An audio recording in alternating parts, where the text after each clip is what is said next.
Good morning, everyone. Welcome to Cradle-to-Career's Governing Board meeting. My name is Robert Tagorda. I serve as the Vice Chair of the Governing Board, which is meeting today in person at the Cradle-to-Career Data Systems office at 400 R Street in Sacramento. I want to welcome and thank the members of the public who have joined us, both in person and virtually. Our chair, Gavin Payne, regrets that he cannot be with us today as he is in South Dakota at a family memorial service. Today, we have ASL interpreters helping us interpret the meeting. So I want to thank Daniel Swartz and Tanashia St. Louis. We will also be offering translation services in Spanish. So I want to thank Aldo Renteria and Leticia Reina for your help today. To listen to comments given in Spanish, please select the globe icon at the bottom of the screen that says Interpretation. Then select Language Interpretation Audio and your language, such as Spanish. You will then hear a live rendering of the comments in Spanish.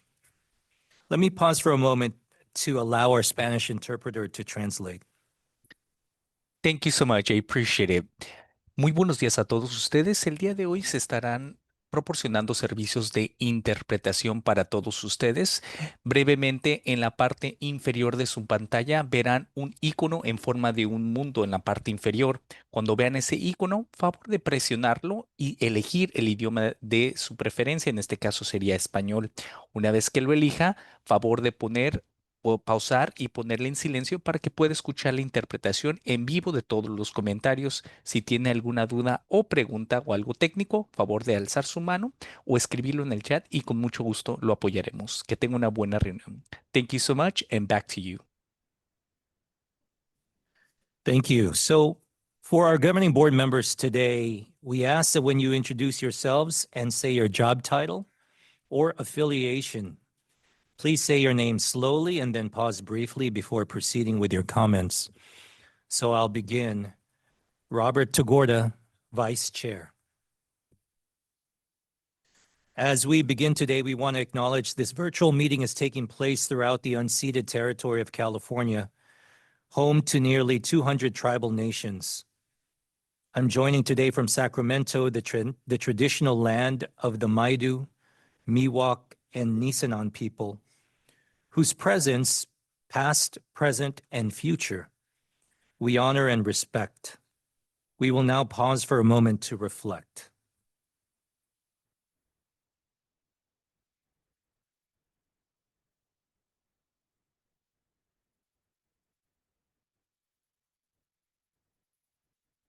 We recognize the ancestral land on which we are collectively gathered and our responsibility to support and foster learning through the dissemination of knowledge, consistent with the Cradle-to-Career Data Systems work to advance equity. We hope this acknowledgement encourages individuals to think about what it means to occupy space on Indigenous lands, and we invite attendees to learn more about the ancestral lands on which they reside at native-land.ca. Today's meeting will be run according to the Bagley-Keene Open Meeting Act, and there are 14 items on the agenda. All companion materials are posted on the C2C website. Before we begin today's meeting and in upholding C2C's transparency value, I'd like to share a few housekeeping notes. Today and in future meetings, to help us stay on track, we will have a timer on the dais that will run during external presentations. This tool will allow us to be mindful of the time and for a visible assist with pacing. To help set the tone for today's meeting, I'd like to begin by acknowledging today will serve as an opportunity for members to engage in thoughtful discussions around shaping the future state and identifying new opportunities for C2C. For example, during agenda item number 5. Together, we will begin to consider key goals and strategic priorities to guide our collective efforts moving forward, specifically in agenda items 7 and 10. Agenda item 3 will also be a time of reflection on the significant progress and accomplishments we have achieved thus far, and how our C2C values of collaboration and transparency have played a role in guiding the work of C2C forward. We would also like to engage with members of the public. If you are here with us in Sacramento and you'd like to make a comment, I request that you complete a speaker slip so I can call upon you. Speaker slips are voluntary. Please give your speaker slip to Sophia Aguilar. Sophia, can you identify yourself for the audience, please? Thank you. I'll let members of the public know when we will be accepting public comment.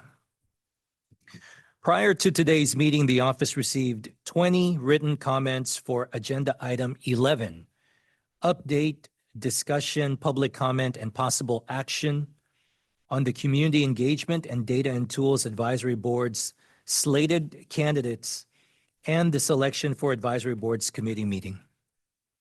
For members of the public who are interested in listening in to this agenda item, or if you'd like to provide public comment, we anticipate this item will begin no earlier than 3:30 p.m. as noted in the meeting agenda. We will not take this item out of order, so please feel free to return during that time. We have a very full agenda today and plan to end today's meeting in the late afternoon. We anticipate breaking for a 45-minute lunch around 12:35 p.m. and adjourning the meeting at 4:30 p.m. Okay. I'd like to call the meeting to order at 9:39 a.m. Stephanie Gutierrez Valdez, please call the roll. Chair Payne, Vice Chair Tagorda, Here. Member Cifuentes, Member Here. Cochran, okay. Member Cochran, Here. Member Evans, Here. Member Ferjueli, Here. Member Gonzalez Vasquez, Here. Member Hetz, Here. Designee Bierke for Member Irwin, Here. Member Jez, Here. Member Laird, Member Lee, Here. Member Moldoff, Here. Member Nellum, Designee Rikacheska for Member Ohanian, Here. Member Romero, Member Skull, Here. Member Sublé, Here. Member Sullivan, Member Van Natten, Here. and Member Vu. Here. We have a quorum. Thank you. Moving on to agenda item number 2, elections for the Cradle-to-Career Governing Board Chair and Vice Chair. At this time, I'd like to ask Executive Director Mary Ann Bates to present this agenda item. Thank you, Vice Chair Tagorda. During this agenda item, we will walk through the 2025 elections for Chair and Vice Chair. Next slide. The governance manual states that the governing board will elect a chair and vice chair to serve one-year terms at the first meeting of the fiscal year. That's today. The chair and vice chair may not be from the same institution. All eligible governing board members who are interested in serving as the chair and vice chair can submit a statement of interest for discussion and a vote. And the corresponding staff report for this item, which is item 2, provides a breakdown of the responsibilities for each position. All statements of interest for the 2025 election for chair and vice chair were due on July 23rd, 2025. The office received one statement of interest for chair from governing board member Gavin Payne, which can be found in attachment A in the staff report. And the office received one statement of interest for vice chair from governing board member Robert Tagorda, which can be found in attachment B in the staff report. Next slide. So to ensure we have enough time to cover everything on today's agenda, we're presenting this as a slate for consideration in one motion. And as I conclude my presentation, the proposed motion for your consideration is that the board move to approve Gavin Payne for chair of the board and Robert Tagorda for vice chair of the board. So I'd now like to open up the floor for any member questions or comments.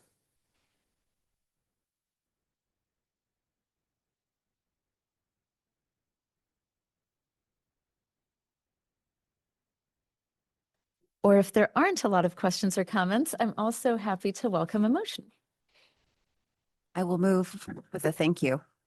Second with a thank you. Thank you. Can we just have them read out the motion? Are we good? Can we display the motion on the screen, please? Okay. Do you mind repeating your motion and reading from the screen? Thank you. Absolutely. I move to approve Gavin Payne for chair of the board and Robert Tagorda for vice chair of the board with a thank you. Thank you, Member Cochran. And the second? I second that with a thank you. Thank you, Member Nellum. Before there's a vote, let's pause for public comment. I do not have any speaker slips for this agenda item. Is there anyone in the room in Sacramento who would like to make a public comment? Seeing none, let's move to Zoom. For members of the public attending via Zoom, please raise your hand at this time if you would like to comment on this agenda item.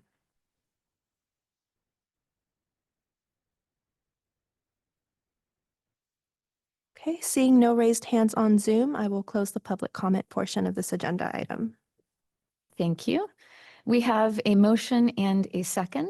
Stephanie Gutierrez Valdez, please do a roll call vote. Chair Payne? Vice Chair Tagorda? Aye. Member Cifuentes? Aye. Member Cochran? Aye. Member Evans? Aye. Member Ferjueli? Aye. Member Gonzalez Vasquez? Aye. Member Hetz? Aye. Designee Bierke for Member Irwin? Aye. Member Jez? Aye. Member Laird? Member Lee? Aye. Member Moldoff? Aye. Member Nellum? Aye. Designee Rikacheska for Member Ohanian? Aye. Member Romero? Member Skull? Aye. Member Sublé? Aye. Member Sullivan? Member Van Natten? Aye. Member Vu? Aye. For the clarity of the record, we have 17 ayes. Wonderful. Thank you. The motion passes. We can have a round of applause. Congratulations. And with that, I will pass it back to Vice Chair Tagorda. Thank you. It's an honor to serve the board in this capacity. Let's now move on to agenda item number 3. Update from the Cradle-to-Career Governing Board Vice Chair and the Office of Cradle-to-Career Data Executive Director. I'll be presenting this update alongside Executive Director Mary Ann Bates and Director of Engagement Shannon Serrato. During this update, I want to take a moment to reflect on the past year, not only to highlight what we've accomplished together, but also to set the stage for the important decisions ahead. In 2024-25, we made substantial progress on our key priorities, strengthened our partnerships and launched tools, most notably the Student Pathways Dashboard, that are already making a difference for Californians. These achievements reflect the shared commitment of our board and our many collaborators.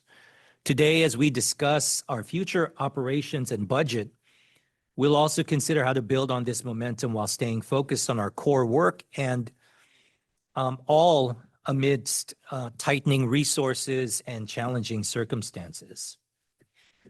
But before we get into that, I'd like to pause for a moment of acknowledgement and gratitude. And that is because since our last meeting in May, the board has said farewell to one of our colleagues, John Ohanian. During his time as a member, he served on the 2024 Selection for Advisory Boards Committee, bringing thoughtful and collegial insights, especially on issues related to health and human services. He also played a pivotal role in a historic milestone for our data system, the addition of the Department of Developmental Services as our first new data partner under the California Health and Human Services Agency. This achievement helps illuminate the unique stories and needs of Californians, particularly those with developmental disabilities. Member Ohanian, I know you're here virtually with us. We're grateful for your service and for joining us this morning. Let me invite you now to share a few words about your time on the board. Well, thank you very much. Thank you, Vice Chairman Tagorda. Congratulations on re-election, and Executive Director Bates, Marianne, the Cradle-to-Career team. I just want to first say thank you very much for this incredible opportunity to serve this board. I came on board to the Cal HHS and the state about 5.5 years ago, and shortly after began learning about Cradle-to-Career and getting involved. And it's been one of the highlights of the last 5.5 years. I look at this board and the dynamic chemistry that it has, the team that supports it, and it's no wonder why all of you, I like to say us, but all of you as well, like all of us, have achieved so much in really a short time. I will say that as I kind of depart the agency, it's a bittersweet moment. We've been able to, I think, get the agency around a number of data initiatives and be a true partner to other state agencies. I'm looking forward to starting a new role next week at the Department of Healthcare Services as a policy advisor of data exchange, and I hope to continue this work, working with you as we work with our behavioral health and Medi-Cal population to coordinate their care and understand their needs. And a lot of the work that Cradle-to-Career is about is really that longitudinal record and identifying people and being able to help them where they are and outreach. And that's really our mission there as well. So appreciate everything. I'll keep it at that and thank the Cradle-to-Career team for making it a great board experience. Thank you again, Member Ohanian. It sounds like we're going to have more opportunities to collaborate in the future, but let me invite the rest of the governing board just to give a round of applause to Member Ohanian for his service.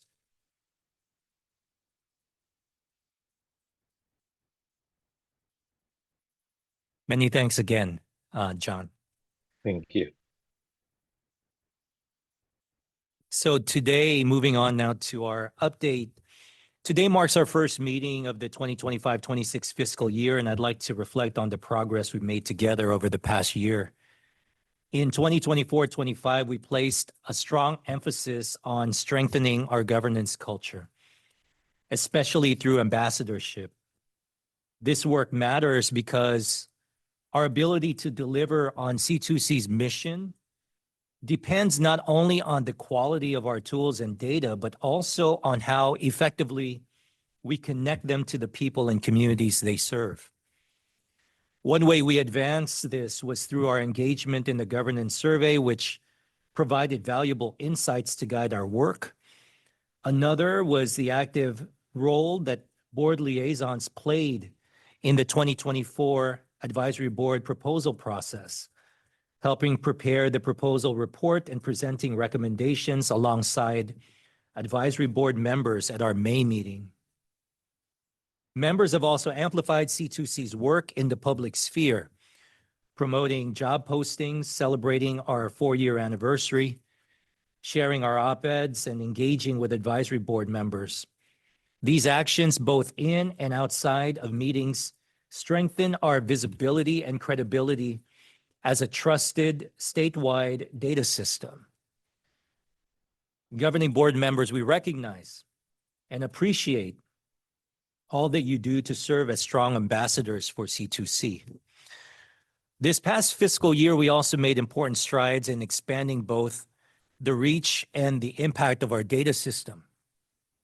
In February, we welcomed the ScholarShare Investment Board as a new data partner, closing a gap in actionable information about CalKids participation and its effect on college access and affordability.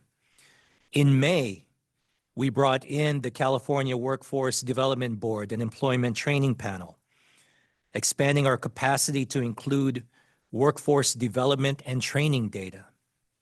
Together, these partnerships move us toward a much more integrated, equitable, and actionable data system that serves learners, workers, and decision makers alike across the state.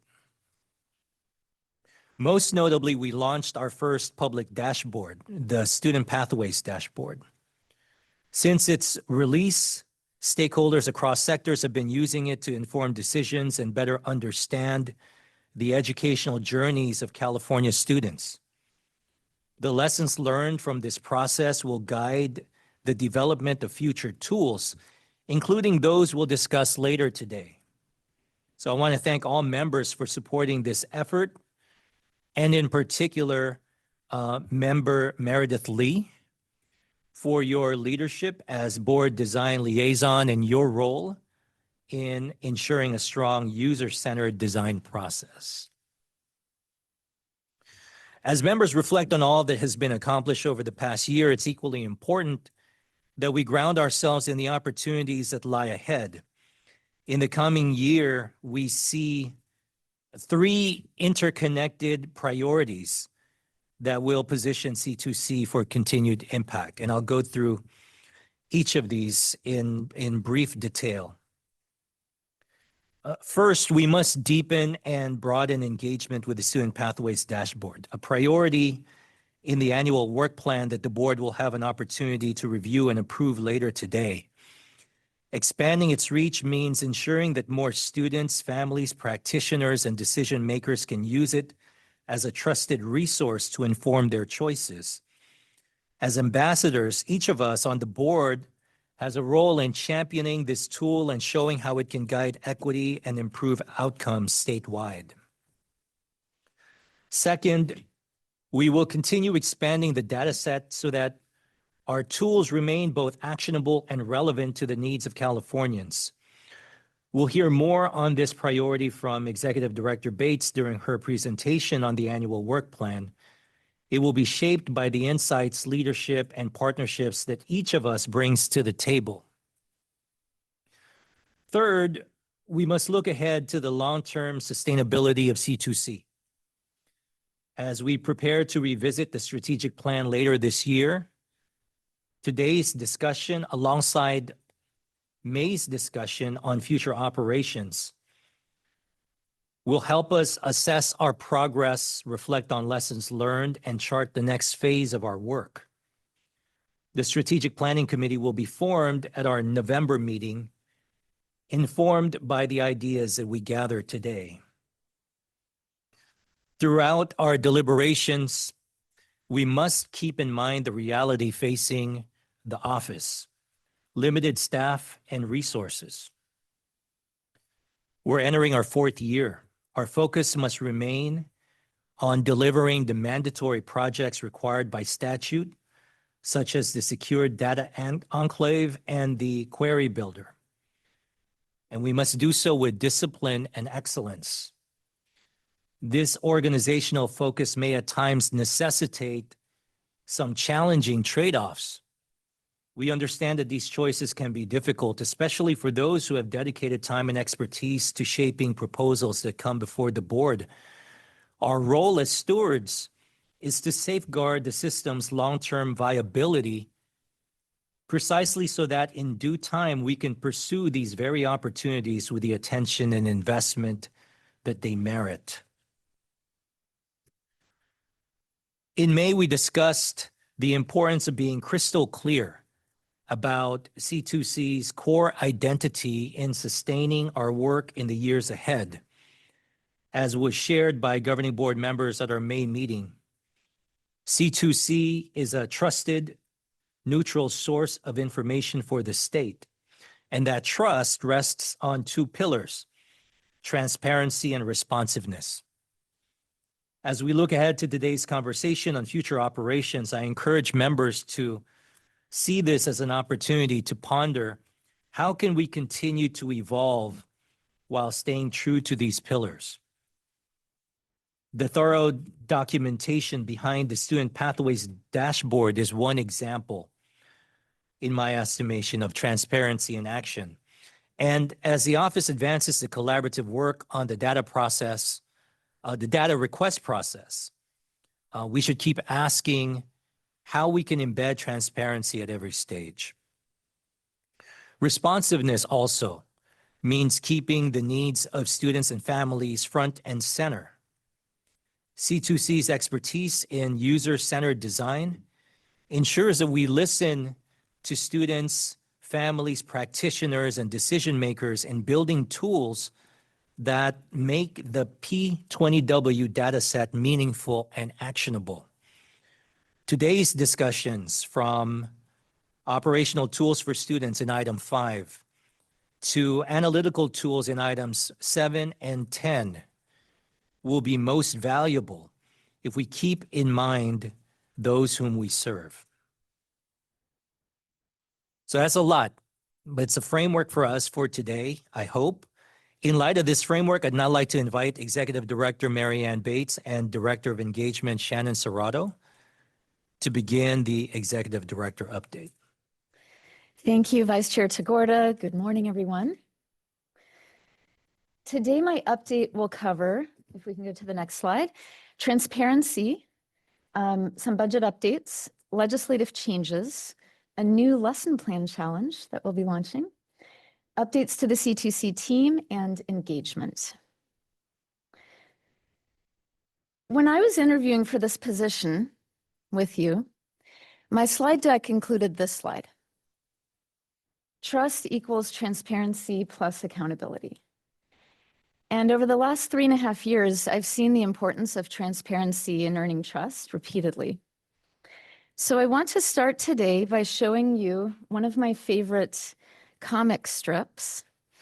And by the end of it, I'm going to connect the comic to why it's important for C2C to lean into our value of transparency as we build out the data request process. Next slide. The title of this comic is significant. It's a comic called XKCD by Randall Munroe. And in the first panel, someone breathlessly declares, "Jelly beans cause acne." And the other person directs, "Scientists investigate." The scientists return and report back, "We found no link between jelly beans and acne, p-value less than 0.05. This means the study didn't find an impact at a 5% threshold for statistical significance. So it continues, that settles that. Then the other person says, "I hear it's only a certain color that causes it." So the scientists are redeployed. And the scientists return and they say, "We found no link between purple jelly beans and acne." They continued to test. "We found no link between brown jelly beans and acne.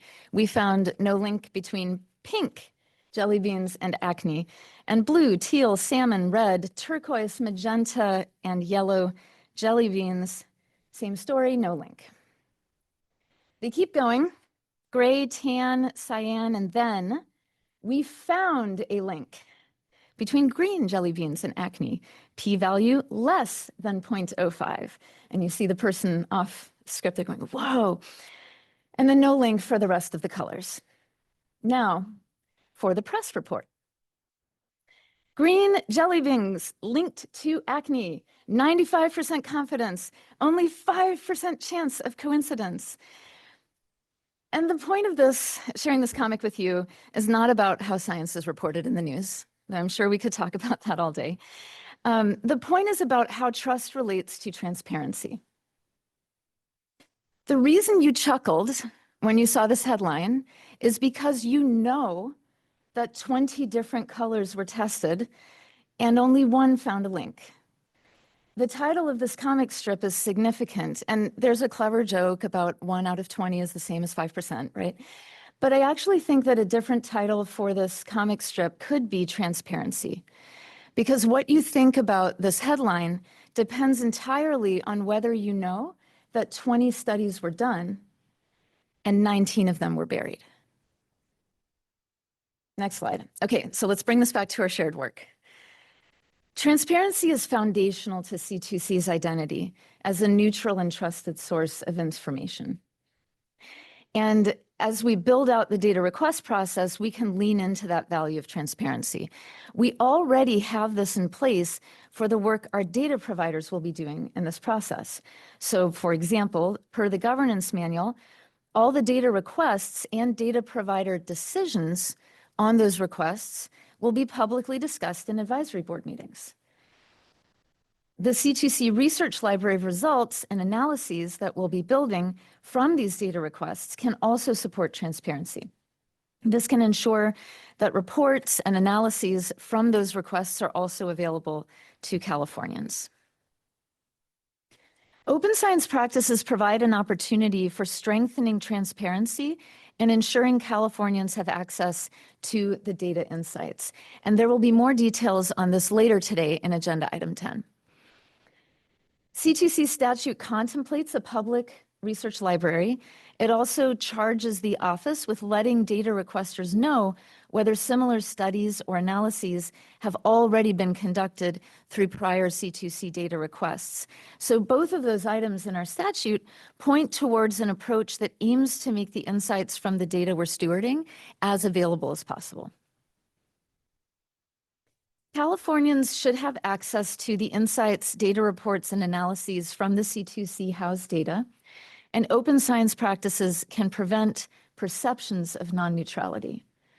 So in other words, it should be easy for people to know how a data report or study was made.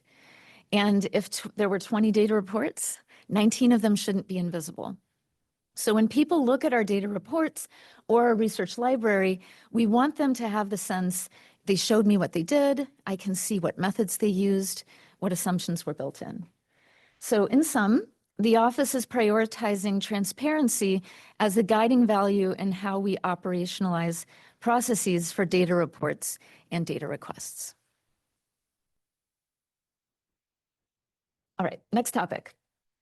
A couple of updates from the budget process related to C2C and our partners. So the Budget Bill Junior includes $1.5 million ongoing general fund for a higher education coordinating body under the Government Operations Agency.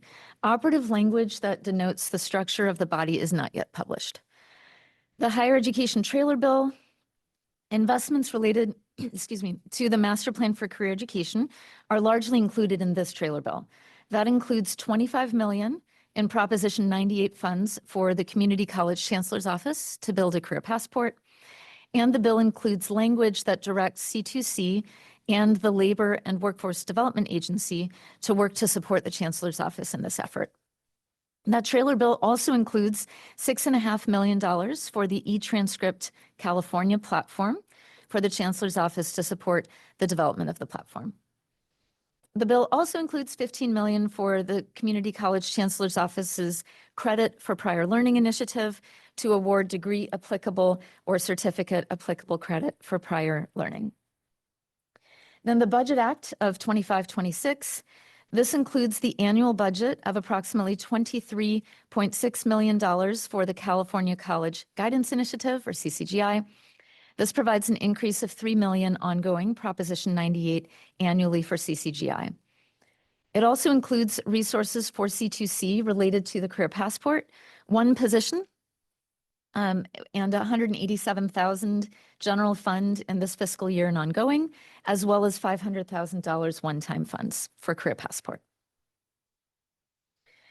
Legislative changes. Due to some legislative changes, C2C is facilitating data sharing between the public higher education segments, the community colleges, UC, CSU, and CSAC, so that CSAC can understand the return on investment for state-funded scholarship programs such as Cal Grant.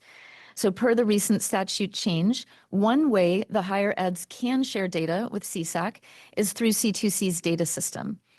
Running this aggregated data report based on the data we have already ingested and linked from our partners is a useful illustration of how C2C can facilitate data sharing among our partners. So we're grateful for the collaboration with CSAC and with our higher ed partners, as this leverages C2C's role as a data hub and a resource for other state agencies. One key goal for this year is to maximize the value Californians get from the Student Pathways Dashboard. And we'd like to encourage students and teachers to explore the dashboard, so we're planning a lesson plan challenge. This will be a statewide invitation for teachers to design a lesson plan that teaches learners how to use and engage with the Student Pathways Dashboard. It's going to be open to middle and high school teachers, to college faculty, to aspiring teachers and teacher training programs. And the objective is to encourage data literacy and maximize how students and educators are engaging with the C2C Student Pathways Dashboard. And as we'll talk about later, the other data tools we'll be releasing, like the files of data, are really tailored toward researchers. And this dashboard is what is available for students and families. So given all of the effort that we all collectively put into that, we want to make sure it reaches as many students and families and educators in California as possible. The timeline for this, we plan to launch it this fall with a submission deadline in the spring. When we do announce it, I'd be grateful if you can help amplify that with your network. And I especially want to credit Felicia Smith, who's from our executive office, who is drawing on her professional experience and spearheading the vision and strategy for this project. So thank you, Felicia. We have a few new team members since we last met. We have Ron Chaloup, who's joined us as a cloud engineer. So welcome, Ron. And we also have Dr. Heather Daniels, who's joined us as a research data specialist. So we're excited that they've joined the team. And we have recruitment underway for another research data specialist position. That's the one I just mentioned that we newly got in our budget for this year. And then we will again be 100% fully staffed. We were fully staffed for a hot minute at the very end of the fiscal year. And then we got a new position and we said we're going to recruit immediately for this so we can get back to our 0% vacancy rate. So just thank you. I know many of you amplified that post online and helped us reach a very large and talented candidate pool. I want to highlight a recent op-ed by Community Engagement Advisory Board member Mike Nguyen. And Member Nguyen highlighted the necessity of the Student Pathways Dashboard by telling his story of navigating the road to college as a first-gen student. So if you haven't seen this yet, it's in the Hetching Report. I really recommend you take a look at Member Nguyen's op-ed. And to mark the 4-year anniversary of the legislation that established C2C, Governor Newsom released a press release with this quote: "Over the last 4 years, Cradle-to-Career has made massive strides in their work to connect available data and existing information to the students who can use it to leverage their careers. I look forward to what comes next and the achievements California's future leaders will accomplish." So it's an exciting moment, an exciting milestone to celebrate as well. That concludes my report, and now I'd like to turn it over to Shannon Serrato, our Director of Engagement, to give you a preview of the report to the legislature. Thank you, Marianne, and good morning, members. I'm Shannon Serrato, the Director of Engagement here at Cradle-to-Career, and I'm glad to be with you all today to discuss our 2024-25 report to the legislature. I would like to refer members to the staff report that was created for this agenda item 3. And if you're a member of the public who would like to follow along, the staff report can be accessed on the C2C website. Next slide, please. So as mandated by Education Code Section 10866, the Office of Cradle-to-Career Data is required to submit regular reports to the governor and to the California State Legislature on updates from the office and on the implementation of the data system. This year's report to the legislature documents the progress made during FY 24-25, and the report highlights the office's key milestones and accomplishments, as well as outlining the priorities, goals, and objectives of the office for 25-26. The report is due annually to the governor and to the California State Legislature on September 1st. So in lieu of the final report, which is in the works, I'm pleased to provide a high-level overview of C2C's progress by the numbers. Next slide, please.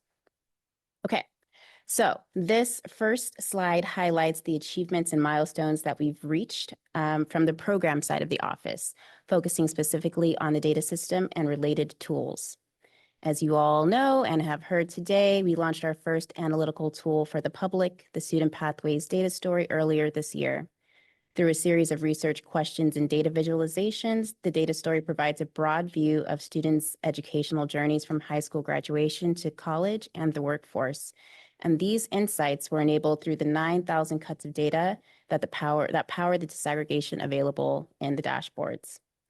We released the dashboard in April, and to date, we've received over 67,500 visits to the data story page on the C2C website. And as part of the overall release of the data story, we've developed a companion suite of materials for the public, which includes a collection of student stories highlighting the educational journeys of individuals navigating unique educational challenges and triumphs. We've released fact sheets and infographics that help illustrate the various paths a student may take in their educational journey that are available in English and Spanish, as well as a series of 6 video tutorials on how to use the dashboards that are also available in English and Spanish and feature the voices of C2C staff. So always give a shout out to them. The tutorials have been well received by the public on YouTube, and we've seen an uptick in engagement overall on the dashboards because of them. Looking ahead, we're proud of the work that the office has done to expand the data system to provide a more complete picture of the milestones that Californians reach as they progress from early childhood education through the workforce. In FY 24-25, the office added 3 new data providers: the Scholar Share Investment Board, the California Workforce Development Board, and Employment Training Panel. The new labor and workforce data providers are part of C2C's broader workforce data expansion efforts, C2C's largest data expansion to date. And as part of that expansion, this year, the office worked with the Labor and Workforce Development Agency to identify priority research topics and the data points necessary to address those questions, convening a task force of 14 workforce data experts to identify additional priority questions and information required to answer those queries. And the office also facilitated discussions with state agencies to support the expansion of the P20W analytical data set. And following approval from you all, the governing board, in May, C2C's P20W dataset will now include over 30 new data points, crucial labor data to help Californians better understand how job training programs are equipping the state's future workforce. Complementing C2C's analytical tools, the office has also made great strides with our practical tools. The office is mandated in statute to conduct an annual student experience audit related to navigating the transition from secondary education to higher education. And in February, we released our 3rd student experience report in partnership with California Education Lab at the University of California, Davis and the California Student Aid Commission. This partnership enabled the office to reach and survey more students transitioning to college than ever before. And this year's report featured the voices of over 11,000 students. And to round out our focus on practical tools, I'm glad to highlight californiacolleges.edu, the state's one-stop shop for college and career planning operated by the California College Guidance Initiative, or CCGI.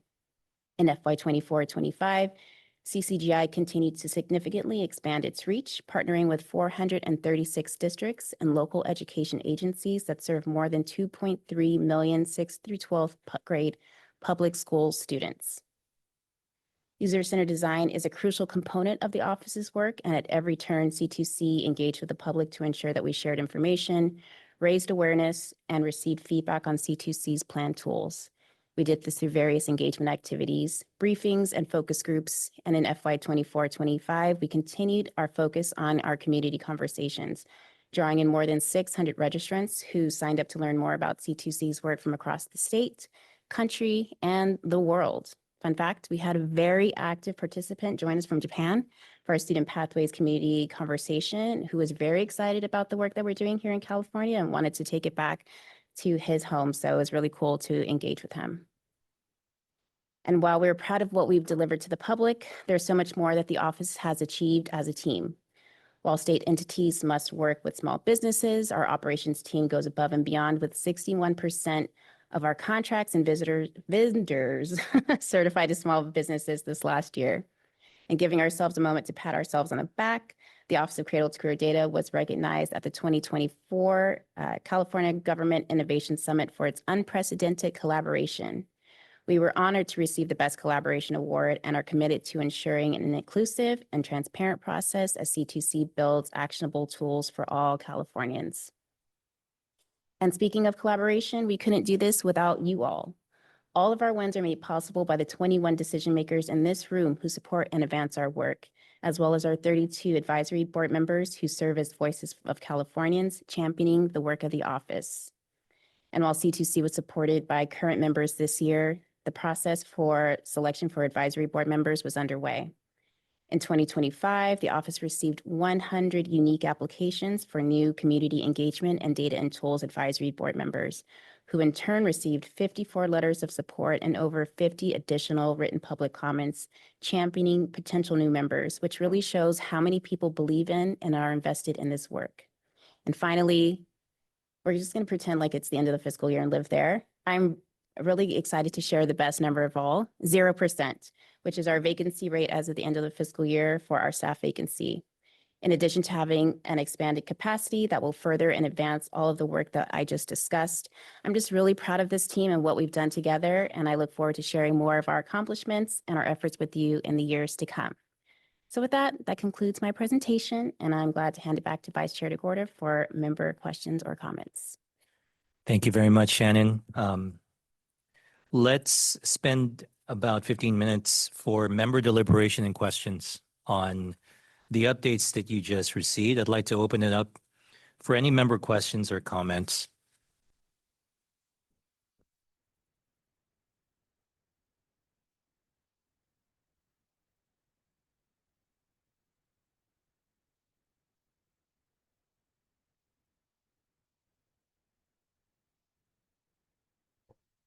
I'll start. Member Lee, can we have a round of applause for that? I feel like those numbers are really amazing.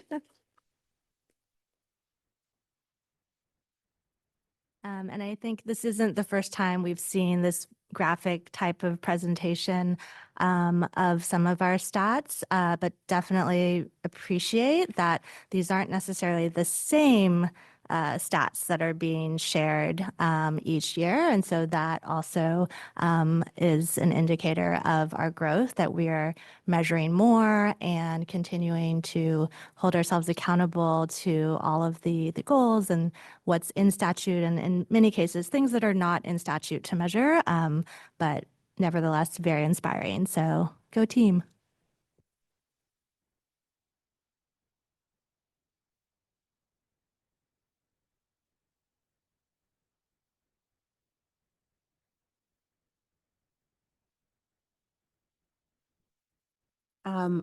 Member Cochran, I would love to just echo the kudos and just would invite the staff to, if there's any editorializing you all want to do about any of those numbers. Are there any that you particularly feel very proud of? I know, Marianne, you talked about the vacancy, which I can understand being proud of that, but just kind of would love to hear a little color commentary, and you guys, where you personally feel some pride.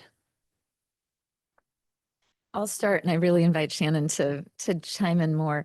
I think the views of the Student Pathways Dashboard is an incredibly important metric. I remember early in my career when I was in international development, there was an analysis done of the number of times that major reports for a major international development entity were downloaded, and the modal number was 0. And I think it's really easy for us to think that the destination is releasing something. And I'm really excited about the engagement that we've seen in the dashboard so far. I'm really proud of the number that Shannon had there, right? Over 65,000 views of it. That's great. And as we think about where we're putting our effort this year, in tandem with our teams really working hard to build the Secret Care Data Enclave so we can do research studies and people can do research studies with the underlying data, we really want to continue to emphasize the important work of the engagement team in making sure far more Californians access this dashboard and know about it. So I think that's a really important number that I'm both proud of, and I'm excited to see it continue to grow. So we had been asked previously, are we going to publish metrics on how much the dashboard is used? And the answer is yes. And we'll keep doing that. And I think it's a really nice way for us to just have a quantitative measure of whether people are finding the thing that we built useful. So we'll keep looking at that. I'm really proud of our community conversation number. And it's not just because people have signed up for it, but really what it means. There are so many people who just take the time out of their day to join us. And I see people on the line today who join us for our community conversations. And it really is a way to get to know Californians, to hear what people want, to hear what people need, to hear what they're thinking, how we can make things better for them. And that's just really something that I am proud of as a team. We all come together in our individual work, so sometimes we'll be working with data programs, sometimes we'll be working with governance. But the point is that we want to make sure that we are engaging the public at every turn and people show up. And it's not lost on me that they do so. And so I want to give it back to the people of California, give it back to the people of the team, because truly we couldn't build what we're doing without them. And I feel like I use specific examples all the time from people who have shared their thoughts, things that I would never have thought of, things that I don't consider in my day-to-day life. But that's the whole point, to be able to hear from others that are not like you, who live in different parts of the state, who live in different parts in, rural cities and all of the things. And it just makes it feel smaller, this big state. And I'm just excited to do more. And so that's always where I get to, like, yes, we've done this. What can we do next? And it just is really exciting thinking about what we'll do in the years to come. And so just shout out to everybody who joins us. Shout out to everybody who participates, listens, shares their feedback. We read it. I know I say this all the time, but we answer your emails, we answer your comments. We really do take it to heart. And I hope you see that reflected in our work. So I'm going to pile on with one more thing. You opened the door. So I'm just going to reflect on one more thing. I think the other number that's super powerful here is about there being 9,000 cuts of data behind the Student Pathways data story. So what that means is it's not just that we created 6 beautiful pictures, but that the data that our providers have shared and brought together and that our team curated, you can be on that dashboard and literally play with the filters until you have seen 9,000 different versions of it. And I think that really speaks to what we heard from those community conversations that Shannon has been leading from the start. People really wanted to know both the statewide picture and have the ability to be in the driver's seat and zoom in and see, what does this look like for my community? And I think that's really important because it shows the complexity of what's underneath those 6 beautiful pictures. And it also highlights why I think the research community will be quite excited about what's coming next, where we're saying perhaps you didn't want to have your research team sit and click download 9,000 times. Perhaps you'd like it all in one tidy CSV file. And that's what our team has been working on, to make that available. So it's kind of the opposite of the Student Pathways dashboard, which is supposed to be really easy. My kids play with it and they like to play with the drop-down menus. The CSV file, not very user-friendly for someone who just wants to see the picture, but amazing for someone who wants the underlying aggregated data to be able to build something of their own. So I think the 9,000 cuts of data is pretty exciting too. Any other comments or questions? I also open it up, obviously, to our governing board members on Zoom for anyone who wants to contribute.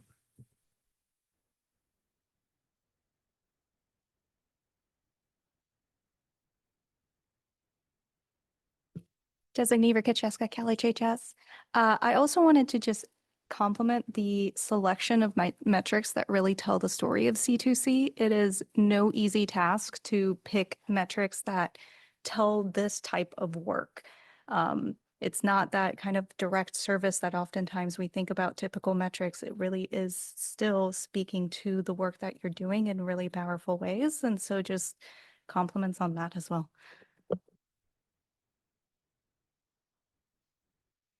Thank you. Any other comments or questions? Oh, Member Evans. Thank you. Member Evans, California State University System. I also just want to express deep appreciation and excitement for the information that was shared and the incredible work of the C2C team. And, I even think in the visual ways that you presented data and the achievements of the year, it exemplifies, I think, how approachable and accessible that that this work is centered in access and the ability to understand complex data about California and the movement of students and others. So again, just kudos. And as I said, even just the presentation and visuals and infographics you shared, I think just really illustrate the work undertaken to make data accessible and understandable to all Californians. So again, kudos to the incredible work.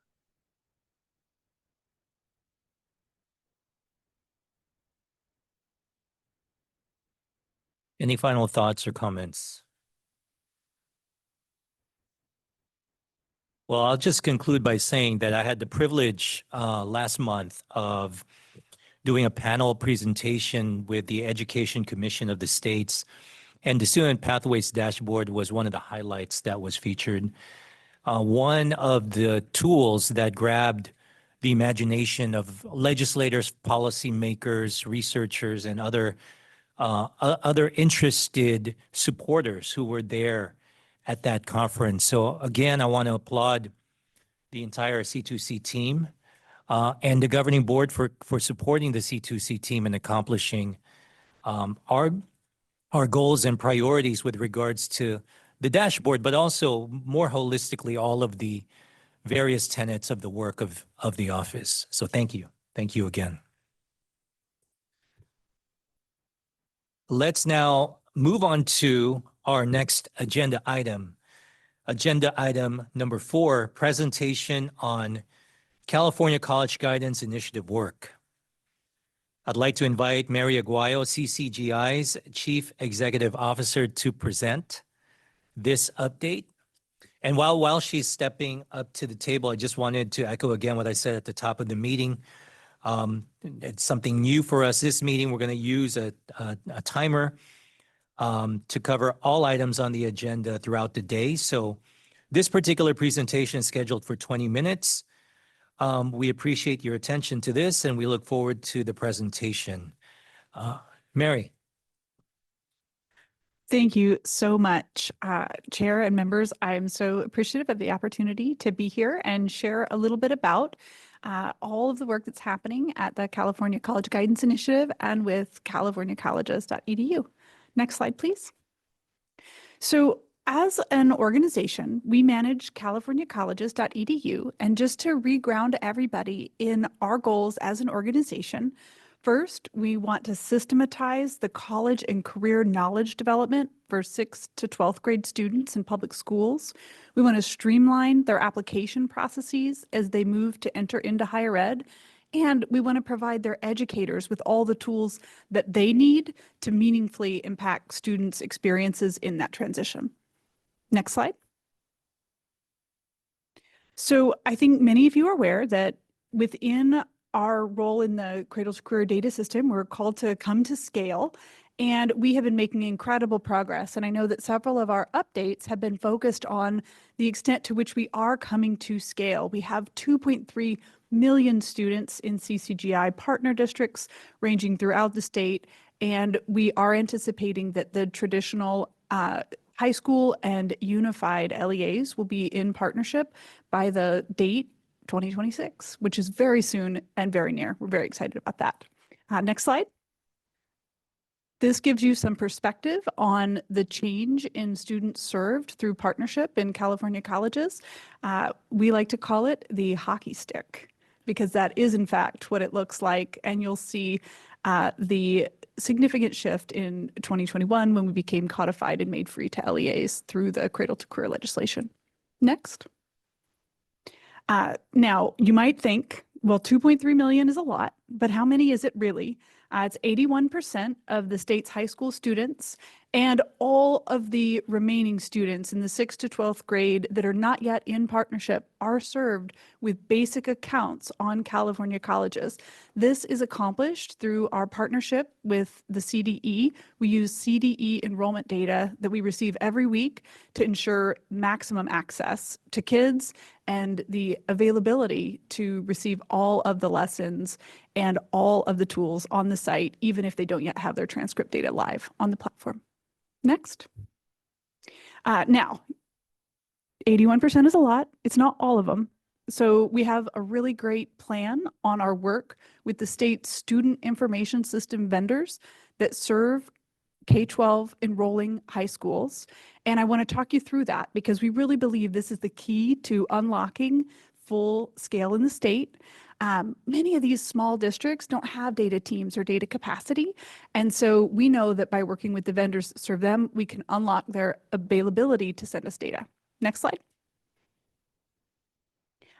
We were able to get some wonderful ed code passed through in 2024, setting the expectation that the student information system vendors will comply with the state's California high school transcript and student record portability standard, which is hosted on the Cradle-to-Career data standards repository. And I just want to really commend both the CDE and CSIS. Liberty and Greg in this room have been instrumental to partnership with the vendors and getting the vendors to come to the table to do this work and make the changes necessary for the inclusion of these elements and for ensuring that they can be passed seamlessly and without cost to LEAs. So thank you. Next slide. August 25th, the week of, is coming up very soon. That is the week that the matrix for compliance for the student information system vendors will go live on the CSIS website. So we've been engaging throughout the last year to really bring the vendors along and to engage in this process to ensure that the LEAs get tools that can meet their needs to be compliant in California. Next slide. These are the vendors' market share that are serving the students in the state. And we are now engaged with all of them except for one, and the last one will be coming to the table soon, I hope.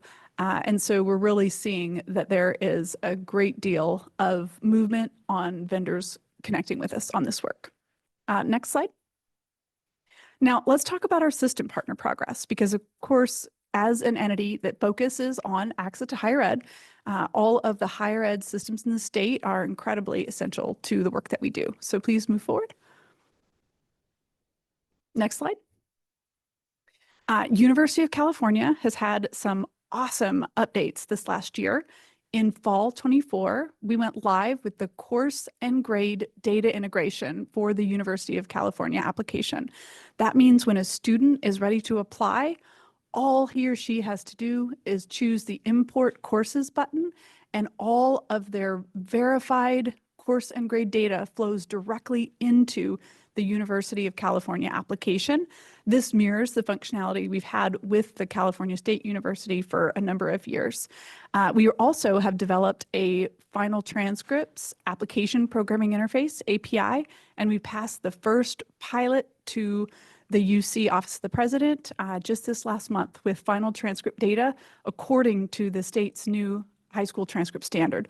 So really exciting work, and we're partnering with the UC Office of the President and with the campuses participating in that pilot to ensure that that electronic data is meaningful and useful for them as they move forward in adopting it for admission clearance. With the CSU, I know many folks have been tracking the direct admission pilot that was with the Riverside County schools this last year. There is planned expansion for this year. We're really thrilled at the way that we can be part of opening the door to access. And I am excited to share that currently, of course, students have not yet started school, but there's over 1,000 more Riverside kids confirmed at a CSU this year than there were last year, which is truly a testament to the work of the educators and Member Cifuentes' leadership in Riverside County in ensuring that those high schools are implementing this incredible way to help kids think about themselves as college students. And certainly tremendous props to the California State University that's been so instrumental in opening the door for access for these kids. So thank you so much. Also, another big shift with the California State University, they are automating admission clearance using CCGI provided final transcripts this summer. That means that when their admissions officers receive the final transcript data that we send them, they will have scripts on the back end to clear all those students that can be cleared, enabling their focus to be just on those students with complex records or out-of-state transcripts, things like that. So that's a significant process shift that we're very excited about. Finally, with the California Community Colleges, we've signed a new SOW for expanded data sharing, including identification of dual enrollment intent applications. And we are seeing there are well over 100,000 students that had flagged a dual enrollment intent application over the course of the last year. It's going to be incredibly useful as we think about ways that we can expand services for dual enrollment. We'll talk a little bit about that in a minute when we talk about what's next. Next slide. This gives you a sense for the size of the applications. You'll see that there were well over 200,000 connected applications for each of the 3 systems of higher education this year, as well as over 35,000 FAFSA and California DREAM Act applications connected. Next. Now, we had a code change this summer that we're eager to work on, and I want to share a little bit about what this scaling enables us to do when we think about services to students. Next slide. So in Cal Ed Code, there's long been an expectation that there be a uniform set of academic standards for high school courses to meet freshman eligibility requirements. In June of this year, it was changed to be inclusive of college-level coursework taken for credit at a California public college or university by students that are enrolled in high school, aka dual enrollment. Next slide. These standards should be accessible for electronic data transmission to and between California's public education systems and California colleges, which is really important to ensure that we can administer this at scale. Next. I want to give significant props to the Cradle-to-Career e-Transcript California Task Force that in their work last year recommended that A to G coursework be met through dual enrollment, be flagged at the course level. This was an incredibly key way in which we were able to get people thinking about this challenge and thinking about solutions for it. And when we did the direct admission pilot with Riverside, we saw that nearly 40% of students were meeting A to G through dual enrollment coursework. So this is becoming more and more important to kids' freshman eligibility. Next slide. Now, when we do this work to include dual enrollment courses in students' eligibility, it provides a ton of transparency, a ton of equitable access, and we can include it in the student-friendly tools like California colleges. So our vision is that when a student logs into their platform portal, they can see all of their unified high school transcript, inclusive of the college coursework, and it can be included in their admissions applications integrations as well as in their final transcripts. Next slide. This is dependent on a couple of things, including the UC and the CSU developing their model set of academic standards as required by the code. Great news. I already have a draft of what that could look like from the UC, and they're working closely with the CSU to ensure that there's alignment between that. And so I do believe that those are going to come together within this academic year. And of course, we'll ultimately need to receive the data through eTranscript California for courses and grades. And so I'm really delighted to see the continued ongoing investment and work to expand that system and to ensure that that dual enrollment coursework can come to us for this transcript. Now, I've hit exactly my 10 minutes, so I spoke very quickly, but I'm happy to take questions at this time. We will, thank you so much for that presentation. The floor is now open for members of the board's comments and questions, but I'd like to begin with a reference back to that hockey stick graph because it is so impressive. And when I look at 2020, 2021, it was at about 775,000. Now 2024, 25, 2.3 million. I mean, literally the definition of what a hockey stick graph is supposed to be about. And obviously those dates are resonant with me because they sort of mirror the life cycle of the C2C initiative, or at least the inception of the office. So it's an incredible level of scale during that point in time. And I just want to make sure I punctuate that point because there's a lot of work that has had to go into making sure that that's possible. So thanks again. Other members of the board, comments or questions? Hi, Tom Vu, member of the board. Thank you for the presentation. And I'm with AICCU representing nonprofit colleges and universities, and I know we've had a longstanding relationship with both CCGI and the California Colleges .edu website. I'm wondering, what would it take in terms of resources or things like that for the website to incorporate in nonprofit colleges and universities? I know, there's a complication that, again, it's in the name, right? Independent. They each have their own governing board and admissions processes and applications. But I do know a lot do use the Common App, some variations of the Common App as well. So I know there are some complications there, but also some opportunities, I think, for some type of unified or singular application. In your mind, what do you think it would take for that type of integration?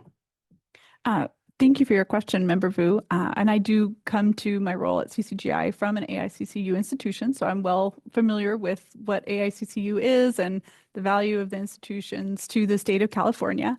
I think that one of the ways that we're best able to support AICCU institutions is through the college search features in the platform.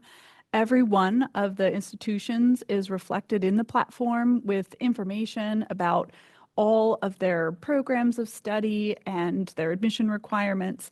And so students that are exploring their college options absolutely are encouraged to like and favorite and search for the colleges that are going to be a great fit for them, regardless of whether they are a public college or a AICCU member institution, or even an out-of-state institution as well. They are reflected. We believe that that gives the students the biggest opportunity to have the knowledge development and to really envision themselves at a higher ed institution, whatever that may be. We do not have an application integration with the Common Application, as you mentioned, or with other AICCU institutions. There is a cost associated with application integration.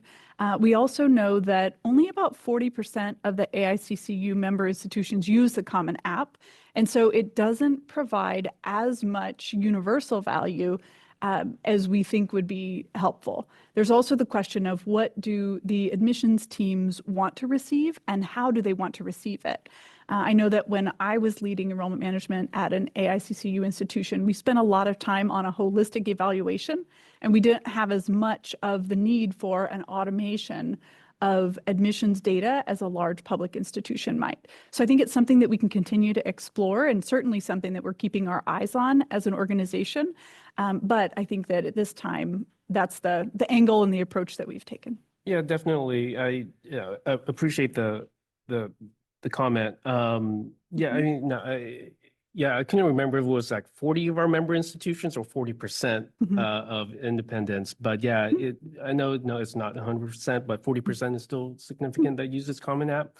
In terms of resources, I know a couple of years ago, probably 3 years now, AICCU was able to work with the legislature to find some resources, about $1.5 million for integration of nonprofit colleges and universities into the ASSIST platform, which is articulation between community colleges and four-year institutions. Would love to work with you on possibly, I know it's not the best budget times right now, but hopefully there's still some resources available for something that can be done. Thank you. I appreciate that. And I think we should follow up. Thank you. Member Evans. Thank you. Member Evans, California State University System. And as the board liaison for CCGI, as one of our public-facing tool groups, I just want to offer kudos to the work of the team at CCGI. Earlier this week, Member Cifuentes, myself, Executive Director Aguayo, and Tessa Carmen DeRoy presented on CCGI at the SHIO, the State Higher Education Executive Officer National Policy Conference. And what was evident from responses from state higher education and educational leaders across the country was what we have uniquely created and built in California that exemplifies data-informed planning tools for students and families for college and career and all post-secondary options. There are obviously many platforms that are used across the country by states to help guide and inform, but to embed and center the use of actionable data from all of our data partners really puts the CCGI in California head and shoulders above what's happening in many other states. And so I'm not surprised by the hockey stick because it exemplifies the utility and benefit. And I also just look forward to and appreciate Executive Director Aguayo's openness, whether it be with our AICCU partners, whether it be with other benefiting from other data that exists in partnership with our K-12 entities and LEAs across the state. Just the openness to build a tool that is truly useful and transformational in creating greater equitable access to post-secondary. So no question, but just saw firsthand the response to this work on a national level earlier this week. So kudos and thank you. Member Cifuentes. Thank you so much. And I just definitely echo what Member Evans said. And just it's been a phenomenal journey for the team. And I just go back to, with Tess, when I first met Tess and this was a conversation, could this be possible? And now here we are. So I want to make sure we give her thanks and for her leadership and everything she's done and how Mary continues to keep this torch going and the amazing work it's been for my county. But I want to just add on to what Member Evans said is we were each approached at different times after we presented by researchers and other higher ed institutions saying no one's doing this. Can we partner? We want to learn more. And I feel there's so much to this conversation besides just the direct admissions.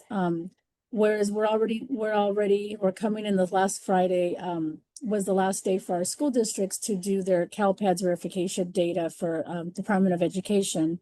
And we're already seeing about a 4% increase in A through G completion rates. And so we've never had in Riverside County, we're talking that's over 1,600 more students completing A through G. And so we've never had a jump that much, but for the entire county. We've had jumps like that by school district, 1 or 2 school districts, but never as an entire county.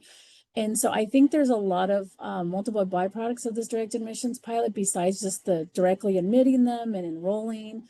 I think there's it's a mindset shift that's happening in our county.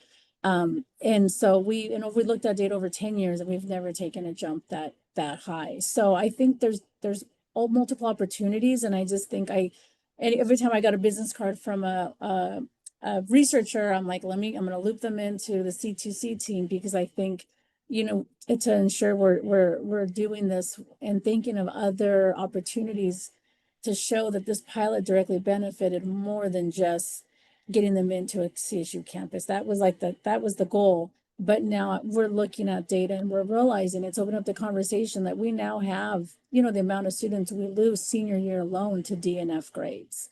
And the ability to be able to do that across the state to show conversations we didn't have in K-12 about remediation and Ds and Fs and grading.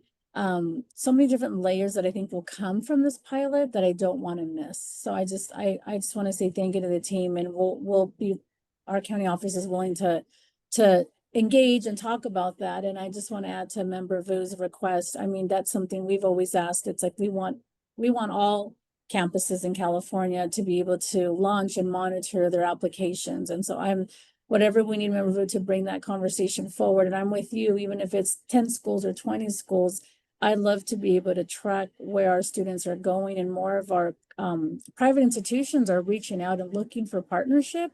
Similar to that, like I'll give a huge shout out to La Sierra University here in Riverside County, who wants to get creative on admissions to their campuses and show that private institutions are affordable for California students. So it's a feature that can happen in the platform with the right partnership and conversation and obviously funding. So I full support, and however, we'd be willing to pilot that as well. And just want to say thank you to the CSU team and Member Evans and Dr. April Gromo and Ginger Reyes and the entire CSU team.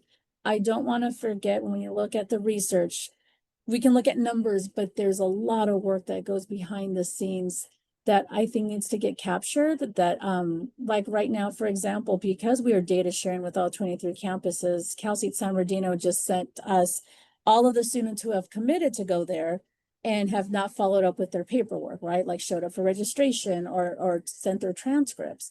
We are doing research. We're now going to those students and saying, hey, Julia, why haven't you sent your transcript in? What's going on? That's some of those pieces that always get captured in that research component. So I just want to make sure we add that as well. But it's been amazing work, and I think more to come. But I see so many different leverages of C2C coming in and really looking at the multiple byproducts of this pilot that or Cal Colleges that Mary already just shared, but we're learning as we go. So just thank you for the tremendous work. And like I said, I can't thank Tessa enough for her leadership. Thank you, Member Cifuentes.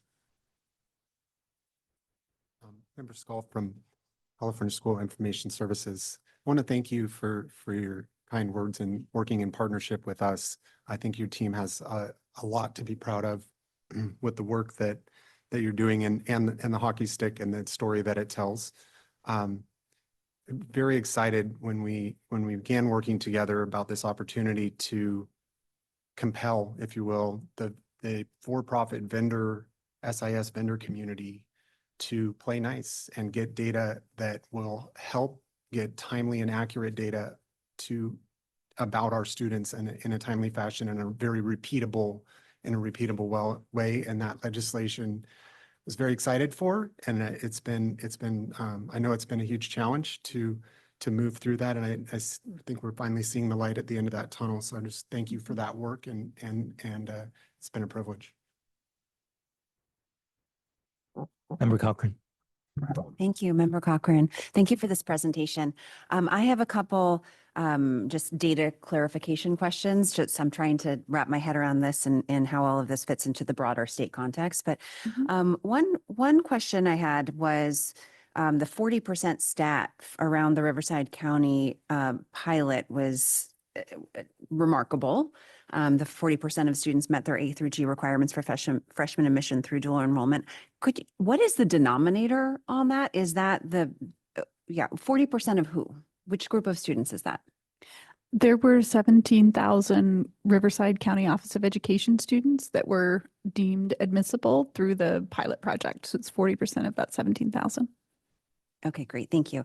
And then my other question is, the slides had a map of counties.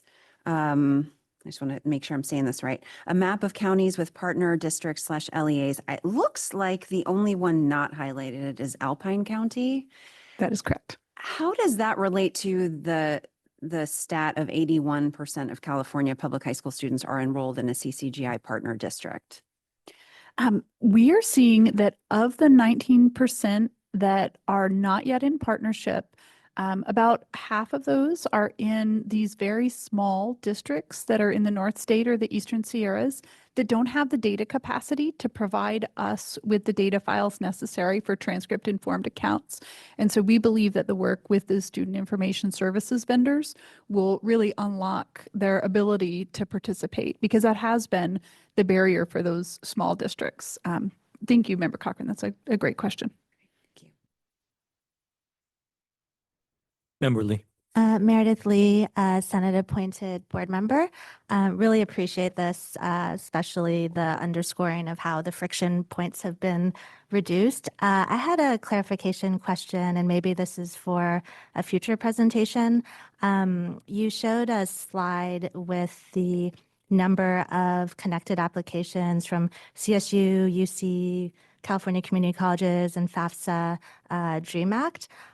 with growth from one year to the next. I'm wondering if you're able to look across. So for instance, a student who is FAFSA and, maybe applying to multiple of those, and how that is factoring in with your ability to view different trends year by year and like across the segments. Thank you, Pemberley. That is actually one of the most desired, used, exciting reports that we make available for our educators. If folks that are high school counselors want to pull a list of all of the students that have applied for the CSU but haven't yet started a FAFSA or CADA, they may. Or who's started a FAFSA or CADA but not submitted it, or who's done one step and not the other. And so the ability to combine those data from all those different sources really makes it actionable for those counselors. And so absolutely, we can dig in more on the data that we have in terms of the extent to which students complete multiple applications. We do know that students that apply to the UC typically complete 4 applications, for example. Of course, students that qualify for fee waivers receive 4 fee waivers, so we don't believe that that is a coincidence. We know that there's some policy that drives that. And so we do have the ability, using our data sets, to understand student behaviors, but most importantly for us as an operational data tool is to provide that near real-time data back to educators for intervention. Thank you. We have time for one more. Member Hetz. John Hetz, California Community Colleges. I have a little bit of a practical question about, many of the students who end up applying to our system don't apply directly out of high school. So have you thought about like how long the data and the tools and the integration is going to last for students post enrollment? And what's the long-term kind of plan for those students who might come 2, 3, 4 years after high school graduation, accepting that part of the goal of this is that more students come directly after high school and that this is a huge benefit for that. So I don't want to steamroll over that point, but we are going to still have a lot of students that, come back as, older adults. Thank you, Member Hetz. If a student does provide their personal email address in the platform during their time in K-12, he or she may retain their access to the platform after the point at which he or she graduates from high school. So that is absolutely a possibility and something that students can choose to do. We have relatively few students that choose to do it. Most students tend to transition either directly into their school, or they might choose to go into a community college and choose the transfer success pathway or the transfer admission guarantee with the 4-year systems. So that's the behavior we see as most likely. That said, as we move into this next body of work where we're providing final transcripts to the state, it is our intention that we will hold on to the student's final transcript record indefinitely, and that opens the door for greater levels of application integration or identity verification with the California community colleges as students age out. So I think there's a lot of possibility to explore. Thank you so much again, Executive Director Aguayo. We are now at break. So we will have a 15-minute break. We will resume at 11:15 a.m. Let's now move on to agenda item number 5, update, discussion, public comment, and possible action on the future operations of the Office of Cradle-to-Career Data. I'll be presenting this update with Executive Director Marianne Bates.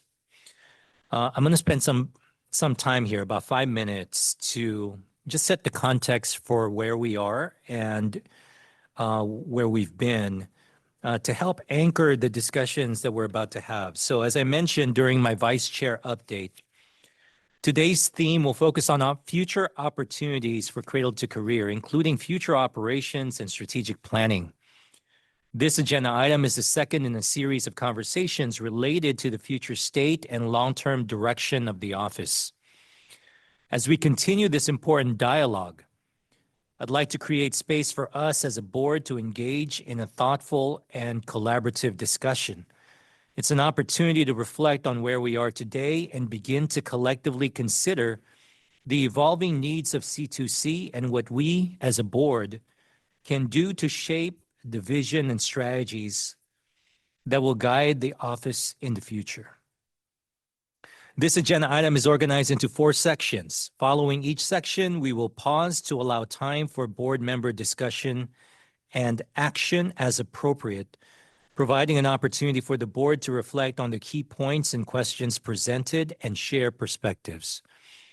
Next slide, please. Here's our timeline and completed milestones. At the May 9 board meeting, members participated in the first of a series of strategic discussions centered on the future state and long-term direction of the office. The initial conversation focused on continued operations of the office and examined the appropriateness and efficacy of its current placement under the Government Operations Agency, or GovOps. Today's discussion builds on that foundation. The board will have an opportunity to engage in further dialogue and provide guidance on several key areas: the operational tools that are referenced in statute, the composition and structure of the governing board, and the broader governance framework. Today's discussion will inform and shape a set of recommendations with formal board action anticipated at the November meeting.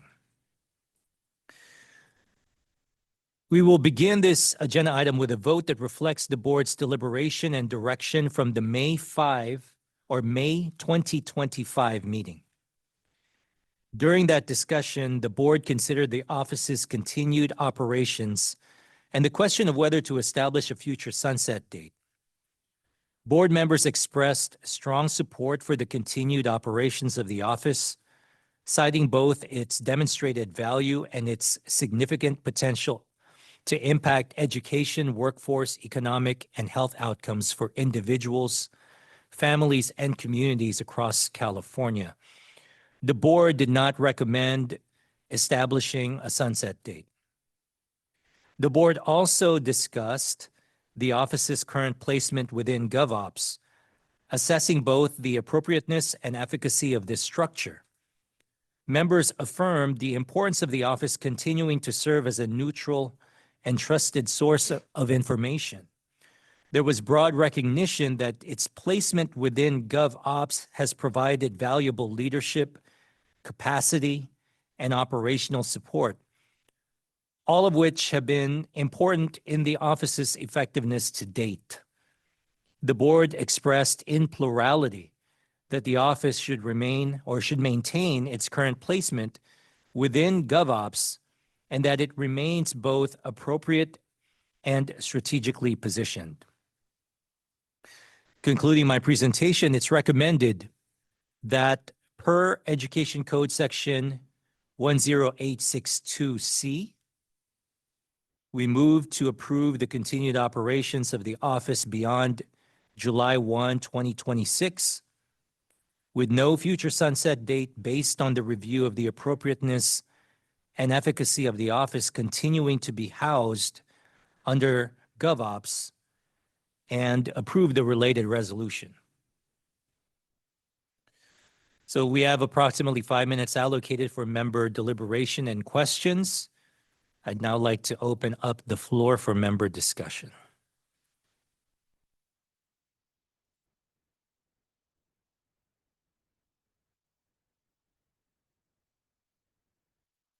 So Jessica Moldoff, California Student Aid Commission.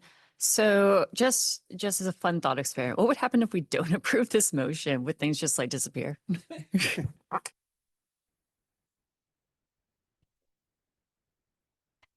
I'm going to defer that question to our legal counsel who's on the line.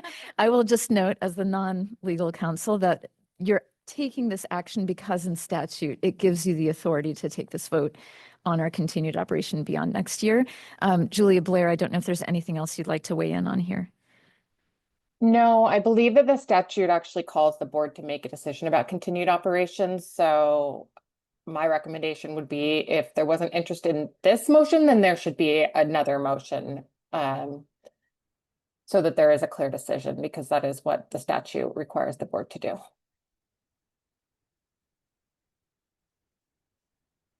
Other members of the board? Member Hetz. So, Member Hetz, California Community Colleges, I would just say I fully support the continuance of this. And so I don't know if we need some discussion to say that publicly out loud, but I wanted to make sure to say that. I think this has been an enormously valuable exercise for the state of California, and the utility in being able to understand even very simple things like where students go from where has been something we have not been able to do for almost a decade. Actually, I think a little more than a decade now.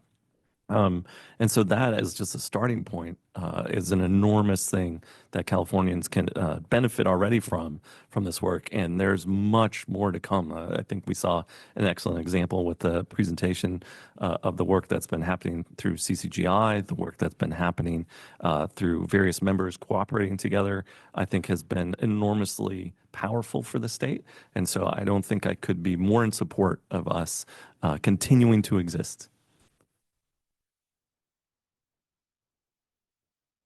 Member Furgielli. Member for Duela, University of California.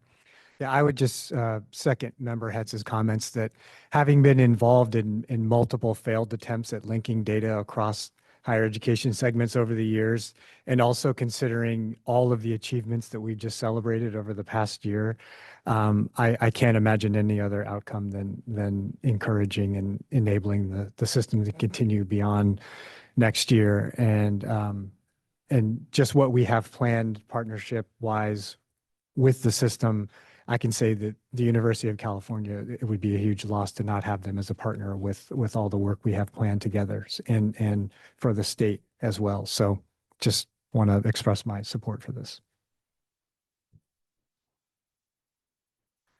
So in that light, per Education Code Section 10862C, may I have a motion to move to approve the continued operations of the office beyond July 1, 2026, with no future sunset date, based on the review of the appropriateness and efficacy of the office continuing to be housed under GovOps, and approve the related resolution. Member Hetz so enthusiastically moved. Member Hetz moves. Is there a second? Second. Member Moldoff seconds. Before we vote, let's pause for public comment. Are there any speaker slips for this public comment? There is one for Raquel Morales, Head Trust West.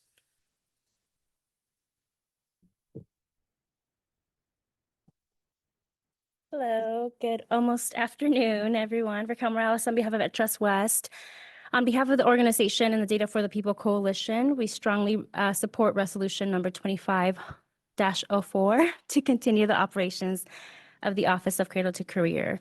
We urge the board to adopt the resolution as written to ensure C2C's long-term sustainability and impact. And thank you for your leadership and partnership to advance this work. Thank you very much. Any other speaker slips from Sacramento? Seeing none, let's go to members of the public attending via Zoom. Please raise your hand if you would like to comment on this agenda item.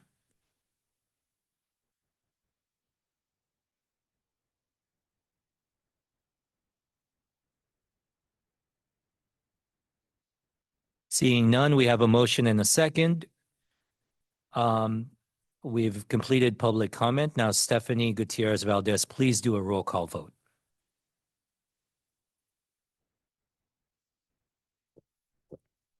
Chair Payne? Vice Chair Tagorda? Yes. Member Cifuentes? Yes. Member Cochran? Yes. Member Evans? Enthusiastically, yes. Member Furgielli? Enthusiastically, yes. Member Gonzalez Vasquez? Yes. Member Hetz? Aye. Designee Bierke for Member Irwin? Aye. Member Jez? Aye. Member Laird? Member Lee? Aye. Member Moldoff? Aye. Member Nellum? Aye. Designee Rikacheska from Member Ohanian. Aye. Member Romero. Member Skull. Aye. Member Sublé. Aye. Member Sullivan. Member Van Natten. Aye. Member Vu. Yes. For the clarity of the record, we have 18 ayes. Thank you. The motion enthusiastically passes. We will now enthusiastically move on to the discussion of operational tools, where I'm hoping that our discussions will remain enthusiastic. Let's ask Marianne Bates, our Executive Director, to present this section. Thank you. We're now moving to section 2 of the staff report for item 5. So if you're online, you can find this on the meetings part of our website. And we're focused on how C2C works with partners to bring operational tools to scale. There's a detailed attachment C in this staff memo. And in this section in a moment, I'm going to take about 10 minutes to walk through the highlights of that. So if you don't have it in front of you, I recommend pulling up on your tablet or your device, pull up attachment C of the staff memo for item 5 so that we can go through that in more detail. Okay. Statute establishes roles and responsibilities for the board as well as the office as it relates to operational tools. You and the governing board are responsible for adopting a timeline for phasing in the data system, including a timeline for developing operational tools, as well as creating new operational tools that would help the public interact with data.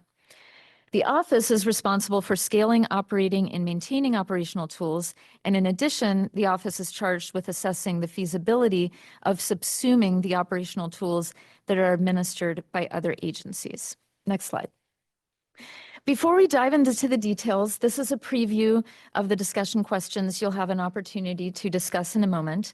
So what are the connection points you see between these different parts of our work? Are there lessons for the future? And reflecting on this framing of C2C's approach as that of an incubator or accelerator for tools run by other entities. So preview of the discussion questions. Next slide. All right, I'm going to now highlight key parts of attachment C, and as I mentioned, it may be easier for you to follow along in the staff report for this section. Big picture, as just mentioned, statute charges Cradle-to-Career both with building a longitudinal data set and with bringing operational tools for students to scale. And these operational tools serve a different purpose than the linked longitudinal data set. So longitudinal data sets use probabilistic matching to connect data across many different entities for a retrospective picture of pathways over time. In contrast, the operational tools share student-level identified information to improve coordination and better serving those students. And the different purposes of longitudinal data systems and operational tools mean that they rely on different legal authority and different IT infrastructure.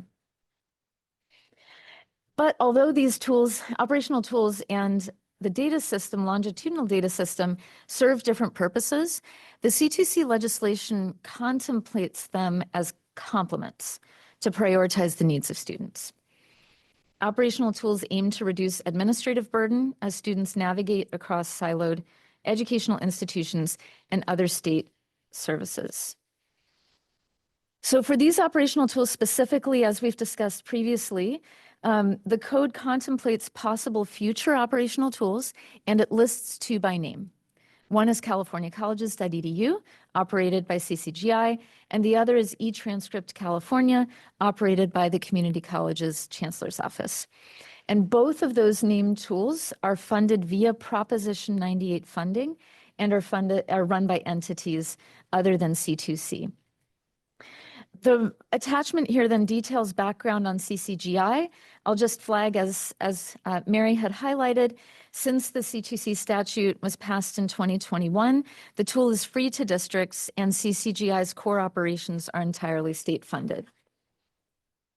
eTranscript, there's background on that as well, highlighting that it's managed by the Chancellor's Office, and it's the tech center at the Butte Glen Community College District that's responsible for the implementation and operations, and they report to the Chancellor's Office on that work.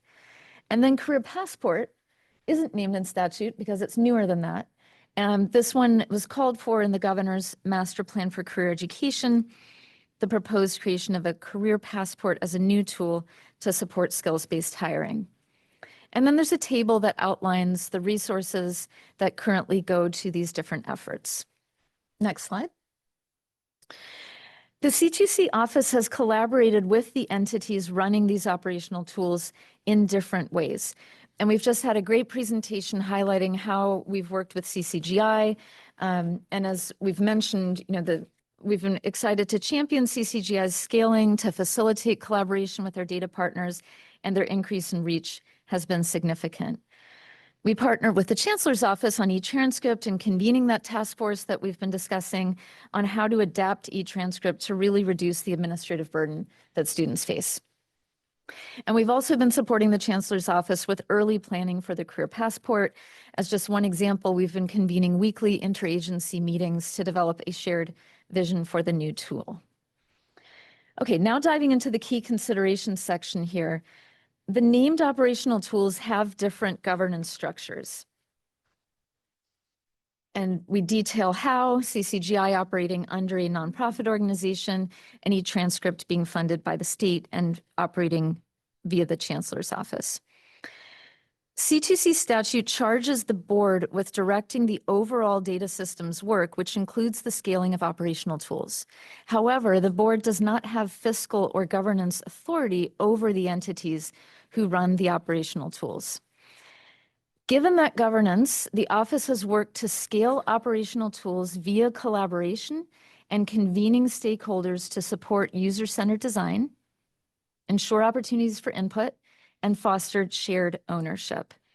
And you've highlighted this and seen some of these in high level in the work plans each year. Our office looked at this and has found that subsuming operational tools would require changing the way the tools are funded. And we have a detailed paragraph on that. And we also have not found a precedent for the state to subsume independent organizations and their workforce. Next slide. Actually, stay on the slide. I think you've already gone to it. Thank you. So what's the recommendation and reflection from the office here? As the governing board prioritizes how to allocate limited staff time, the office recommends that C2C should focus on incubating new or revamped operational tools. And that role leverages the office's core strengths, including innovation, neutrality, breaking down silos, user-centered design, linking and visualizing data, and implementing privacy-enhancing strategies. And going forward, there's really two models for this. So one is supporting the creation of operational tools hosted by other agencies. And we can use an MOU, for example, to clarify C2C's role and list the intended outcomes of the joint work. And then the second way is to support the linking of data to address a practical need in-house. So in the cases where a simple tool can be managed internally, our office can do that. And the example we share here is C2C can help the Scholar Share Investment Board identify post-secondary students who have unused CalKids savings accounts so that colleges can reach out to those individuals to ensure they are maximizing their financial aid. So that's given as an example of something where it's feasible for us to do that in-house, in contrast to operational tools hosted by other agencies. Big picture, serving as an incubator preserves C2C's neutrality, and existing state mechanisms such as the annual budgeting and legislative process can be leveraged to ensure accountability. If C2Cs continues in this incubator role, oversight by the board would focus on providing input on which operational tools the office should support, outlining the office's role through the annual work plan, and receiving periodic reports on the development of operational tools. Next slide.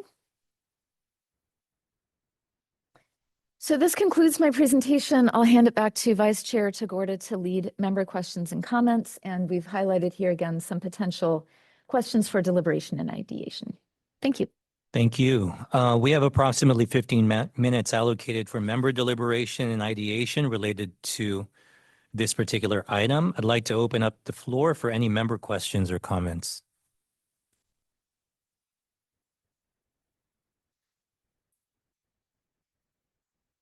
Member Nellum. Sure, thanks. I appreciate the report and the attachment C was super helpful.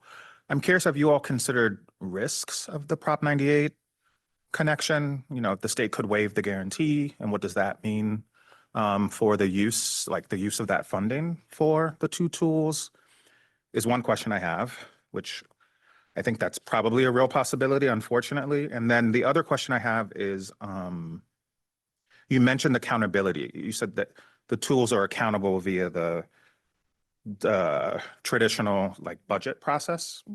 And so they're accountable to the legislature then via those vehicles. Those are those are the questions I have. And thank you. Thank you for those questions. I think the reality is that right now the state is in a very challenging budget environment. We were this past year. We expect it to be challenging moving forward for the foreseeable future as well. I think it's the risks and benefits around Prop 98 funding is something that would be helpful for the board to reflect on. Both of these tools, both CCGI and eTranscript, have historically been funded through Proposition 98 funding. So leaving that as is kind of the default state, if you will. I think there are probably different risks and benefits, both to general funded items and to Proposition 98 as well. Remind me the second question again. The accountability. Yes, the accountability. Thank you. So I think one reflection as we wrestled in preparing these, reflections from the office for your consideration is really thinking about what are C2C's core strengths and what really leverages our role in being an innovator, bringing people together, thinking about new ways to bring data together and in service of students, and what is not. And I think one of the challenges is that, as I mentioned, the governing board does not have fiscal or direct oversight of these entities who are running these tools, right? So for example, the Chancellor's Office, a large entity who's receiving the funding for this. So I think it is useful to clarify that although this coming together and deciding what's shared and highlighted on that practical tools page of our work plan has been incredibly important and I believe catalytic for what CCGI has been able to accomplish over the last 4 years, the progress we made with the eTranscript task force, but to not frame that as direct oversight in the same way that the legislature does have in terms of hearings and in terms of the budget process. So this would clarify that that oversight is and should be exercised through those mechanisms and preserves our neutrality as a place where people come together to imagine how to do things differently, but that doesn't frame our small office as an oversight agency, if you will, for our partners who are doing this work with us. Member Hetz. Member Hetz, California Community Colleges, I just want to deeply appreciate the depth of thought that's put into this. I share, I think, a lot of Member Nellum's concerns about the risks of this approach. I am generally one of we've built a super large data infrastructure. We should build on top of that. But I also understand the practical challenges of that and why we are where we are. So I would think the one thing that I would suggest is go back to something that the executive director said earlier, which is while we may not have accountability, I think what we want anyone who's being incubated, including the California Community Colleges, should report out to this board as a gesture of transparency, right? So even though I think this board wouldn't have the oversight of it, I think it would be useful for us, anyone who in this position, as CCGI just did, as we can do, to bring updates to this board on a regular basis in the interest of transparency for the public, in addition to the accountability that we would have with the legislature. That would be my suggestion. Other members of the board? Member Cochran? Yes, thank you. I would strongly support Member Hetz's just the suggestion he just made around the accountability and annual presentations on that. I think that will allow us to have visibility and opine as needed if things are working well or not. I would also just like to say, and I want to be thoughtful about how I say this. Marian talked about what are the strengths of the agency, and I think there are very many, but I also want to say it's a very new agency, right? Our last motion was just, do we think this agency should continue? So in many ways, while, I don't want to sound belittling in any way, but I want to say this agency is sort of still in its infancy. We're still getting up to speed. And we have so much strength that we've already seen from the agencies that we've already talked about. We need to continue building upon that. And I feel like it's a vulnerable time in a lot of ways, financially and otherwise. And I think we should take a lot of caution on the idea of subsuming other entities, particularly when, as you pointed out, there is no precedent that you could find in doing something like this. So I would strongly suggest we be very cautious about moving in any direction like that. Member Skull. Just to piggyback on that a little, I having worked for CSIS, which is a 98 funded entity organization in the state that's enjoyed relative stability, right? So there can be stability in that, especially when we're doing that work. So I'd have two questions. One is, for me, where are we in the timeline for the feasibility study portion of what the code says that within 5 years that there'll be a study to us and the legislature? So is this discussion meant to serve as the input to that report? And then my follow-up is more of a commentary that seems similar, that subsuming could serve as a distraction, especially when we're talking about an organization like CCGI that's subsuming something of that size, given Cradle-to-Career's current size, could serve as a distraction from your current mission. Yeah. Thank you for that. On the timeline, yes, the statute says 5 years from the time the statute's passed, so that's next summer. And the purpose of bringing this up today is exactly that. You can think of our reflections as being a first step toward that feasibility study, and your input and deliberations here can then further refine what's in the final feasibility report from the office. So thank you for that. It's due at the latest next summer. And to your comments, just from the office's perspective, I agree that our work plan this year, we will be at the max in being heads down in producing the research data request process and the secure data enclave and everything else you'll review this afternoon in our work plan. So I fully agree that trying to, at this stage, subsume an organization 3 times our size that has been built out in a different structure than the state would materially affect our ability to deliver the core of what Cradle-to-Career is charged with building. Member Vu. Yeah, thank you. Tom Vu, Government Board Member. I just wanted to echo Debbie's comments and John's comments around just transparency with, I know like, e-transcript will be presenting a little bit later, and CCGI as well, just presented, but, especially around the career passport, I think that has challenging overlays, particularly from the federal government, especially with, things coming down from with Workforce Pell, and some possibly having to work with a different agency, not just the community colleges, chancellor's office on this. So I think there's some potential challenges there coming in the future. Challenges, not political, but just integration challenges. So I think just if this agency has some type of not oversight, but accountability to it, I think just having the governing board be more aware with more regular updates, I think would be really beneficial. Other members of the board. Member Van Natten. Sort of echoing, I think, what everybody else has been saying.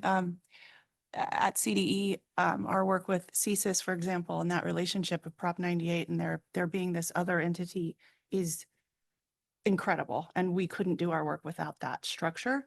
Our work with CCGI has also been really incredible. And I think that specifically CCGI has been around for how many years? 13 years.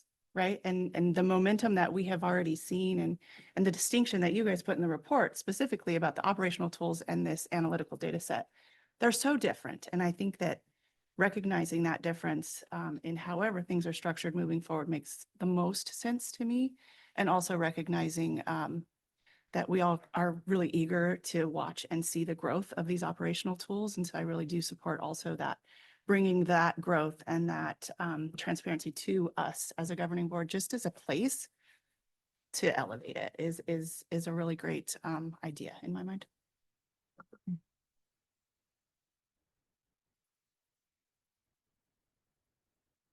We have time maybe for one more question. Yes, Member Romero.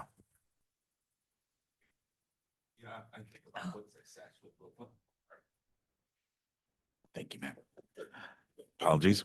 I think what success would look like if we look back, you know, and over, say, we do this for 10 years and we look back, and it'd be that ideas were seeded here, or projects like what was used were brought here, were elevated, and then they were executed by different departments and that are data providers and so on, that actually brought about change and innovation and so on, would be successful. If it was all centralized in one place, I think they'd be more vulnerable to and so on. And departments tend to say if it exists over there, that's somebody else's. But if we're part of it, or we're the executors of that, then, you know, it will continue.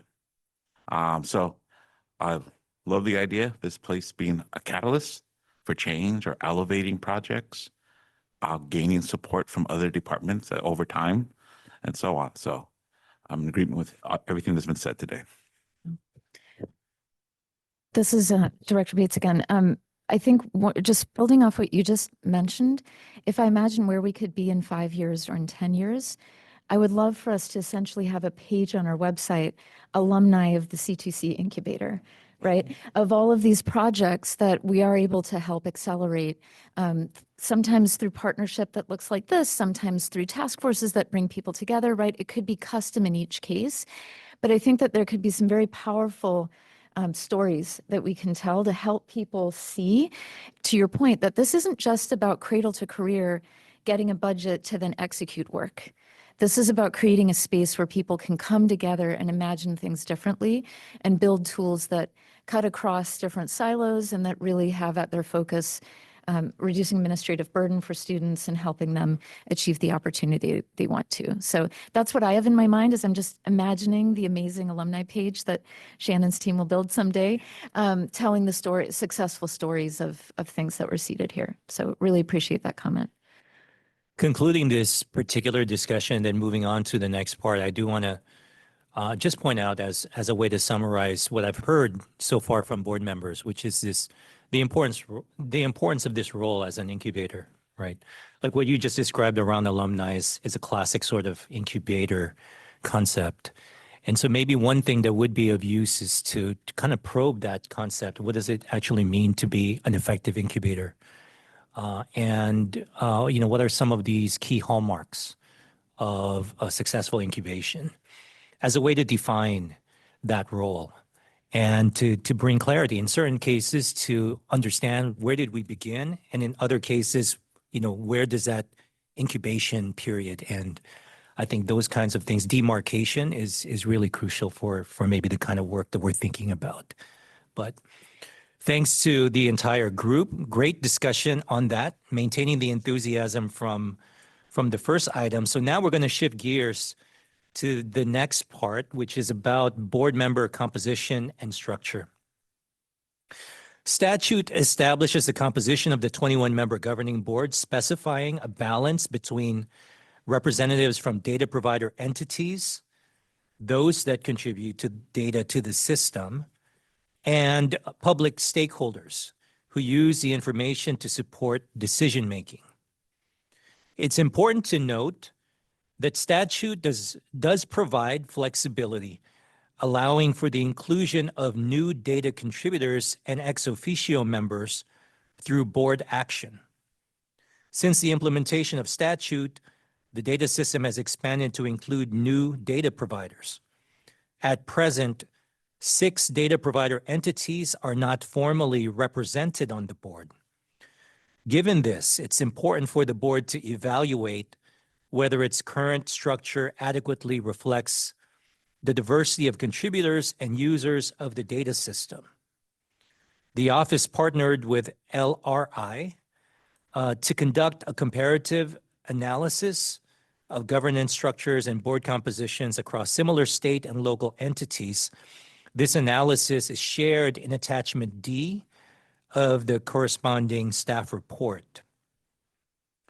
Before we move forward, I'd like to take a moment to introduce a few questions from the corresponding staff report for members to reflect on. We will revisit these questions during member deliberation. You see that displayed on the slide in front of us. Considering the current structure of the board, would it be feasible to add more members? And second, if new data providers were seated, should more public seats be added to maintain a balance to membership? Next slide, please. What you see here depicted is an outline, a menu of options that the board may consider regarding potential changes to the composition and structure of its membership, particularly in light of the data system's continued growth and the addition of new data providers. I'm going to go through these in greater detail right now. So first, the board may choose to maintain the current composition and structure as defined in statute. Under this approach, the original data providers identified in statute and during the planning process would continue to hold their designated seats. This option serves several advantages. For example, it may preserve continuity and stability. However, the potential risks to this approach may include a continued lack of representation on the board from data providers added since the inception of C2C.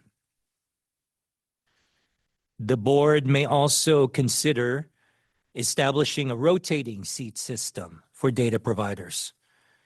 Under this model, seats allocated to data contributing entities would rotate among organizations over time, allowing broader participation.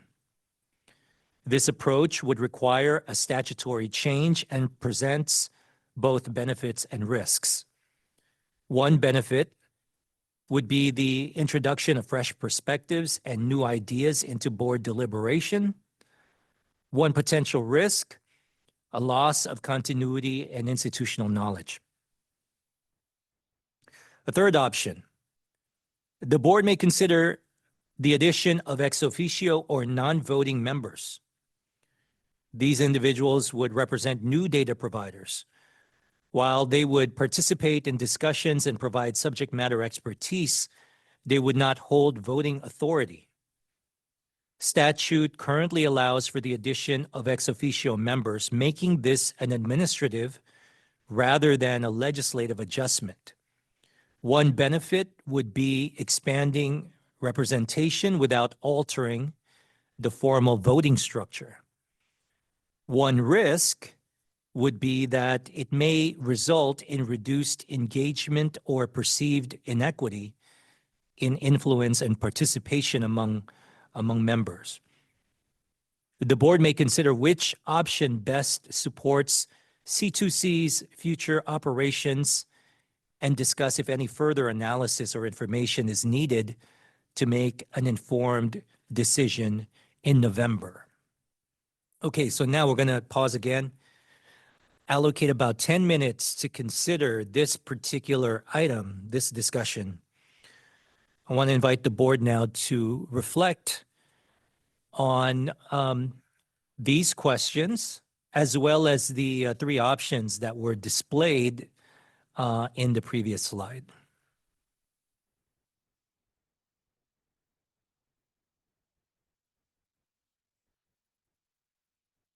Member Hetz. Member Hetz, California Community Colleges. I just want to note that there's some mismatch between these questions and the options that we were provided, because the statutory option that we were provided was just to rotate, not to grow. So I just want to note that if one of the options I think we're considering or deliberating over is whether or not we could just be a bigger board. I'm not advocating for that. I'm just noting that that is something that we could do.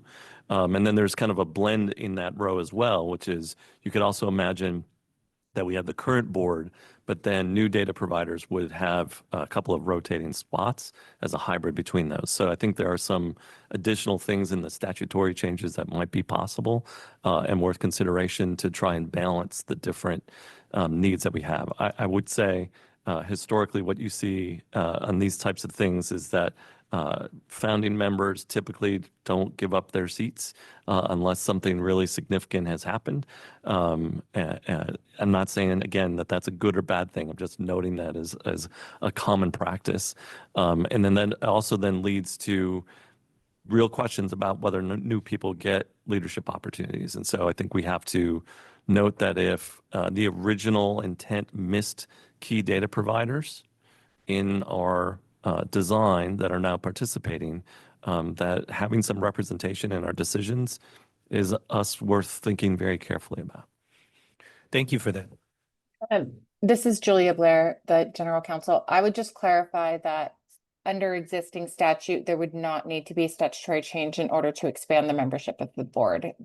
The board has the authority to add new board seats under existing statute.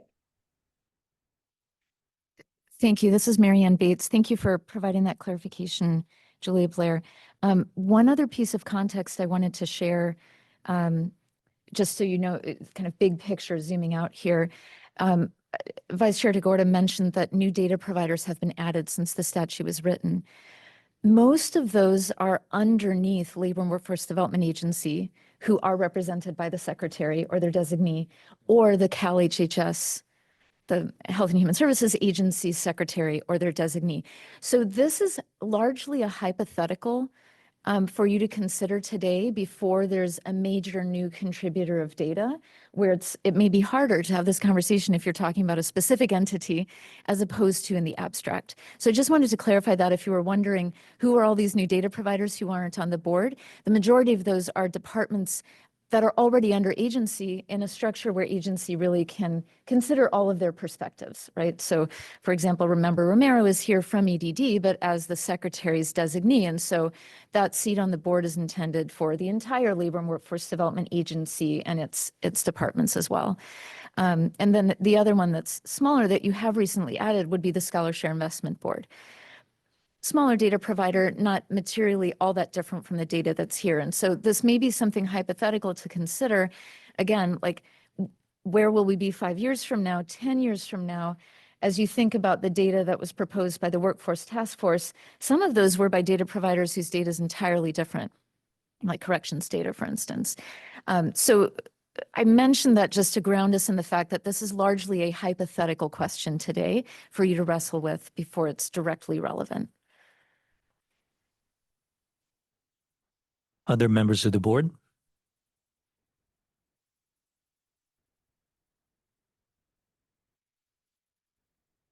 I will make a note in response to Member Head's comment that, yeah, there are variations to this, right? Obviously, we're presenting a couple of critical ideas, but as a board, it would behoove us to kind of contemplate a wider range or wider array of different options should that be beneficial to us as an organization.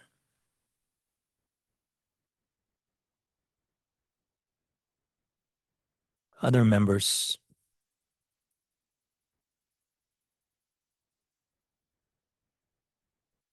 Designee Rika Cheska, California Health and Human Services Agency.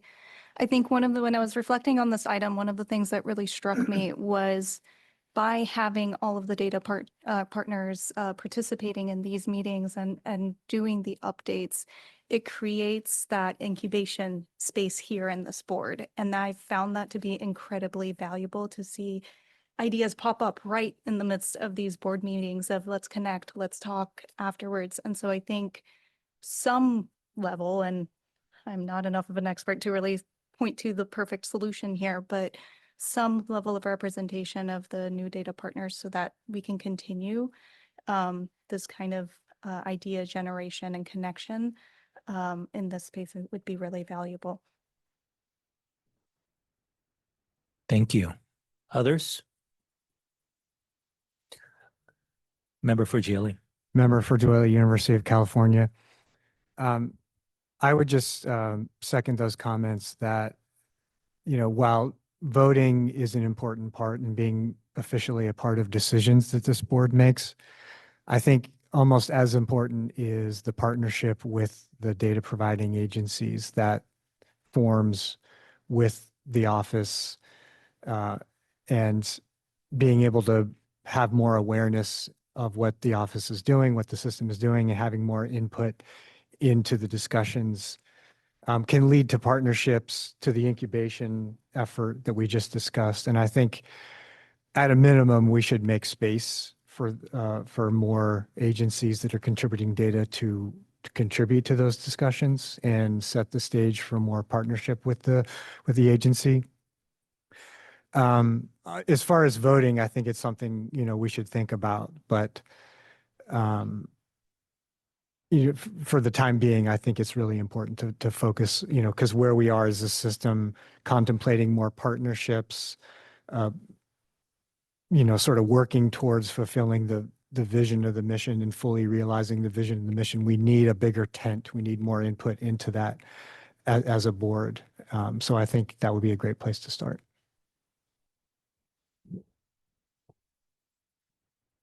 Member Jess. Thank you for this conversation. I don't have, I feel like, a clear sort of perspective on what should be done, but I do think my sense is that if we had a new data provider that wasn't already represented, it would be really important to have their voice here at the table, and sort of have sort of similar weight as the sort of early data providers. And I think having them ex officio or non-voting can also like shift the dynamics if you're to add them in that way. So I think bringing them as a voting member feels important to me. Also thinking about sort of the public member role too. I think similarly, like I think as C2C continues to launch more products, I think the public member role becomes even more important. I do know that makes the, the governing board larger, which is not ideal, but the state does have even larger governing boards than this one. And what we have here, I feel like has largely, it feels like avoided a lot of the downsides of what, as we thought about the governance of C2C, I don't feel like a lot of that's playing out even with the board this size. It's very collaborative. It's been consensus on so many things. It's been excellent. And I know that is, I assume I should say that is because of the work of the C2C staff behind the scenes. So I know that growing it may not make what happens in this room, I think, harder or more difficult, but I know it makes it a lot harder for what happens in the office.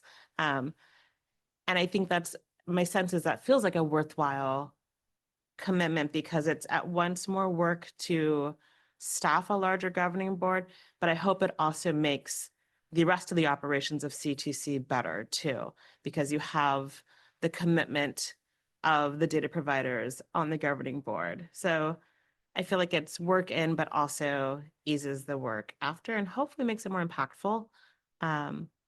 That said, I think we should continue to reevaluate this. I think whatever decision we make in the next meeting or whenever we have to make a decision, we continue to set up a, let's see how this works after we've been doing it for a little while and keep it open to pulling back a little bit. And I think raising the caveats that we anticipate so that doesn't feel like it's a personal slight to, a public member or a department, but it's sort of a known thing going into this from, before it becomes a personal issue.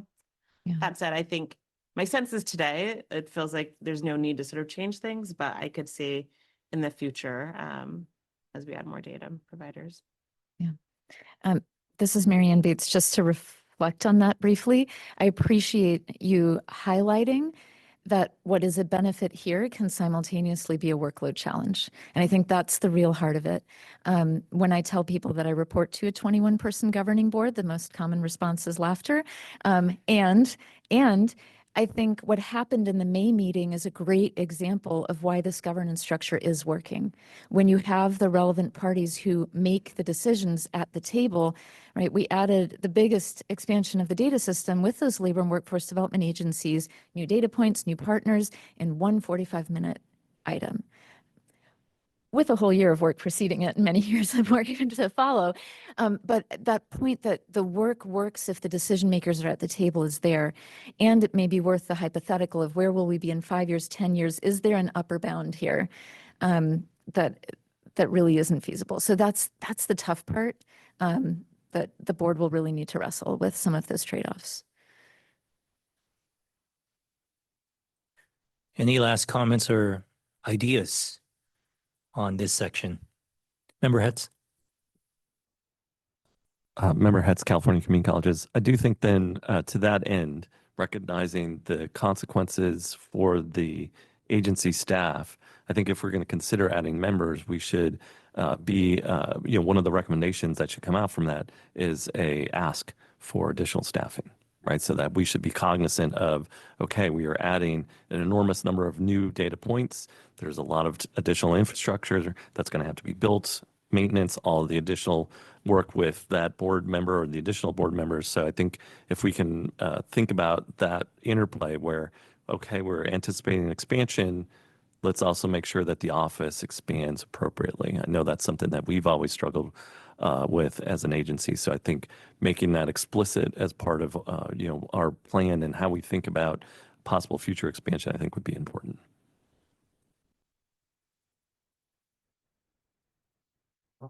Designee Bjerke for Assemblywoman Jackie Irwin.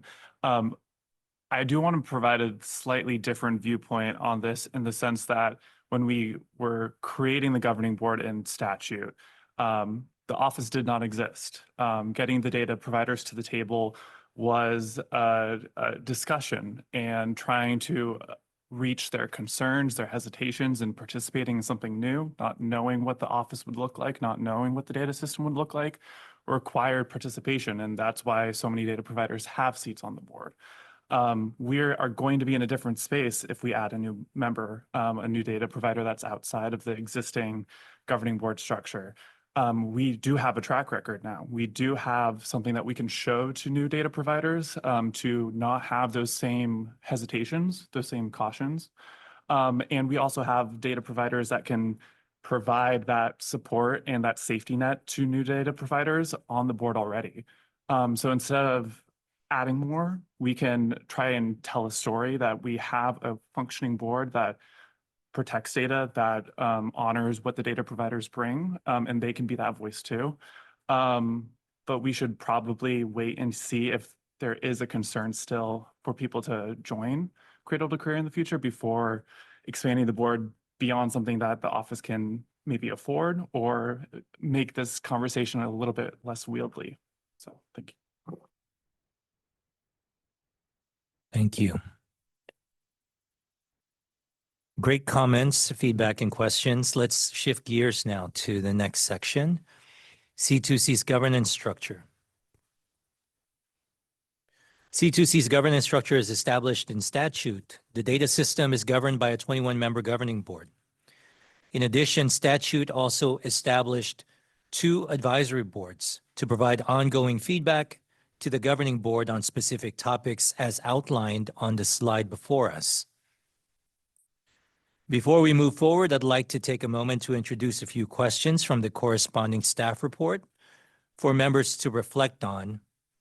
We will revisit these questions during member deliberation.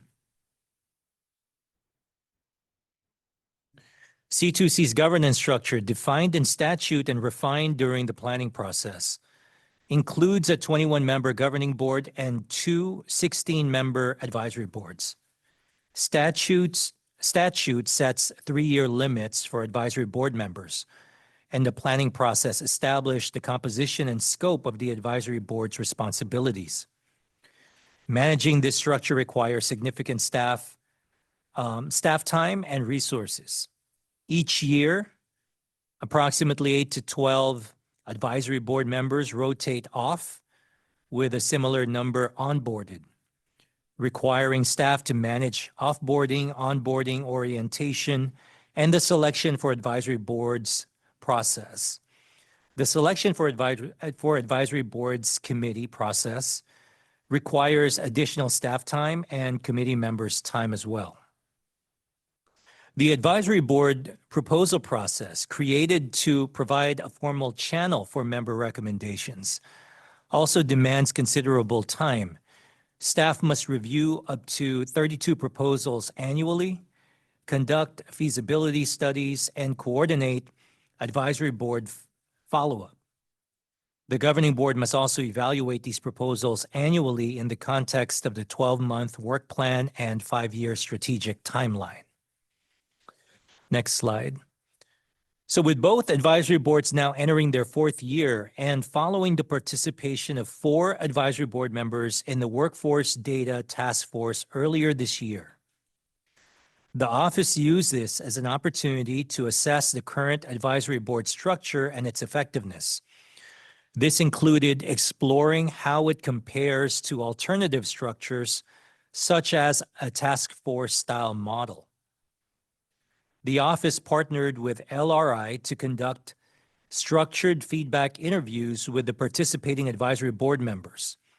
The objective was to gain insights into their experiences and gather reflections on how serving on a time-bound, issue-focused task force compared to their broader ongoing roles on the advisory boards. Feedback from the interviews revealed a consistent theme. Members valued the task force format and expressed a desire for more meaningful opportunities to contribute their expertise and make an impact. They shared that the task force format allowed for deeper engagement and increased collaboration. The following slide summarizes key themes that emerged from these interviews. A summary of the findings is provided in attachment E of the corresponding staff report. Findings from the recent feedback interviews highlighted an opportunity to evolve the current structure. The office piloted a task force style approach during the July 11 Joint Advisory Boards meeting, where members provided targeted feedback on the query builder and research request process. Based on the success of that meeting, the office plans to continue using a task force style model for future advisory boards meetings. These meetings will be virtual and structured around specific agenda items that invite meaningful input. This would enable advisory board members to apply their expertise to high-impact areas aligned with C2C's evolving goals. As C2C's work continues to expand, the office is approaching a pivotal stage where the expertise of advisory board members can be more effectively leveraged. The shift to a task force model is intended to better align advisory board member contributions with C2C's priorities while improving overall effectiveness and engagement. So given this transition, the governing board may also consider whether the current advisory board term structure, 3 years with annual onboarding, continues to meet the needs of C2C, and discuss if this is an opportunity to revisit the current requirement to appoint new members each year. For example, would it be better served to appoint 32 advisory board members once every 3 years as opposed to staggered appointments? So the board is being asked to grapple with how we are balancing staffing and resources.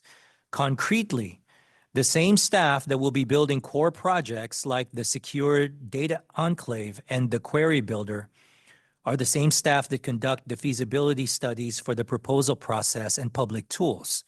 So given this context, members are invited to provide guidance on administrative prioritization. Next slide, please. So here again are our questions. As part of member deliberation, members may consider addressing and reflecting on these questions.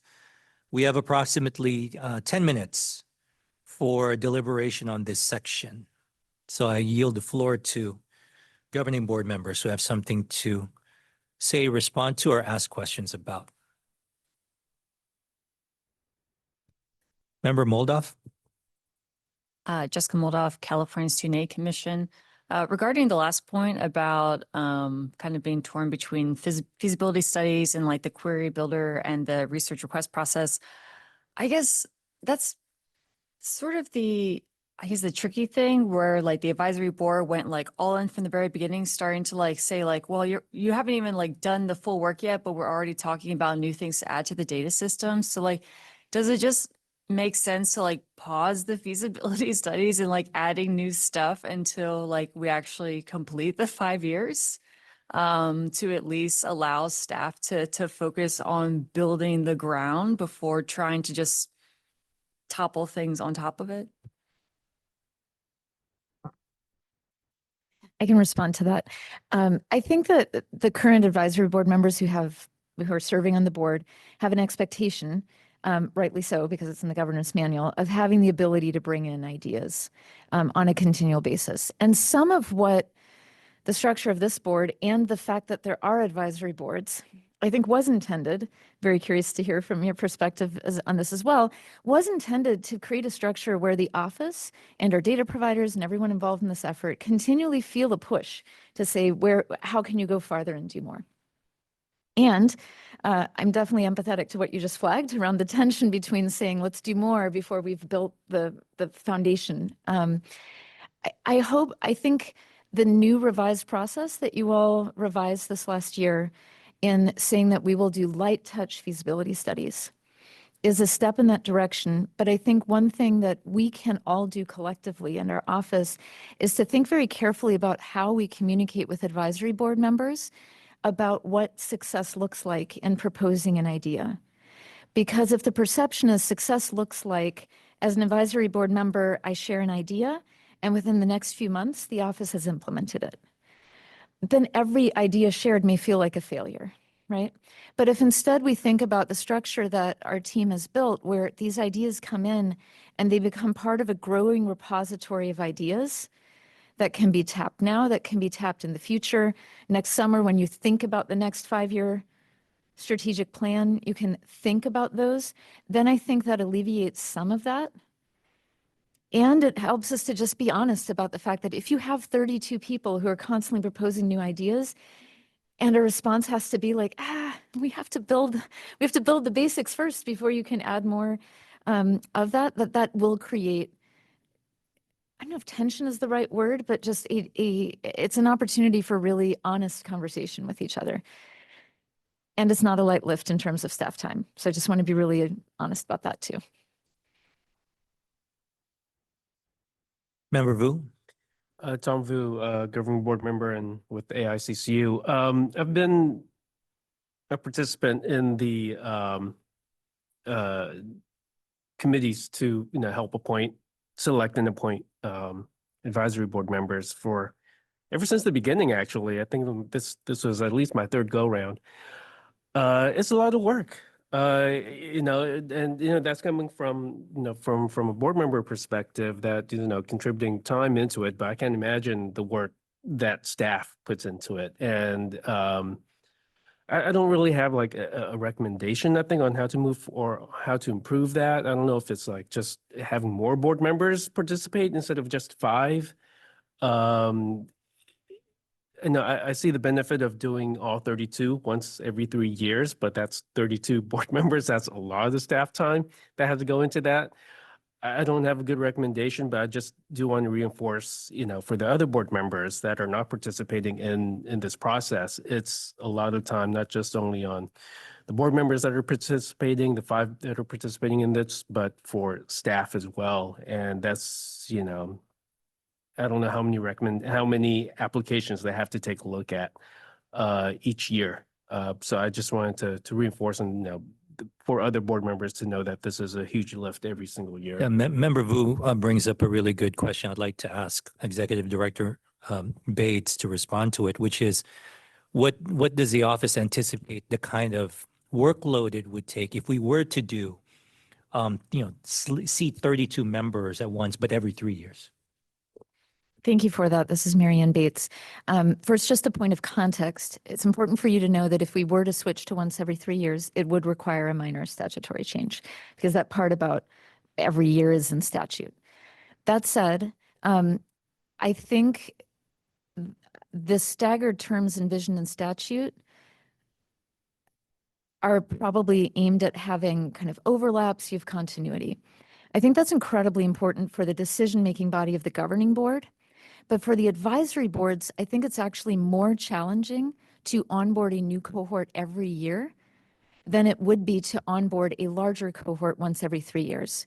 Because Mary Kate's team has to do, say, an onboarding session, and it is more work with more members, but it's still one combined Zoom call where you're helping everyone understand Bagley-Keene and travel expense claims and all of that. It's also the case that when you have new members each year, you have like 3 different cohorts within each advisory board of different levels of experience and familiarity, and we're constantly having to catch up the newest members to understand the context the others do. So I think the concern about having overlap is less for the advisory boards because they're not a decision-making entity, and that it may actually be easier to say, what's the work for the next 3 years? And then you go through one recruitment round. And instead of saying we have 100 applications and 90 people will be disappointed and 10 will get a seat, it's so hard, right? You've experienced this repeatedly. We say we've got 100 applications that year and 32 will get a seat. And then we can think about a 3-year experience that starts with year 1, really learning about the system. And then they can build together through that. So if you would have asked me this 3 years ago, I would have said, oh no, we need the overlap. But now that we've actually experienced it, I think that overlap is actually challenging administratively for our team, and it's challenging for the advisory board members. And there might be a really nice experience of having one cohort that starts and that then continues. So Mary Kate, please speak up if you have concerns on that. But I think administratively, it might actually be easier to do 32 people at once, 3-year cohort, than every 3 years. It's a fresh cohort that comes in. Member Nello? Yeah, one of the things that I love about this entity is that we have the opportunities for public engagement. So just want to appreciate that we have that. Having served as both a liaison and this year on the selection process, the packet that we get from the team, the office, to provide us with the information that we need to go through all of the applications was dense. There was a lot of information in there to get through. I mentioned to Sujan, because we both served on different committees, like, wow, like this was amazing, the amount of preparation, but I can't imagine the amount of work that went into it from the team's perspective. And so I think anything that can reduce the workload so that we still have the community engagement, and I think this task force recommendation will create a space for meaningful engagement around meaningful agenda items, I think is warranted and I think would be helpful, at least from my semi-outside perspective.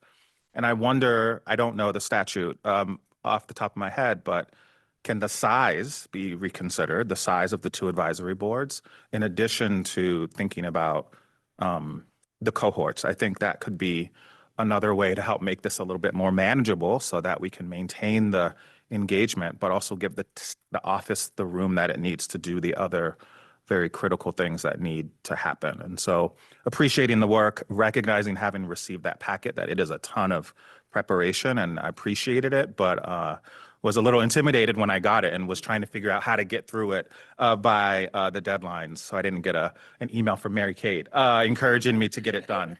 So thank you for that. I would like to ask Julia to correct me if I'm wrong here, but the existence of the advisory boards is in statute. The annual appointment is in statute. The 3-year terms is in statute. The size of the advisory boards is not. That actually is defined in the governance manual. So you could decide to play with that if you'd like to. We could also say there's often some turnover. People change jobs. Now there's a conflict of interest. They move out of state, right? There's different reasons why people may not serve a full 3-year term. You could just decide to appoint once every 3 years. And if the advisory board is a bit smaller at the end of the 3 years, that's not a problem from a statutory perspective. That's correct, Marianne. Thank you. Sorry, Julia Blair, General Counsel, just confirming Marianne's description of statute is correct. Member Gonzalez Vasquez, and I'm an assembly appointee. I've also served on the advisory board, and I echo, it is a lot of work, both for governing board members, but also for the staff. And I really appreciate all the work that goes into it because it's very thorough. We receive so many, documents to be able to make an informed decision in terms of who we choose for both boards. But I also want to lift up that having folks stay for a 3-year period also allows them to work together on different things. So it allows for that continuity and for them not to be introduced to new members all the time. And I'm sharing a little bit of reflections of the joint advisory committee meeting that happened in July. And it was really great to hear folks interact and talk about potentially working together on proposals or refining some of those proposals, and looking forward to future engagement, what that looks like. And you have ambassadors who can continue to support the work, to engage other folks in the work. So I really like the idea of a 3-year. It's a lot, 32 people, it's quite a bit, but I like the idea of having it for 3 years and do one onboarding session. Any others before we should? So I was also on an advisory board when the data wasn't even in the system yet. And it felt a little like out of order. Like we were supposed to be advising on something that didn't exist. And so to the point about potentially pausing feasibility studies and as an opportunity to look at what is the actual role of these advisory boards with respect to the data system. Because if you look at statute, it's not about adding new, it's about, it could be, you could read it that way, but the way I read it is about, is the system working in the way that it should to meet the needs of the state? So, and I also have seen those feasibility studies and I cannot imagine how much work it is for you all to put those together. Let's just be clear, those are a lot. And so I don't know if that's a possibility, but as the governing board, we put that process in place. It's not in statute, so. Thank you. Any concluding questions before we shift gears? Member Forgielli. Member Forgielli, University of California. I would second Member Van Notten's comments about the scope and the charge of the committees maybe being something we should look at in addition to the mechanics of the onboarding and the frequency and all of the workload that I appreciate is going on with that. But as someone who is the recipient of the questions and who participates in completing the feasibility studies that come out of these advisory groups, over the past couple of years, I've noticed how the scope has really crept and broadened out into, we used to get questions about, do you have this data point or that data point? Now the questions have broadened out to like policy questions. And what is your university planning on doing with the dashboard and reaching out to constituents? And how are you going to support the career master plan work group, which are all great questions, but I don't know that it's a productive use of these boards' times to be asking such a broad set of questions that then requires work on the part of the data providers to respond to, because those are not simple questions. Those have to be routed up through leadership, and what you end up getting back is a very curated response for a public audience that is probably not, not responding to the spirit of what they were really asking. So I think there's a possibility that the scope creep of the charge of these groups is maybe contributing to the sense that there's a lot more workload. And I was glad to see this proposal for a more narrow focused task force approach to where people could focus on, maybe going back to the original language of the statute and focusing on using the data we have to achieve and realize the mission of the Cradle-to-Career, and maybe less so on looking for new data elements before we've done that. Thank you, Member Forgielli. As we conclude this agenda item. I just want to commend governing board members for leaning into this discussion and contributing both your lived experiences with some of these processes, but also, stretching to think about what would be best for this organization over the long haul. It's a very difficult undertaking, but I think the quality of the questions and comments that we received and the engagement that we're seeing across the board reflects everyone's commitment and contribution to this initiative. I also just want to pause, since we are talking about our advisory boards, to thank our advisory board members and all of the partners that we have who are desirous of contributing to this work. They put in a lot of time and effort as well, and I don't want it to be lost that we as governing board members appreciate what is being provided to us, what is presented to us, the time and effort that it takes for public comments and for proposals to be put together. We really greatly value and appreciate the feedback that we receive. So thank you again for this discussion. I think we've got a lot of ideas here to work through between now and our November meeting.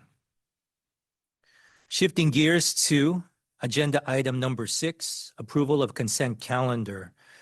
The matters on the consent calendar are routine in nature and are approved by a single vote. Prior to action by the governing board, members and the public will be given the opportunity to remove any item from the consent calendar. Items removed from the consent calendar may be heard immediately following approval of the consent calendar or set aside until later in the day. The items on the consent calendar are reflected here on this slide. Would any member wish to remove any of the items on this slide? So 6.1, May 9, 2025 quarterly board meeting minutes, and 6.2, formation of the Executive Director Review Committee.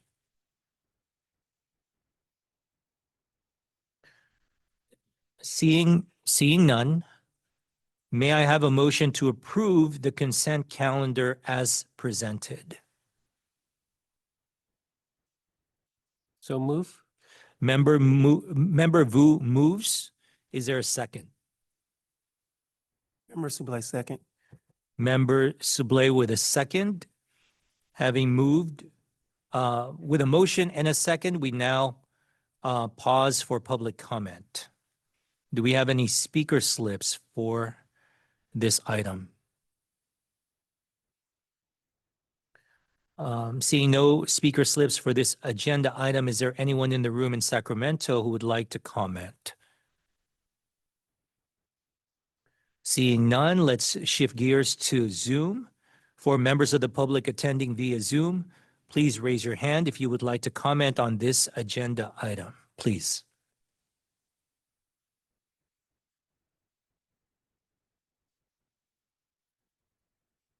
Seeing none, we can close public comment. We have a motion and a second. We've closed public comment. So Stephanie Gutierrez Valdez, please do a roll call vote. Chair Payne. Vice Chair DeGorda. Yes. Member Cifuentes. Yes. Member Cochran. Yes. Member Evans. Yes. Member Ferjueli. Yes. Member Gonzalez Vasquez. Yes. Member Hetz. Yes. Designee Bierke for Member Irwin. Aye. Member Jez. Yes. Member Laird. Member Lee.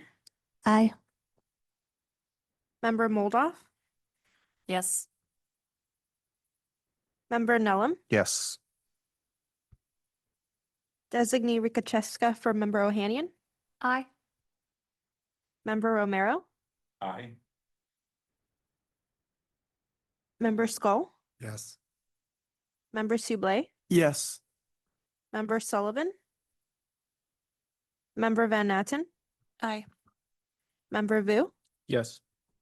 For the clarity of the record, we have 18 ayes. Thank you. The motion passes.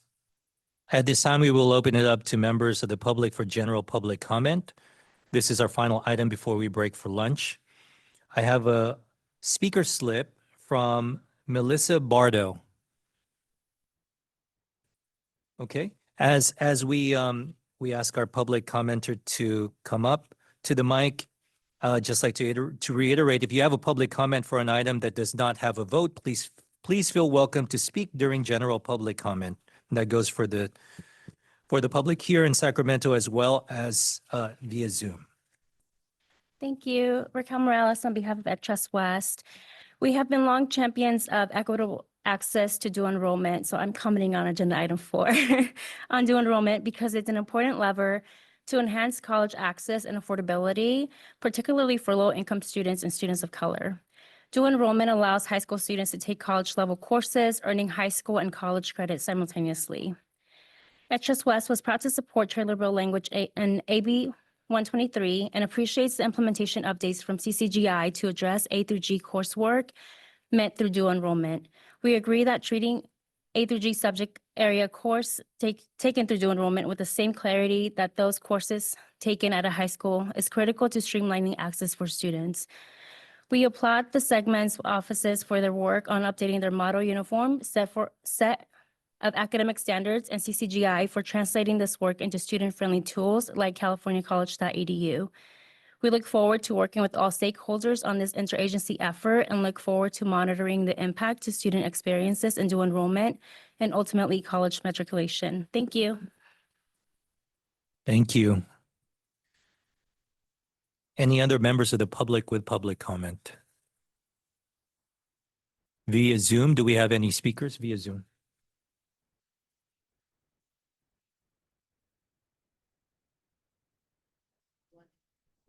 One hand is raised via Zoom.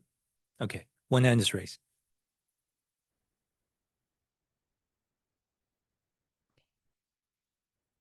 Please feel free. Linda Kaminsky, I have allowed you to speak. Your time begins now. Okay, thank you. First of all, a clarification, have we already discussed item 7? No, that's forthcoming after lunch. Okay, then I'll wait till then. Thank you. Thank you. Any other commenters via Zoom? No other raised hands at this time. I'll close public comment on Zoom. Wonderful. Well, we thank members of the public who have provided comments here today, this morning. We appreciate your sharing your thoughts with us. We appreciate your engagement. At this time, we will pause for a 45-minute lunch. We will return at, well, no, it would be 40-minute lunch. We will return at 1:20 p.m.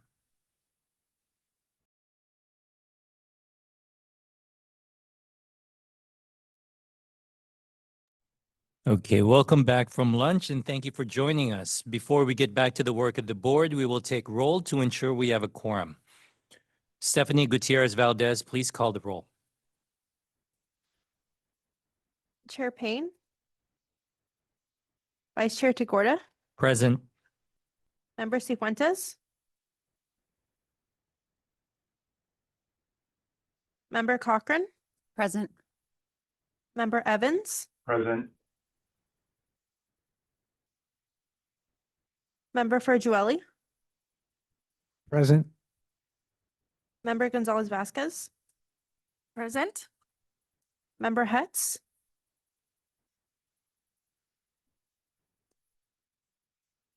Designee Bierke for Member Irwin.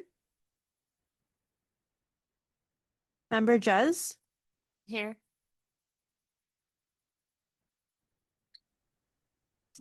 Member Laird.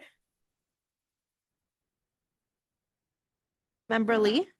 Present. Member Moldoff. Present. Member Nellum. Present.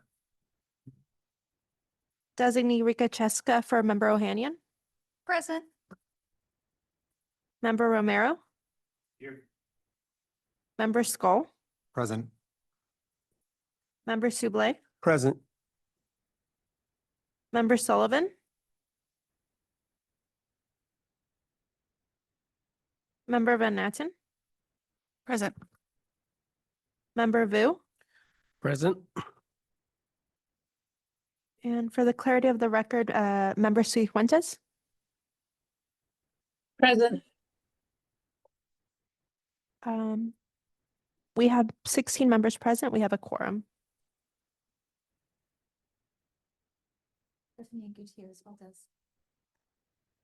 And for the clarity of the record, Member Hetz is present. We have a quorum. Thank you. We will now be moving on to agenda item number 7, update, discussion, public comment, and possible action on the budget change concept and the Cradle-to-Career Data 12-month work plan. This agenda item will be broken up into 2 parts, each part followed by member deliberation. I'd first like to invite Leslie Taylor, our Director of Operations at Cradle-to-Career Data, to present the first part of this agenda item. Thank you, Vice Chair Tagorda. Good afternoon, members of the Governing Board. Leslie Taylor, Director of Operations for the office. In this item, I'll provide a high-level overview of C2C's operating budget, the context of the state budget cycle, and the office's assessment of resources needed to achieve our statutory charge. By way of background, I'll start by describing C2C's budget for the prior year. In fiscal year 24-25, which just ended June 30th, C2C's budget was about $15 million, reduced from about $15.4 million by 2 budget control sections. Control section 4.05, ongoing reductions to state operations, reduced our operating budget by $278,000 ongoing. And control section 4.12, vacant positions, funding reduction, and elimination of positions, reduced our authorized positions by 1, and reduced C2C's operating budget by $114,000 ongoing. And together, these 2 control sections resulted in a reduction to C2C's ongoing funding of approximately 2.5%. So that's kind of a recap of some of the issues and uncertainties we talked about last year. C2C also had $600,000 available one time to begin implementing the statewide scaling of eTranscript California. We're doing this work through a multi-year contract with WestEd. For fiscal year 25-26, we have 1 approved budget request. Marianne mentioned this morning in her ED update. We received a new research data specialist 3 position and $500,000 one time to support the development of the career passport. You can find the link to the approved budget request in the staff report for this item, if you'd like to read that. Okay, the new Budget Act for the fiscal year that started July 1st provides C2C with an operating budget of approximately $15.7 million, of which $15.165 million is ongoing, and $500,000 is that one-time funding for career passport. Okay, so the content and format of this presentation may feel familiar. This is the typical presentation that I give to the governing board in August. And each year I do like to take just a minute or 2 to provide some of that overall context as a reminder for members and for the public of the overall state budget cycle that we're working within. The state fiscal year runs from July 1st through June 30th. So we're very early on in fiscal year 25-26. And this is the time of year when agencies and departments review their baseline funding to determine whether additional resources are needed for the next fiscal year, beginning July 1, 2026. So we're looking into that crystal ball for 1 year ahead from now. The initial request for resources is a budget change concept. Agencies work with their departments to prioritize these concepts and develop the initial ideas into budget change proposals, BCPs, that go to the Department of Finance for consideration and incorporation in the governor's proposed budget, which is released by January 10th. In the months that follow, the legislature will hold budget hearings during which requesting departments will present their budget change proposals and answer questions from members. The governor will release their May revision to the proposed budget by May 14th, and by June 15th, the legislature must pass a balanced budget bill.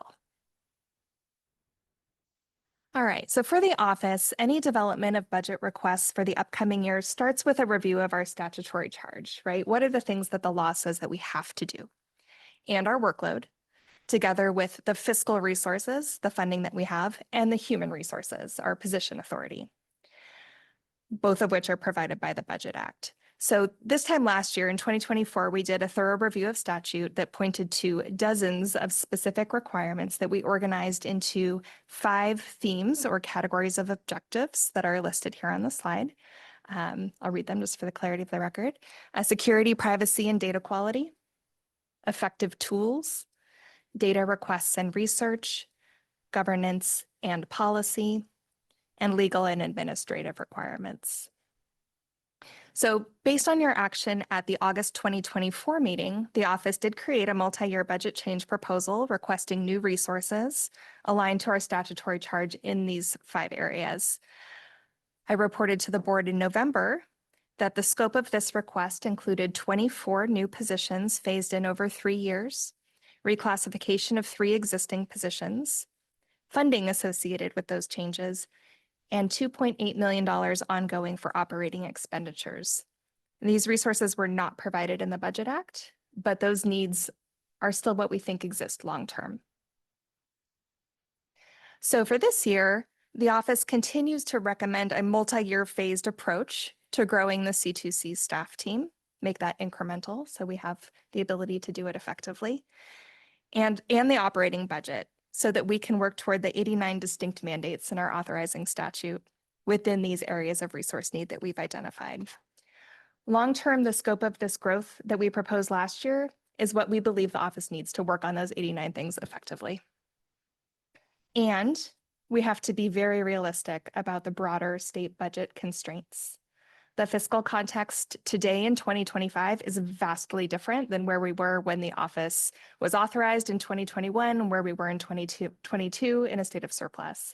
Any new resources will be extremely difficult to come by this year and for the foreseeable future, especially considering the ongoing needs of programs that provide direct basic services to Californians, such as fire and life safety and health and human services. So we're very aware and mindful of the context in which we're having this conversation. To the extent the office is able to advocate for its resource needs, our priorities are data security and privacy, and building institutional knowledge and increasing our capacity in-house to ensure continuity of service and operations. Again, working toward those statutory mandates.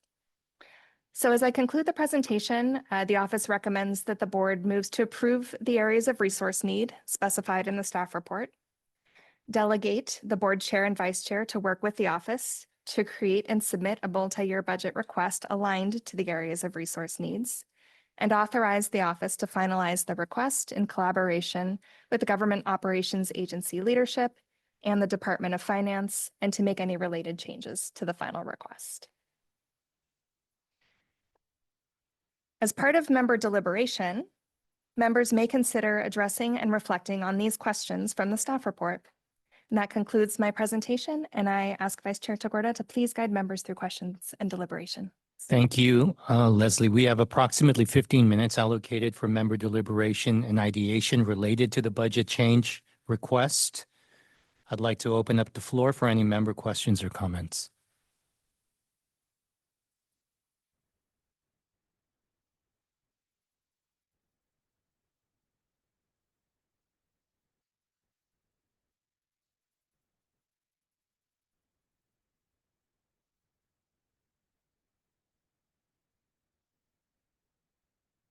I'll give it another moment, but maybe worth also highlighting what's on the slide.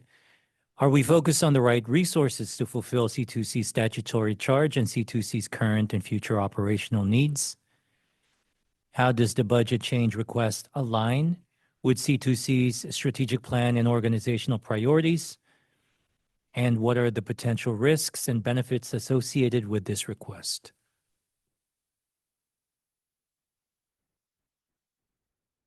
Member Cochran? Just a very brief comment to say that I actually really appreciate the strategy of continuing to submit the BCP and the requests and continuing to highlight what you need, even in years where you think that is going to be very hard to come by. So thank you. Other members of the board, member heads. I just want to second Member Cochran's comments, especially since we don't always know what the budget is going to look like, right? Occasionally the budget suddenly is good. That's not as common, but that does happen. And so if you don't have your budget change request in, when that happens, everyone else gets positions and you don't. So I strongly agree. Other questions, comments from members of the board?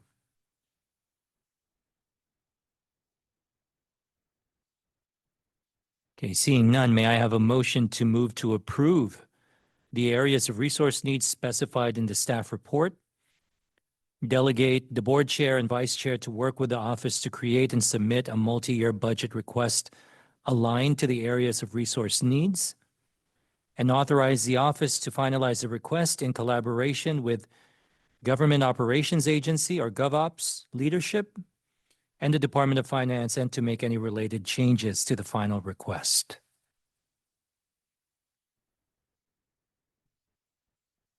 I'll move.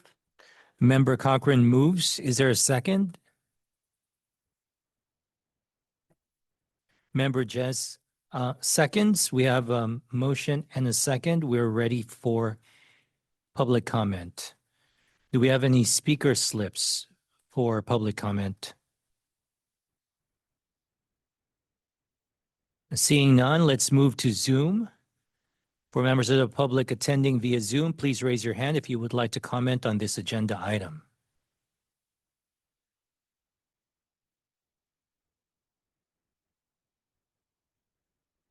Vice Chair Tagorda, I currently see 3 raised hands on Zoom. Oh, okay.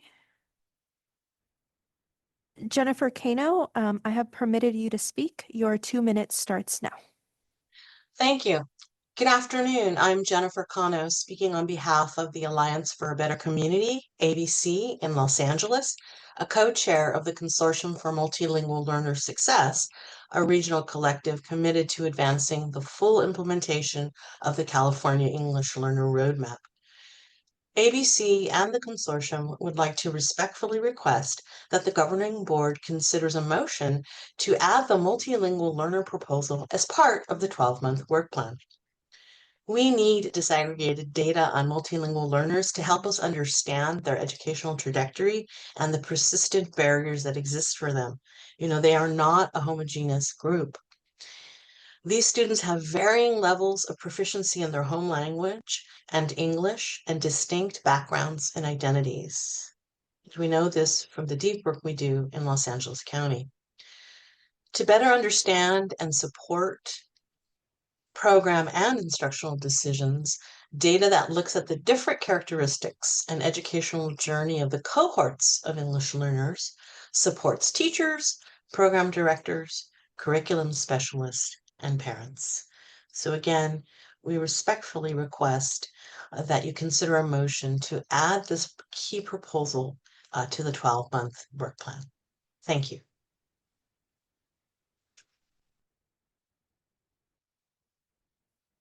Are there other public comments on this item? Yes, we have 3 more raised hands. Okay. Linda Kaminsky, I have permitted you to speak. Your 2 minutes starts now. Thank you very much, and good afternoon.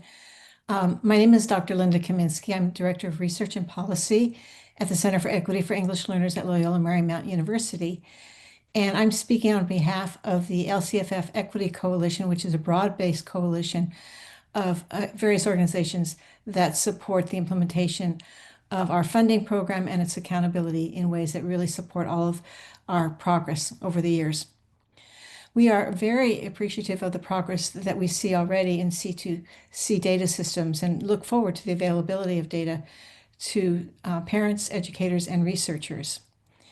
California schools serve more than 1 million English learners, including, as you heard just a minute ago, different characteristics or typologies, such as newcomer immigrant students, students at various levels of English proficiency who are making good progress, students who are long-term English learners or at risk of becoming a long-term English learner, and students who have reached full English proficiency and are reclassified.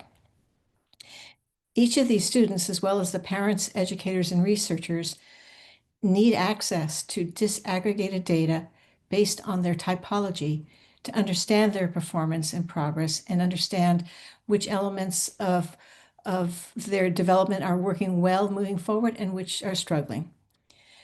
To meet this need, I request that the C2C data system specifically include disaggregated data for English learners by typologies which are recognized and collected. The data on these performances is already collected by California to be included and accessible. In the California C2C data system's 5-year timeline, Appendix A, the need to ensure engagement with persons with limited English proficiency is included. Our request is to ensure that typology-based disaggregated data for the 1 million English learners also be included. Thank you very much. Thank you. Other public comments? We have Robert Manwaring on Zoom. I have permitted you to speak. Your 2 minutes starts now. Hello, my name is Robert Manwaring. I'm a Senior Policy and Fiscal Advisor for Children Now. We are also leaders of the Local Control Funding Formula Equity Coalition. We're basically phoning in on the support of the multilingual learner proposal that other colleagues have discussed. Just to put this in context, we have about a third of our students who enter the system as English learners. By the time we get to middle school, almost half of those kids become long-term English learners. We are failing almost half of our English learners in the state in not helping them progress quickly enough. And yet we're not doing enough to help support districts in solving that problem. We think that data support is very important to that exercise. Currently, there is snapshot data, but it doesn't tell us what is happening within the English learner population within a district. We need more nuanced data to help to understand the progress that these students are making on an annual basis and over a multi-year time period in order to be able to improve the outcomes for our English learners. So we would appreciate your support on this multilingual learner proposal. Thank you. Thank you. Any more public comments? With no other raised hands in the Zoom, that concludes the public comment portion of this agenda item. Thank you. With a motion in the second and public comment closed, let's proceed with a roll call vote. Chair Payne? Vice Chair Tacorda? Aye. Member Cifuentes? Aye. Member Cochran? Aye. Member Evans? Aye. Member Ferjueli? Aye. Member Gonzalez Vasquez? Aye. Member Hetz? Aye. Designee Bierke for Member Irwin? Aye. Member Jez? Aye. Member Laird? Member Lee? Aye. Member Moldoff? Aye. Member Nellum? Aye. Designee Rikacheska for Member Ohanian? Aye. Member Romero? Member Skull? Aye. Member Sublé? Aye. Member Sullivan? Member Van Natten? Aye. Member Vu? Aye. For the clarity of the record, we have 18 ayes. Thank you. The motion passes. As we pivot to the next part of this item, I wanted to make a connection. We just heard from Leslie Taylor about the constraints of the budget, and we will now be hearing from Marianne Bates, our executive director, about the outline of the next of the work for this upcoming year, given the context of the limited staffing and resources afforded to the office. Chair Payne and I consulted with the drafting of the work plan to ensure priorities projects are elevated and can realistically be executed given the realities of our situation. So now I'd like to invite Executive Director Bates to present the second part of this agenda item related to the 12-month work plan. Thank you so much. I'll provide an overview of the new work plan for this fiscal year. And for reference, this slide links to last fiscal year's work plan, so you can take a look at that. It's been available on our website. And then we'll celebrate a number of things which we have over the last year that's been done. So the dashboard release, which was paired with a comprehensive and extensive engagement plan that's really maximizing the dashboard's reach. We're fully staffed as an office, fully operational, and we had a number of major data expansions. We talked about the workforce data expansion, which was part of the original 5-year strategy, as well as the Scholarship Investment Board. Before I dive into the details, the main item before you now is just the current fiscal year's work plan. In your packet, this is for agenda item 7, you'll also have for reference our 5-year timeline. This is the same 5-year timeline you saw last year. We didn't update the 5-year timeline because we're in the last year of that timeline. So as you think about that 5-year timeline is just for your reference. There's been no changes to it, so that's why it's not marked up in any way. And as I mentioned earlier this morning, this is really the year where we're concluding the work that you prioritized in the 3-year strategic plan. By next summer, we'll be at the 5-year mark, which marks the end of this initial 5-year timeline. It marks the end of your 3-year strategic plan. So it's really, this year is an opportunity to think about the high-level long-term vision for the next 5 years of the data system. And what you'll see in this year's work plan is really aiming to have a laser-sharp focus on completing the foundational building blocks of the data system, principally the secure data enclave and the process for requesting data points, because that's a precursor to everything else that's on the research side as well. So that's the focus. As our vice chair just mentioned, to develop this work plan you're looking at today, we worked with our chair and vice chair to develop it. And what really informed it is input from communities like the public comment that we just heard, and I'm deeply grateful that so many institutions are following our work and taking the time to help us know what their priorities are. We've gotten inputs from communities through public comment, through the community conversations that Shannon's team hosts, and we also carefully considered the ideas and recommendations that the advisory boards have brought to you, not just this past year, but in years before that as well. And I want to highlight again that all of those advisory board recommendations live and will continue to live in this growing repository on our website. So that's something that we can really have inform the work and ideas, not only for what's feasible for us to get done in this current fiscal year, but for the future as well. We've also reflected on your comments and ideas from meetings this year and in the past on what you've really emphasized is important, including all of the enthusiasm that we heard in May for the ingestion of the workforce data. It was a heavy lift to identify those, and it's going to be a heavy lift with your departments to bring that data in. And the other thing we've heard repeatedly here in this room is the urgency of setting up the secure data enclave and having a process for researchers to request access to data and for you as our data partners to share data with each other as well. So that's the backstory. Let's take a look now at the work plan. So if you're looking at your resource, we're going to now go to the page that is purple. This is the operations page of the work plan, and I'll highlight some achievements from the last year. We reached a team size of 26 with a 0% vacancy rate, as you heard, at the close of the fiscal year. And we also maximized available budgetary resources. That's a forward phrase, and I really just want to give a huge amount of gratitude to Leslie Taylor's team. What that means is that even though our line items and operations are very commingled with the Government Operations Agency Office of the Secretary, our team has built the ability and many spreadsheets to make sure we are tracking in real time exactly how much we've encumbered in different parts of the year in a way that requires a lot of proactive work. And it enables us to make sure that as we move out of some of the initial one-time funds and variations in how much we were encumbering each year.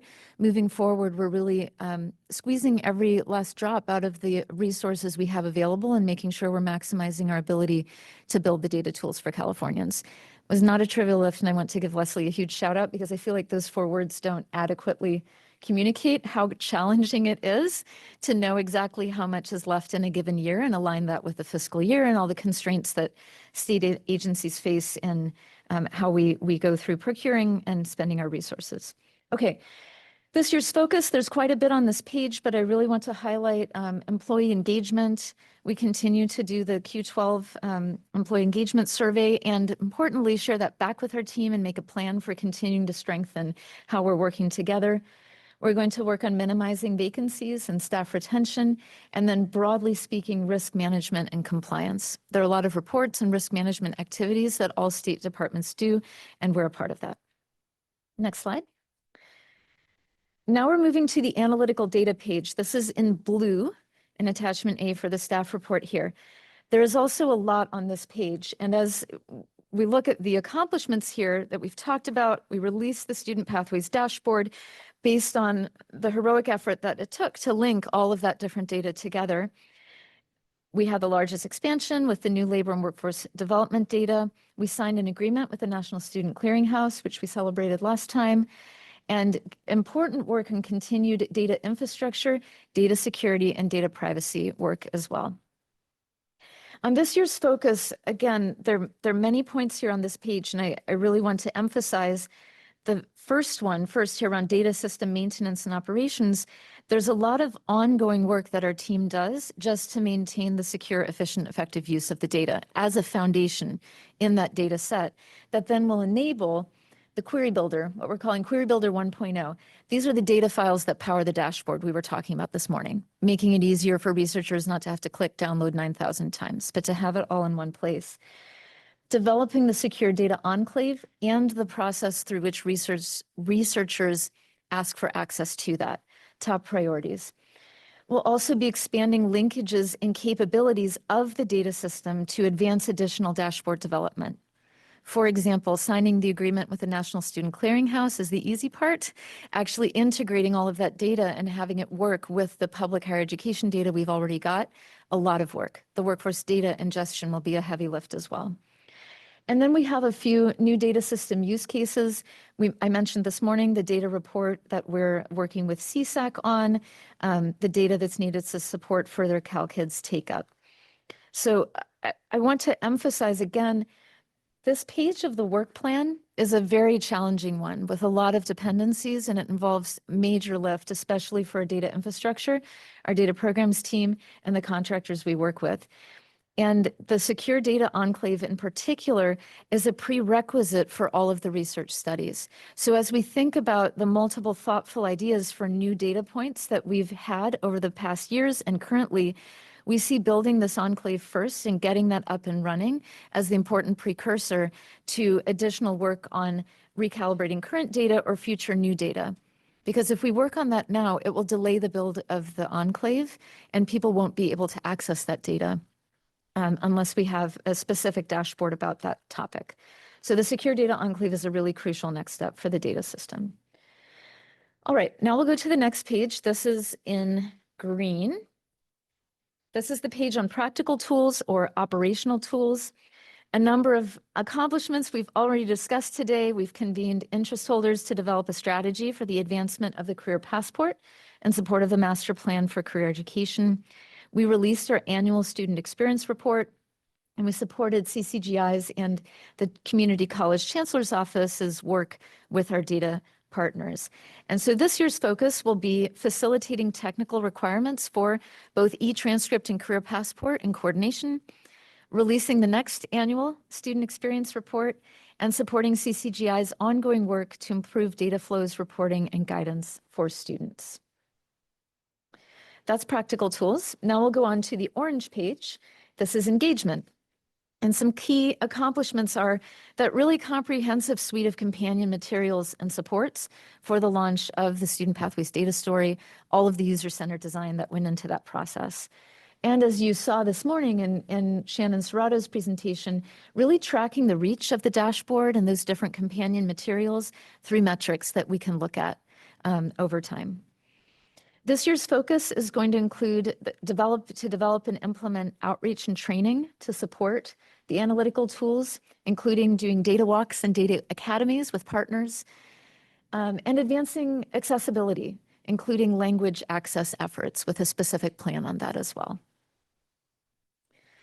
Next slide.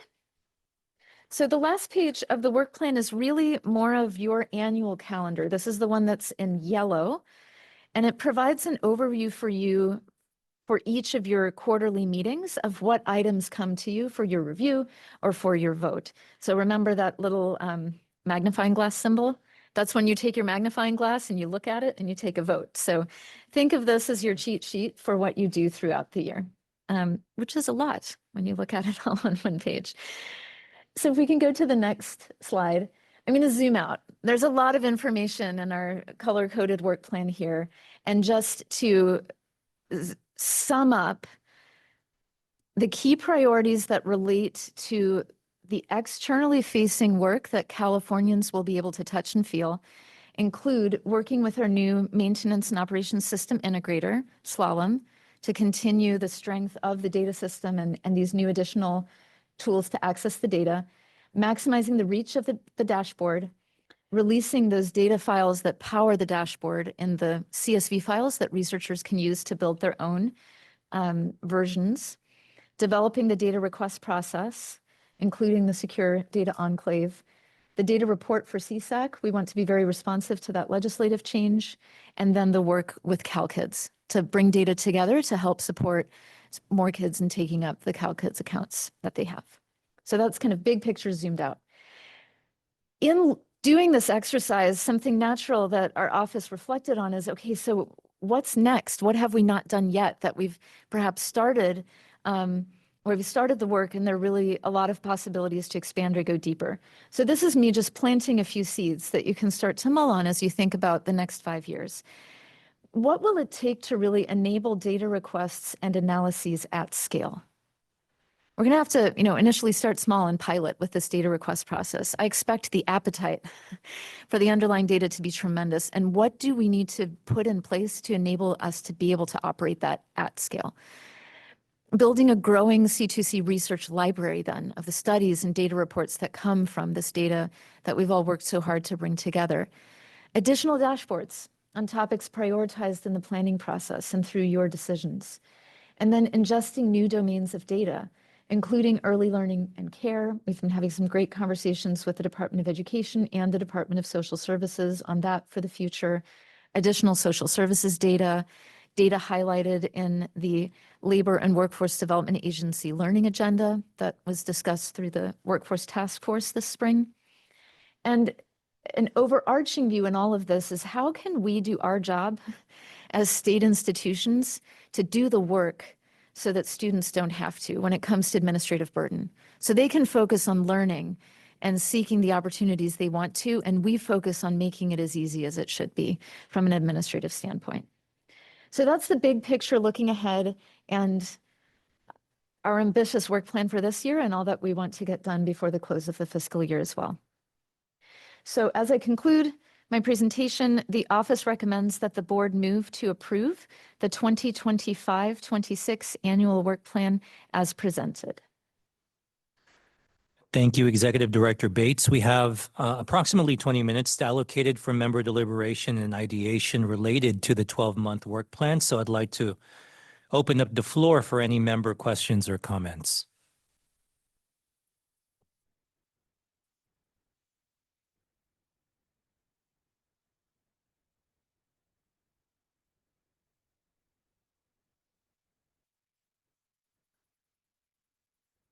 I'm going to reiterate the questions that are here also for consideration for the board. Are we focused on the right priorities to fulfill C2C's statutory charge and C2C's current and future operational needs? And what potential risks may impact the successful implementation of the annual work plan? What contingency plan can be considered to address these risks?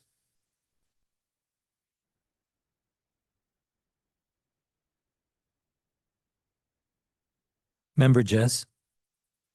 Thank you. I continue to be excited about the work that C2C has, I mean, that we've done, but also that is coming up. And I continue to think that these are the right, what you're focusing on is the right priorities. And I appreciate keeping the needs of students at the center, sort of how do we deliver for students? So to the first question, very exciting. Thank you. Other members of the board?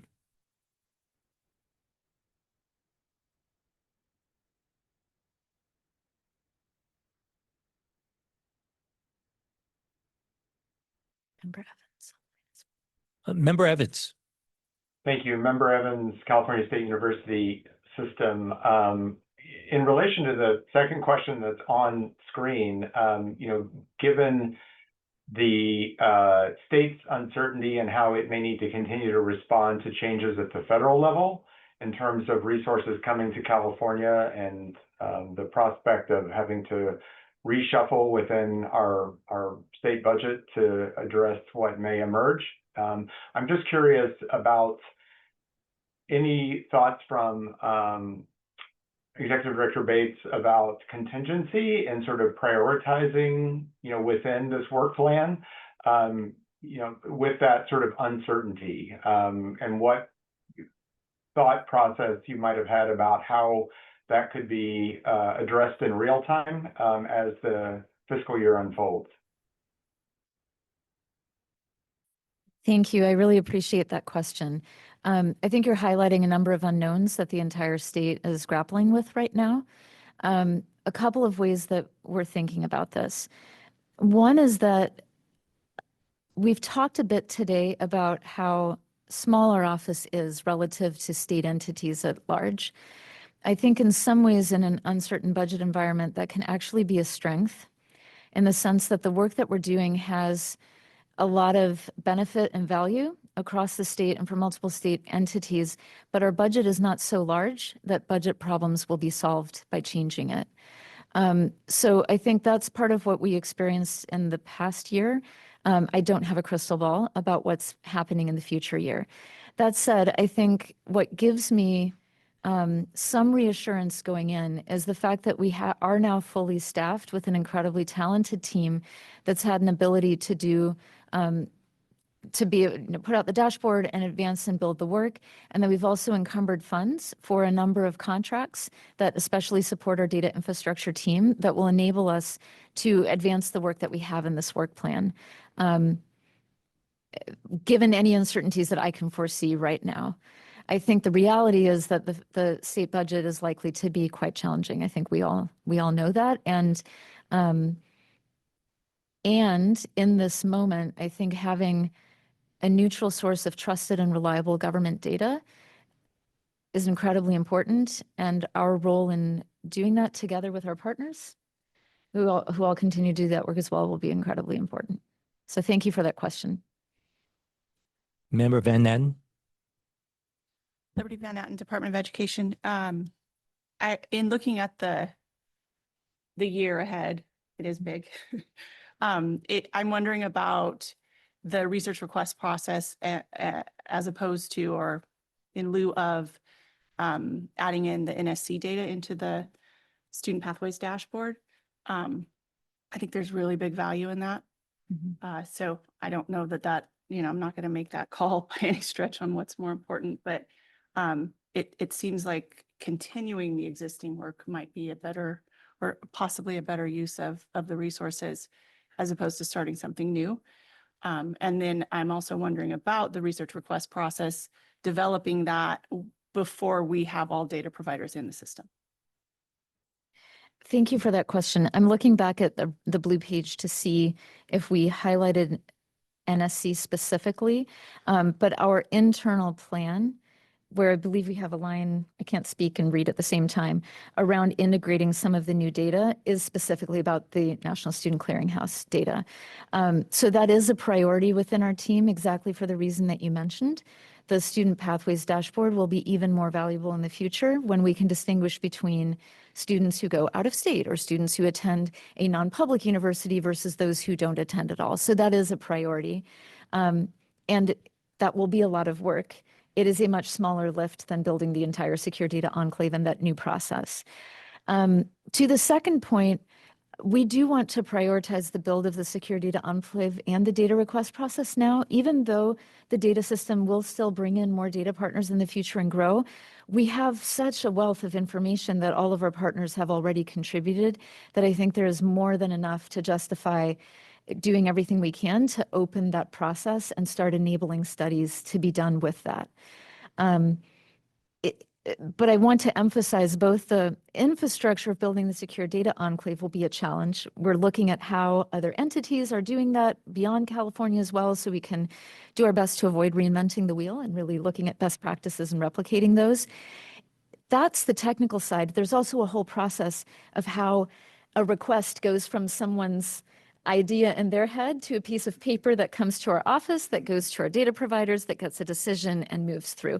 So that's really about administration and legal agreements as well. So it's going to be a whole lift in all of those.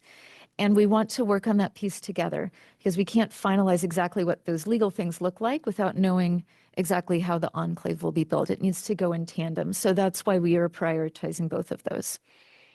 So I think the piece for us all to grapple with is that's going to be a lot of work. That means we won't be building 2-3 other new dashboards this next year, right? We're going to focus on renewing the student pathways dashboard. We've got a note in here on a potential transfers dashboard getting started. But the work on the secure data enclave is going to put us back in the situation of doing a lot of work the public can't see for a little while.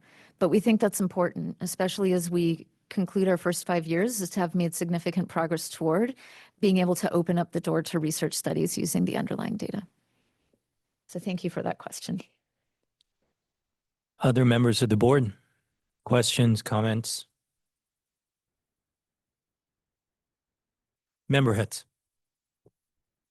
John Hetz, California Community Colleges.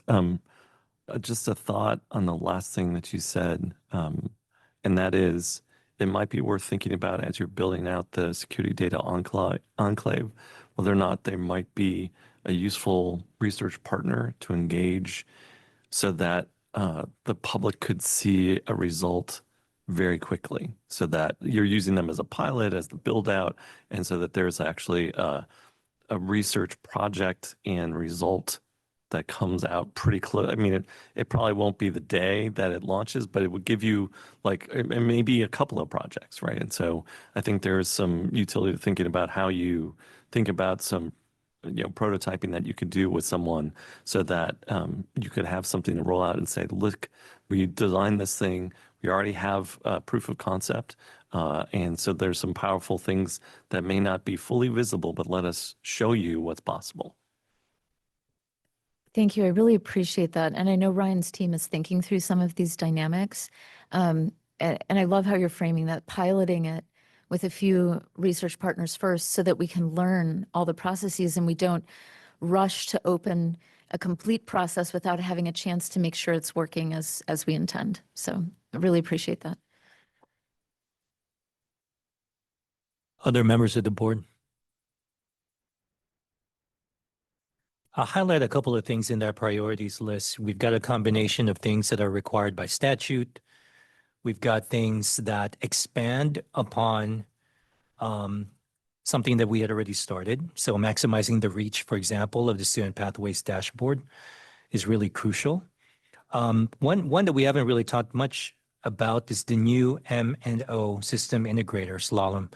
Can you talk a little bit about that priority? Yeah, thank you for highlighting that. So we, over the summer, had put out a request for bids for a maintenance and operations system integrator. And the reason we're now switching to maintenance and operations is that the original data system, the foundation, has been built with the linked data. And now over time, you can think of all of these things that we're building, whether it's a new dashboard, whether it's files for researchers, whether it's the enclave that enables access to that data in a privacy protecting way, as being individual things that are built on top of this foundation of the data system. So the maintenance and operations system integrator that we selected is called Slalom. We've just started working with them. We had a great in-person kickoff meeting, and our data infrastructure and data programs teams are both working with them to define some of the initial work, especially around the data pool for CSAC, the CalKids data, and the design of the secure data enclave. So how we work with them is how we work with all our contractors, where we define the work. We have specific work order authorizations that we do, where they then do the work in incremental bite-sized pieces. So that's where we are right now. Thank you for highlighting that.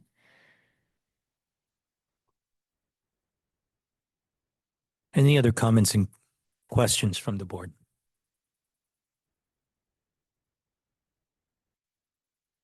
Okay, seeing none, may I have a motion to move to approve the 2025-26 annual work plan as presented? Member Romero, so moved. Member Romero moves. Is there a second?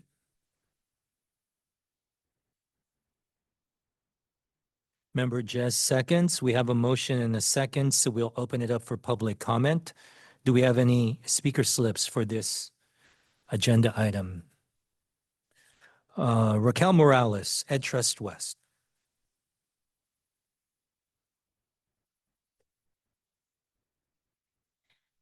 Hi, Raquel Morales on behalf of Ed Trust West. And this might not be the appropriate agenda item, so apologies if it's not under the correct one, but wanted to speak more to the data proposal process that you all had at the last meeting. Just wanted to give some feedback around like the last part of that process. I think the office has done a really great job at communicating the changes and how the new process works. But as advocates, I think we're still really confused about what does it mean when the proposal reaches you all as a governing board, and then next steps once the governing board reviews that process, and then opportunities for advocacy. So just providing more clarity there, or having a future agenda item on this topic, and how we can incorporate and work with you all to make sure that our priorities are also reflected in the 12-month work plan for the office would be greatly beneficial. Thank you. Thank you.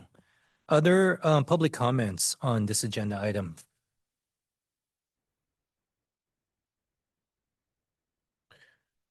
Seeing none here in Sacramento, let's turn to Zoom. Are there any public comments from Zoom? For members of the public attending via Zoom, I ask that you please raise your hand at this time so we can get an accurate count of public comments. Okay.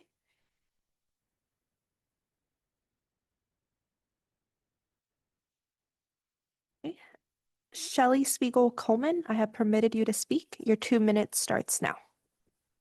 Good afternoon. I'm Shelley Spiegel Coleman with Californians Together.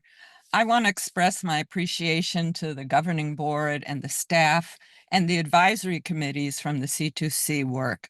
As you know, we have been following your meetings and been participating. We were very grateful to have the opportunity to submit a proposal for multilingual learners. And my question to you is, there was a lot of support at every one of the meetings for the proposal. And so my question to you is, how does that fit into your work plan? Is it that because the budget is so tight, you're not moving forward with those proposals? Would it be then carried over for next year? It would help us to know how to continue interacting with all of you. And again, we want to appreciate the process that we went through, the serious attention that you paid to the issues that we raised.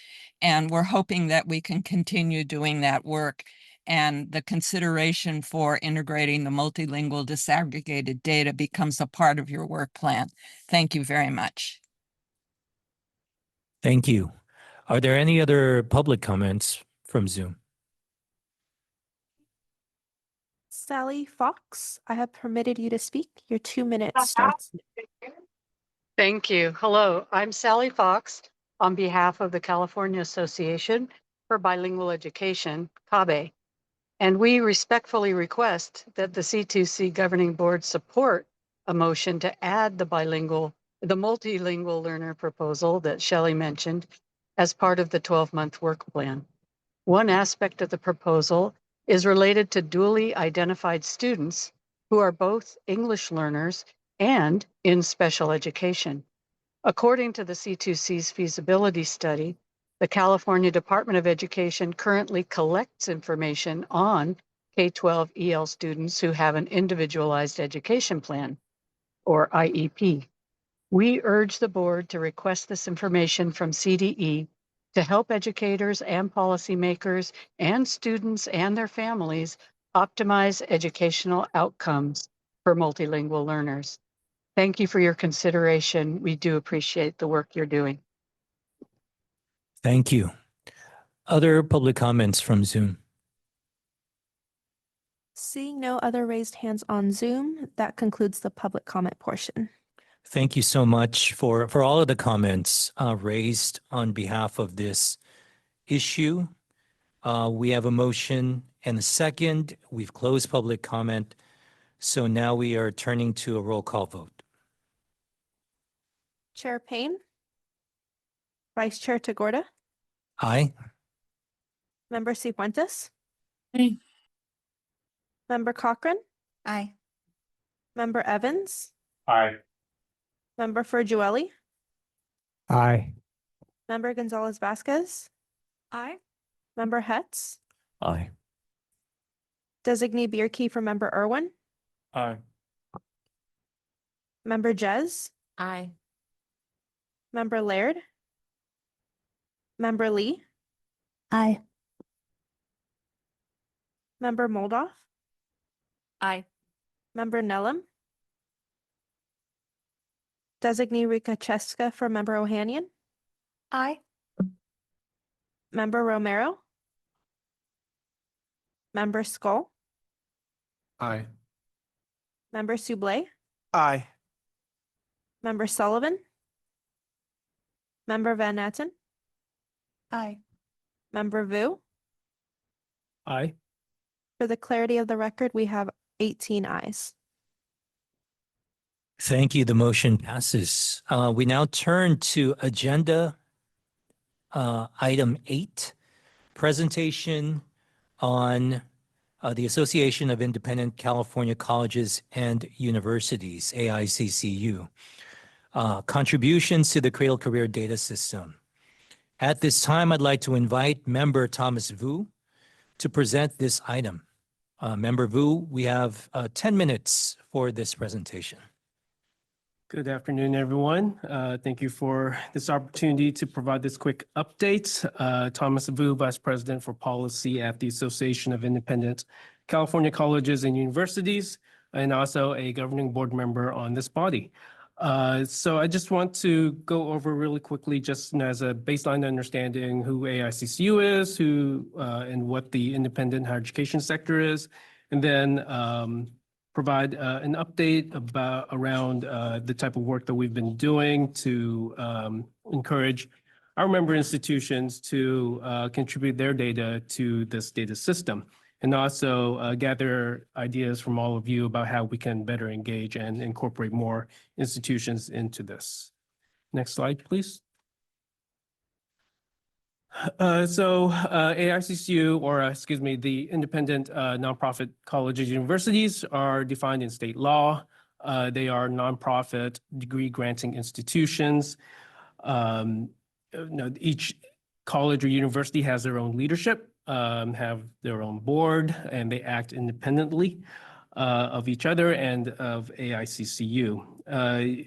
Currently, as a sector, they enroll about 184,000 four-year undergraduate students, or about 20% of four-year undergraduates in the state, and over 162,000 graduate students, or about 52% of all graduate students in the state.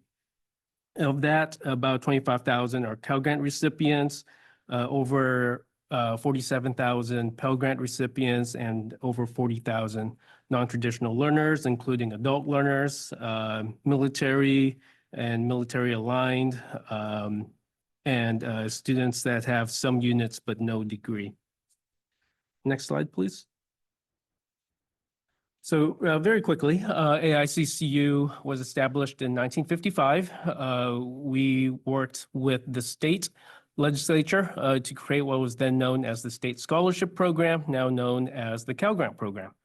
It was originally created to help students participate in a nonprofit college or university because at that time the publics were woefully over-enrolled.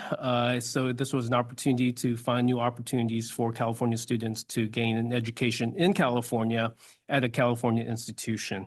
Of course, the Cal Grant has evolved significantly since then to provide support to low-income students, and it remains a priority for what AICCU advocates for each year.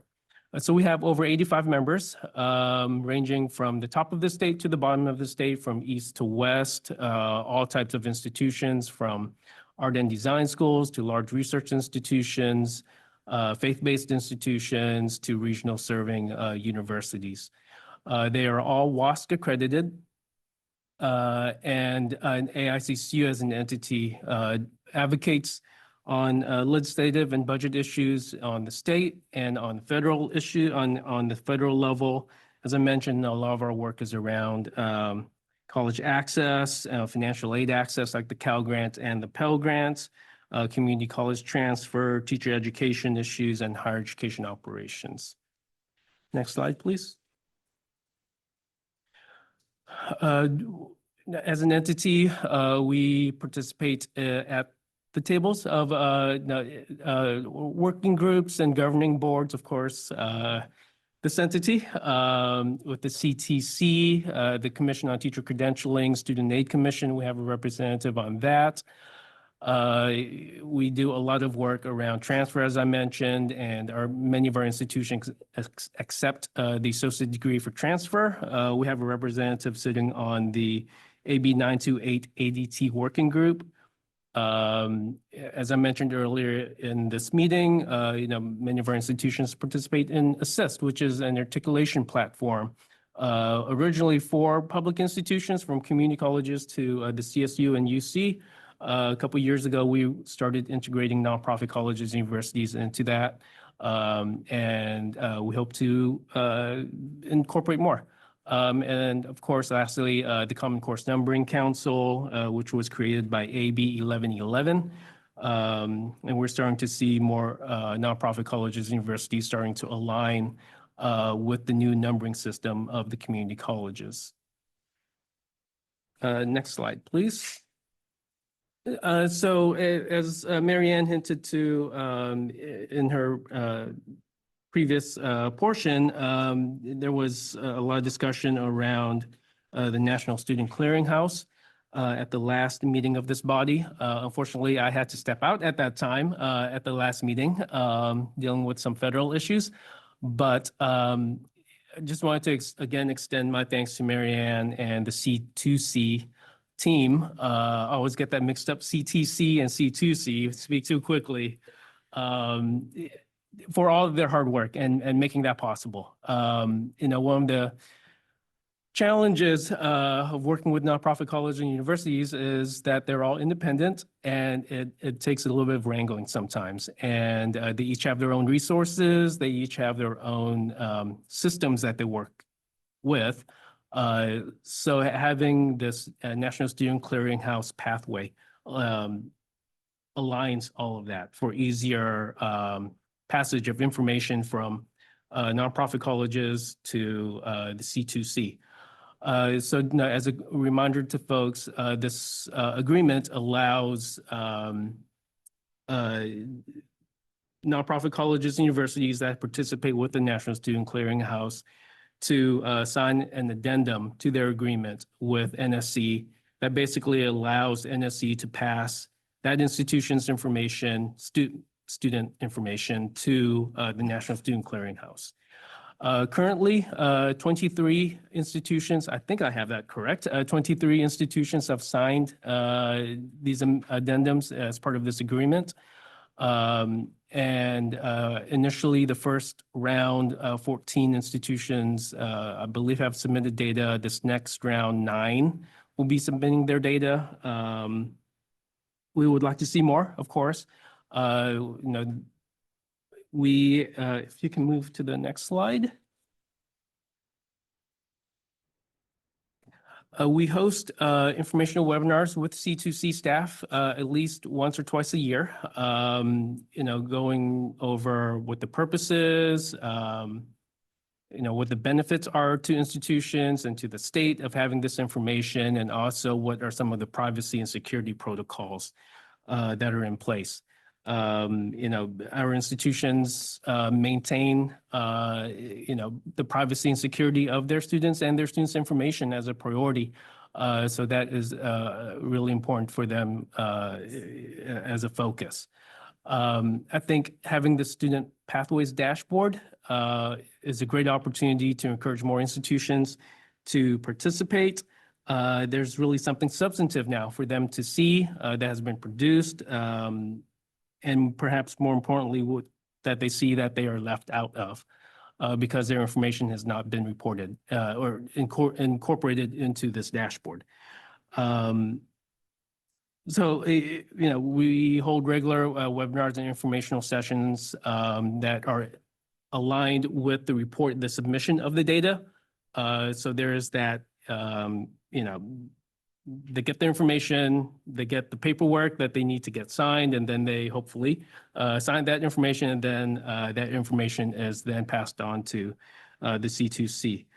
As I mentioned, we would love to see more institutions participate. To the extent that all of you have information or contacts with campus leaders at nonprofit colleges and universities, please do encourage them to reach out to me, reach out to the C2C team, and you can share my information with them as well. But I'd love to hear your thoughts on some strategies or tactics that perhaps we can incorporate and work with the C2C folks on to encourage more institutions to participate in this. Thank you. Thank you, Member Vu. It's now time for member questions and deliberations on this topic. So I open the floor to members of the board for your contributions. Member Cochran. I was just going to say, I know, I think at the last meeting, there was only 14 schools signed up. So that's great. Nine more is good progress. Just a thought, if you were willing to name the 23 schools that have signed agreements, we might be able to collectively, as the public, help with the other remaining 60. Yeah, I'm sure that can be shared. I do not remember off the top of my head. But yeah, I'm sure that can be shared among the governing board members. Other members of the board? Member Jess. Thank you for this. I was curious about for the institutions that haven't yet sort of signed this addendum, what's the holdup, or what does it take to sign the addendum, and sort of what's the barrier to them signing it? I think it's a general unfamiliarity. Oh, no, we do try to keep them up to date with the progress of the C2C. But, it is something new. They are a bit risk averse, and think there are concerns around, initially concerns around security and privacy of their students and potential lawsuits against the institution if there is a breach. I know, with this, but, we reinforce that this new pathway with the National Student Clearinghouse clears up a lot of those concerns around, security of the transfer of information, because it is a system that they are familiar with and they currently use. So that's why, I feel really confident that, with this agreement signed with NSC, that, this opens that pathway for more institutions to participate. Executive Director Bates. Just to highlight, when I gave my executive director update to the joint advisory boards meeting this summer, they had a comment similar to Member Cochran's, asking, as you know, many advisory board members are affiliated with or have strong connections with the ICCU members. So you also have a standing offer from a number of advisory board members. So it may be, this exercise of creating the matrix of which are the specific institutions who haven't yet signed up, and how does that align with people that you have on the governing board or the advisory board, or broader advocacy community who's been following this work. I've heard a lot of enthusiasm from multiple different parts of people being ready to help you. Designee Bjerke? Designee Bjerke on behalf of Assemblywoman Irwin. I would just say, I think the legislature has a great role to play in partnership here. I know that the Cradle-to-Career staff works really closely with many members of the legislature. So if AICC wanted to help provide Cradle-to-Career staff with a breakdown by legislative district of where your institutions are. So when C2C staff is engaging with members of the legislature and there's a question of why isn't an AICCU institution participating, that legislator can do outreach. They have great relationships with all of your institutions. They are sometimes the only institution of higher education in a legislative district. So being able to leverage that and make sure that while we're working with our legislative partners, they have an understanding of why there isn't participation and maybe building that bridge. Yeah, appreciate that. That's a great idea. Other members of the board? Member Nello? Yes, Chris Nellum. I just wonder if there are ways to explore compelling the institutions to participate in some way, in ways that Cal Grant agreements compel behavior from institutions that, particularly the ones that receive public dollars. And so I think the best way is to try to get them to do so voluntarily, but I think there's a public interest given they've received public dollars. So I just wonder if, I don't know what those are. There are better people in the room than me who know, whether it's CSAC or some other route. Jessica Boldoff from the California Student Aid Commission. Not directly a compelling, but maybe an argument of convenience. Marianne's mentioned a couple of times about we've recently changed some of our reporting requirements, and we've provided a pathway for institutions to leverage what Cradle-to-Career has already done with the data in order to report on their behalf rather than them having to report directly to us. So it is possible that this could be a carrot rather than a stick. Like, they will have to report the data to us regardless, but if they want to provide the data to Cradle-to-Career and then Cradle-to-Career can provide that data to us, then that would save them some time in actually having to pull the data themselves every year. So we'll see. We'll see how it plays out. That's good. Other members of the board? It's clear to me there's a lot of interest, which is it's a real positive for us. Yes, Member Forgielli. I just wanted to second Member Moldoff's comments that maybe this is a problem of doing a better job of explaining the value proposition of participating. And I like the idea of, this sort of workload relief. But, communicating the value proposition, but also as a board, making sure that that value proposition is reflected in the work plan of the system that we're putting together, and that they can see themselves in the work plan as being, to incentivize participation. Other members of the board? Executive Director Bates. Just one more piece of context to tie this back to the work plan. As you know, the next dashboard we plan to work on will be the transfers dashboard. And I just want to highlight that even more so than the student pathways dashboard, that dashboard will be less complete without full information from the AICCU institutions. And we're also talking to BPPE and the great data that you're collecting. But I just wanted to highlight that because we get great data via the partnership with CDE for everyone who graduates from a public high school.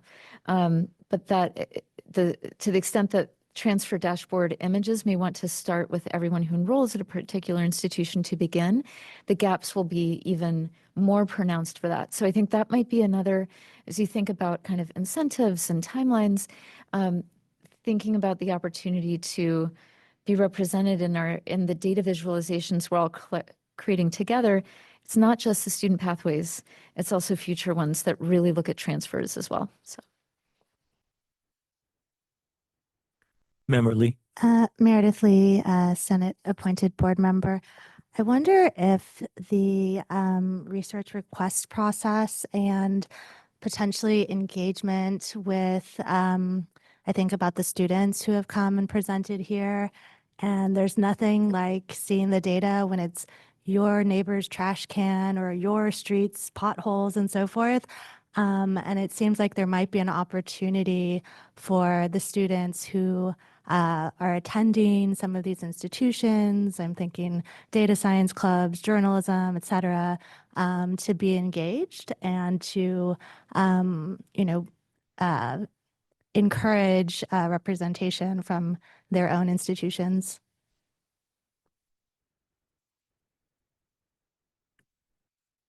Any other questions and comments for Member Vu?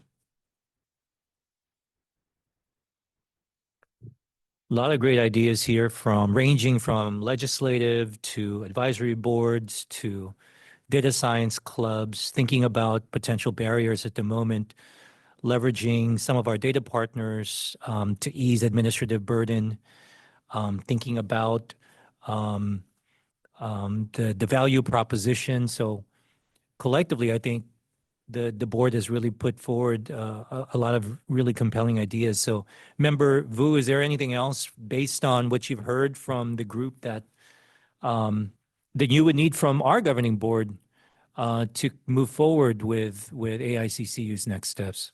No, I appreciate everyone's comments and the enthusiasm of having more nonprofit colleges, universities participate. I think you're absolutely right, Marianne. Transfer is a huge portion of what we do. And missing out on nonprofits in that discussion or in that dashboard, I think is very detrimental to the state, but also to nonprofit colleges and universities having a presence in that pathway.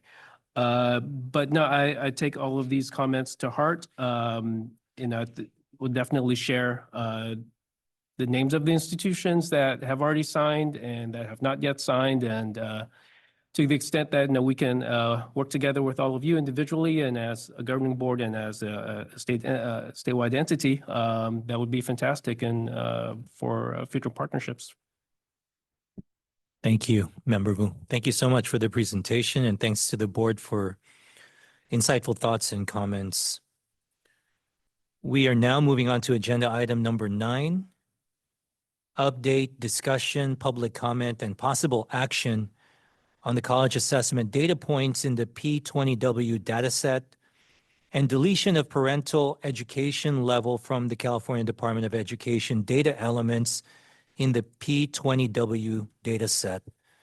I'd like to invite Ryan Estriado, Director of Data Programs at Cradle-to-Career Data, to present this update. Thank you, and hi, everybody. Nice to see everybody again. Ryan Estriado, Director of Data Programs at Cradle-to-Career. And I will now turn to a pair of agenda items, the first of two, about the data system itself. And in this first one, I will invite you to hear an update on the college assessment data points, and then we will also ask you to consider taking action on the parental education data point. Okay, first, college assessments. These are data points that we've been working on in response to your request in May of 2024 to pursue data sharing agreements with ACT, the College Board, and the International Baccalaureate for existing data points in the participation agreement. Our team has worked on that, and I have an update for you. On this slide is a table of the data elements that the office pursued with each data provider, and on the table, you will also see a status update on whether we were able to reach a data sharing agreement with each provider. I'll go through these one by one. The office reached out to ACT. At this time, ACT is declining to do a data sharing agreement with CTC. So at present, we won't be receiving ACT score data elements. The office was able to reach a data sharing agreement with International Baccalaureate, and we are preparing to receive IB scores in the data system.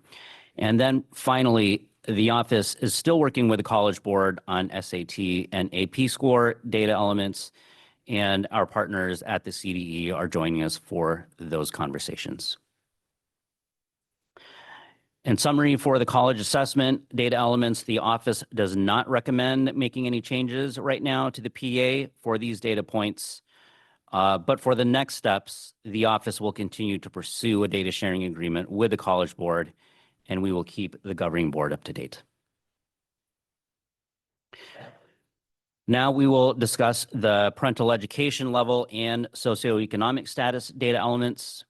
We've been looking into this one in response to your request that you made during the May 2024 governing board meeting. And on this one, I will invite you at the end to consider taking action. As a reminder, the California Department of Ed advised us and helped us learn that C2C cannot simultaneously receive from them both the parental ed and socioeconomic status data points. And that's because doing that risks disclosing free and reduced price lunch status for students. Currently, CDE provides socioeconomic status to the P20W data system, and it is the only data provider with comprehensive coverage for that data element. And so at the May 1st, 2024 governing board meeting, the governing board asked the office to pursue potential alternatives for socioeconomic status or parental education level. Okay, C2C's research manager, Dr. David Lang, led an effort to explore a proxy metric for socioeconomic status. A proxy metric is what you'd use if you don't have an actual metric available, and it can act as a replacement variable as long as it reasonably approximates the actual metric. And so to understand this better, the office created a proxy metric for socioeconomic status using other existing P20W data elements like participation in social services, K-12 homelessness status, and foster youth status. Something to note about this is that for CDE's socioeconomic status variable, they use more variables than just the social services ones that we tried in constructing our proxy.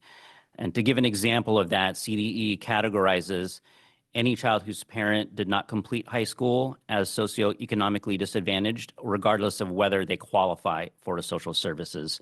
Note that this approach is not possible in our trial proxy metric because of the availability of the same data. So when we tested the C2C developed proxy metric against CDE's actual SES metric, we found that the proxy metric undercounts socioeconomic status in some cases and overcounts it in others. To get a little bit more specific, we estimate that a proxy metric that we build with existing data points would exclude students that CDE would identify about a third of the time, and also a C2C constructed proxy metric would include students that CDE would not identify about a fifth of the time. So after reviewing these results and consulting with Data and Tools Advisory Board member Reagan Faust, thank you, Member Faust, and also McCall Kurlander and her team at UC Davis's California Education Lab, thank you, Dr. Kurlander, we have a recommendation. The recommendation is that the CDE continue to provide the socioeconomic status data point to the P20W data system, and that the board vote to remove parental education level, the parental education level data point from the data system.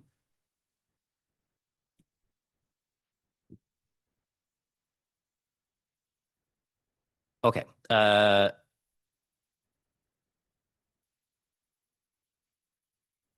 Okay, so the office recommends that the board move to approve that the office remove parental education level as a data element that the California Department of Education provides to the P20W data system, and also to approve the related resolution. That is the suggested motion language.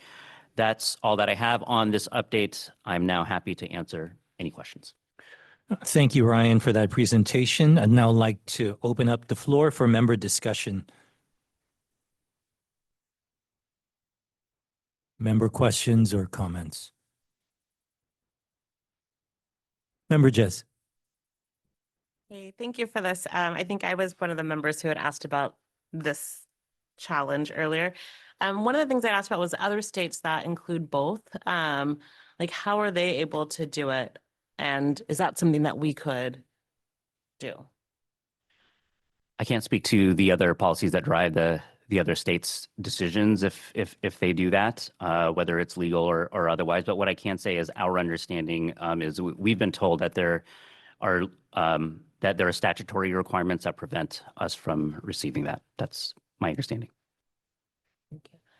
Who's telling us this? That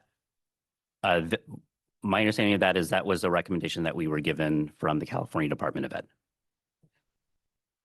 I don't know if I could like ask CDE, maybe, I don't know if CDE would even know like other states, statewide longitudinal data systems, if they're like better able to use both. Do you know why or how they're able to do it, or are they not legally doing it?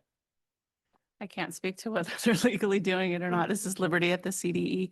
I do believe there are some other states that do it, but I believe it's also written in their state statute.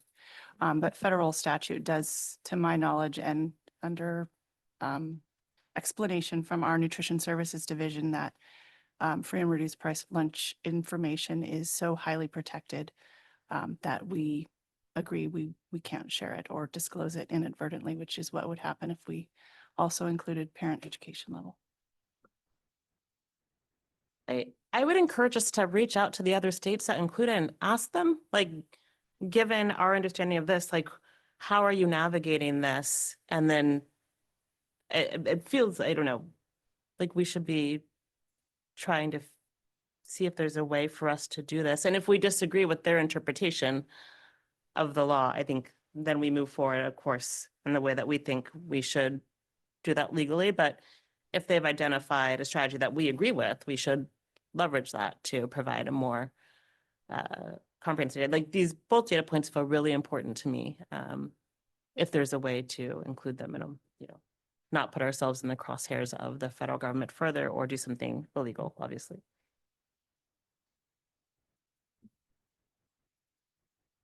Designee Bierke. Designee Bierke on behalf of Assemblywoman Irwin. Did the office do any research into finding an alternative source for the parental education data point? Do any of the existing data partners or any potential data partners have that data that we could ingest instead of getting it from CDE? Yes, I'd have to get back to you on the details, but what I do know is there aren't any existing data points that we could use that would be the same thing as using the one that we will get from CDE. There are some existing data points with agencies that are not partners with us currently that have that, and it's something that we've looked into, and I'm happy to get more details about that and share more if that's helpful. Thank you. You're welcome. So just a few quick reflections. I don't know this, but a possibility is that some other states have their SLDS under and as a part of the equivalent of CDE in California. And so the question about sharing data outside the department may not be the same. That's a curiosity. And I think just to add a little more detail on the parental education level, correct me if I'm wrong, we do receive that from the Student Aid Commission, I believe. No? Okay, this is why I shouldn't answer this in real time. Never mind. The piece that we had discussed in a prior meeting was around vital records being another source. That's something, vital records was contemplated during the planning process and not listed as one of the feasible initial data partners. Of course, any of these are only partial, right? Parental education level from CDE is for those who attend public schools. Vital records is only for the kids who begin their lives here in California. And many people move to California. And I'm seeing Member Moldoff potentially having more information here on the last part. It is listed in what we provide. So yes, but I will say that the like many things, this also changed with the FAFSA implications. So it's probably, I'll have to double check what the definitions of the data are, but it could be not as useful as it might have once been. Member Cifuentes. Carolina Cifuentes, Riverside County Office of Education. I just want to echo what Board Member Jez just shared about the data, and I'm in 100% agreement. I feel like we'd be going backwards, not to look for ways to be able to share this data. And I'll put it in real-time perspective. Yesterday, our California Student Aid Commission spent 2-day retreat at Southwestern Community College, right up next to the border. between, Mexico and California. And we spent 2 days there, and there wasn't an office or a department that didn't have food or snacks or something they're doing to feed their college students. And across the board, when we talked to students over the last 2 days, food insecurity and those college affordability is the number one barrier for them to get through. And so when you look at things like empowering our students with CalFresh SNAP benefits and being able to feed that type of data, which students that were with me for the past 12 years were on free and reduced lunch that are now going to Member Evans's 23 campuses, so he can proactively support them to ensure food insecurity isn't an issue, because it's been the past 12 years they've been in K-12. One of the students even said that the first thing a lot of students come to when they first were, before we went free lunch for all campuses in California, all K-12 districts, they would ask, where do they put their number in to eat? And they used to put their lunch ID. I mean, that is the real, and that's the reality of this conversation. So I know it feels like, we definitely want to follow the law, federal law, state law. But if we're really looking at this data sharing to actually impact lives, I'm for how do we figure this out? Because we've been doing all of this efforts to keep them in school and keep them engaged for 12, 13 years in K-12. And I don't want to do a handoff anymore to Member Evans. I want to say in May, after May 1st someday, to be able to say, hey, Member Evans, these are the students that we've been feeding, and they're going to continue to need support with you. But we're not going to get there if we can't we can't do this data piece. So that was always my hope with C2C. So I just want to be in support of what do we do to find a way to be able to do that. Member Cochran? I admit I do not follow this area very closely and would certainly underscore we do not want to ask data providers to break the laws, and we do not want to ask the agency on which we are the governing board to break any laws. What is confusing to me is it sounds like other places are able to do the thing that we're saying we can't do. And I guess my question really is, we have a motion here for today at our August meeting. Is there a time sensitivity to this motion such that it needs to be voted on today, or could we do a little looking into whatever these other states are and come back to this in November? Is that a viable option? There's no time sensitivity to today in particular. This issue first came up, I believe, about a year and a half ago, in the preparation for the first data submission that the Department of Education made to the data system. So the status quo right now is that in the first data submission and the 2 annual submissions thereafter, the Department of Education has provided SES to the Cradle-to-Career data system. So in the data we house today, the SES data is there. The parental education level variable from CDE is not. So they did not send that data over the last 2 years because of the legal analysis that CDE did. So absent action from you, the status quo would continue, and there would be a difference between the data points that are in the legal agreement officially as the list of data points that are provided. And as Ryan's piece noted, the test scores data is in the same category. It's still on the list of data points. It hasn't been removed, and we're working to try to figure out that feasibility. So if you take no action today, it wouldn't change what CDE has already sent to us and what they're planning to send in the next round, but there would continue to be a discrepancy between what is on the list of official legally, on the legal list of data points, that's part of the P20W, versus what has been submitted to the data set.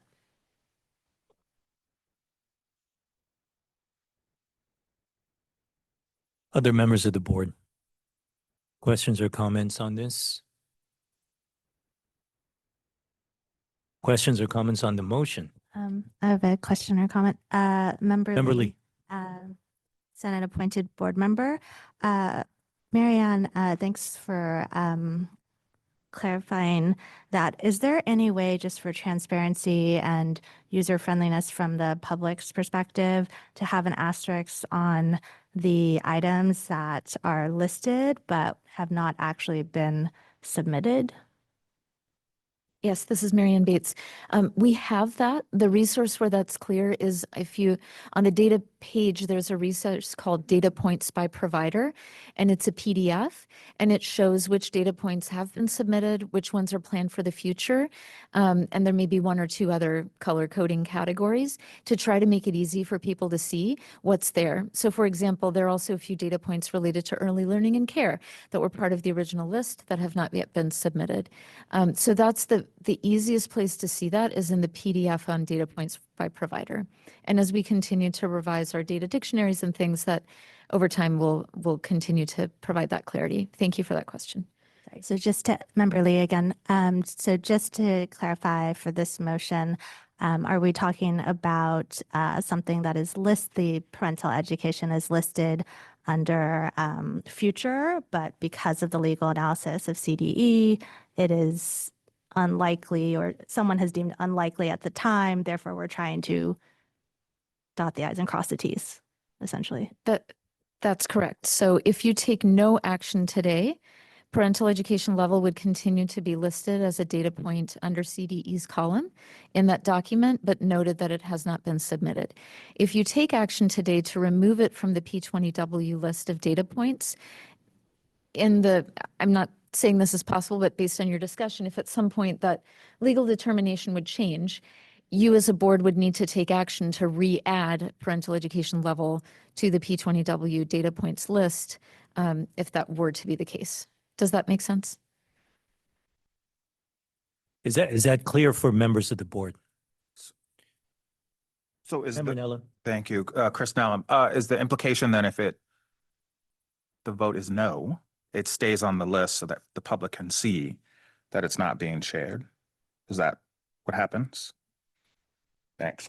This is Marianne Bates. I nodded and said yes, but just realized that's not, you can't hear that. Marianne? Member Gonzalez Vasquez, would it be feasible for the for C2C to investigate? And how long would that take? If it's possible to add it. So one option that comes to mind is I think our team has done an analysis based on the information we have.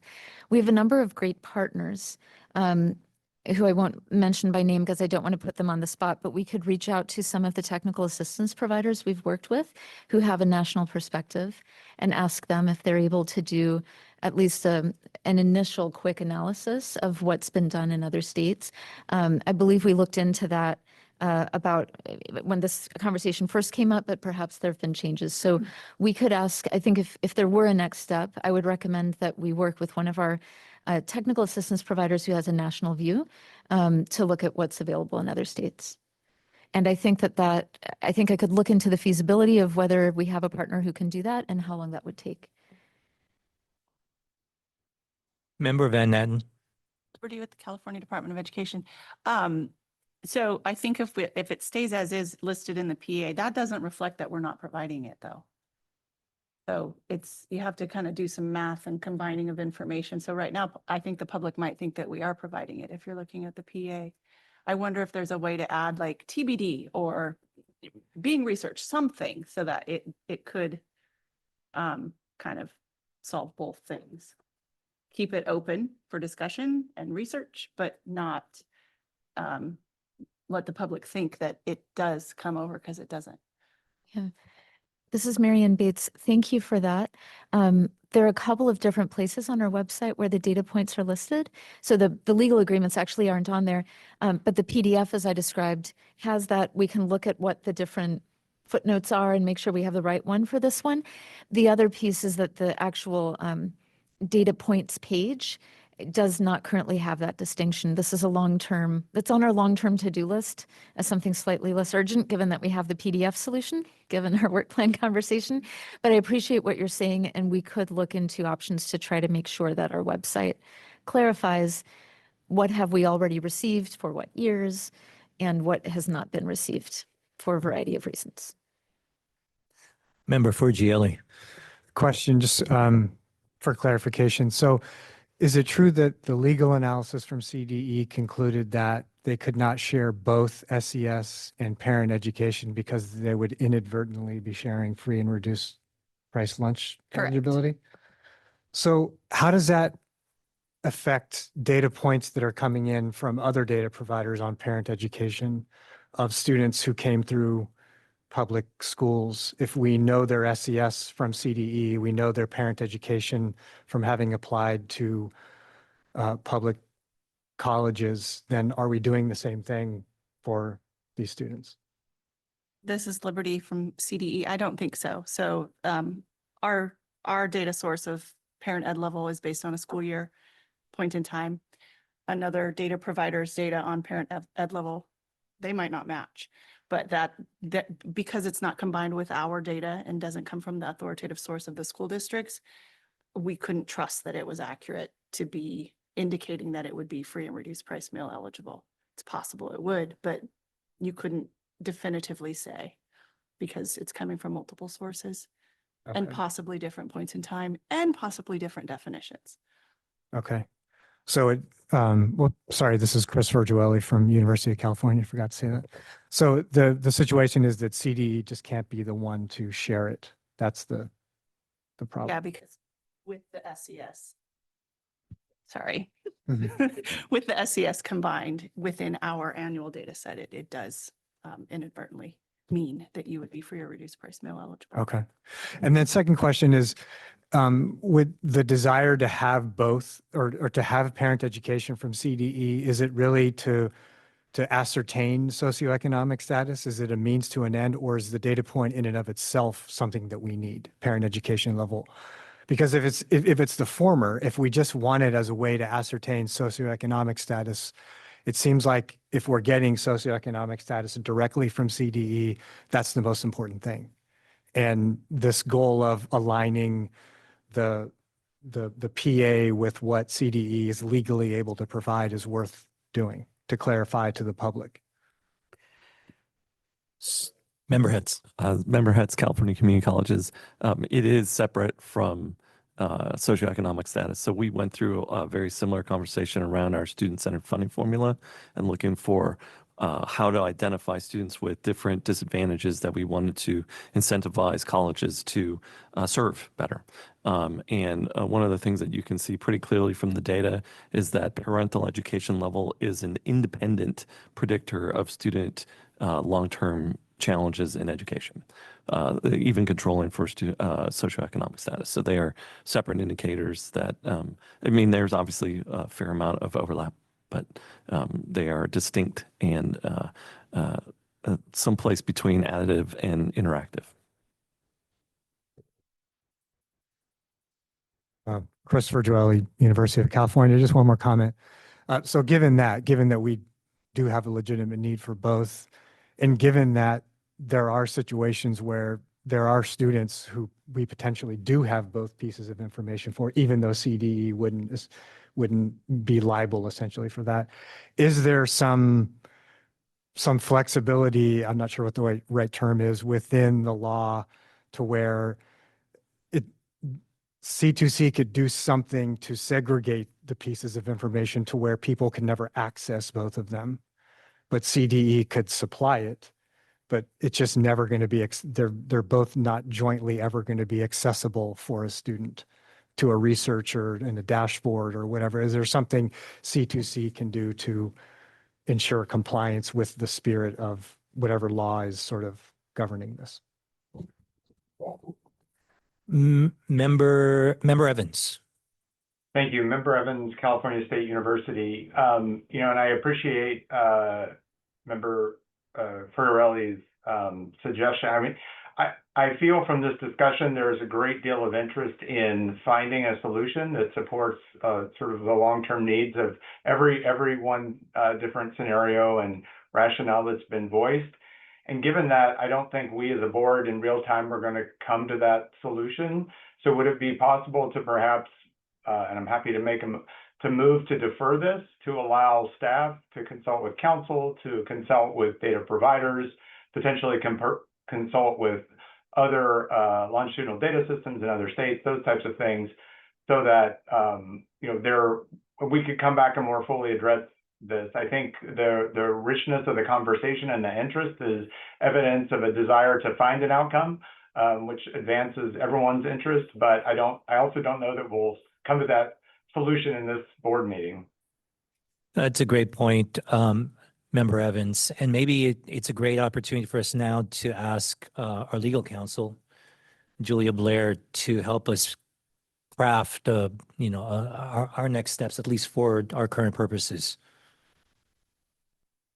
Yes, this is Julia Blair, General Counsel. I would say that you probably don't need a specific motion to defer a decision because then it would just maintain the status quo of it being listed in the PA, but noted on our website as not currently available in the data that the data system has. And then the chair, in his discretion, could ask that the office continue to look at what is happening in other states or work with other data partners and come back with an item to be agendized. I mean, alternatively, there could be a specific motion asking for more information from the office, but that's not necessary for it to come back as an agenda item in the future, if that is what the chair wants to put on an agenda. So there are a couple of options, I'd say, for the board.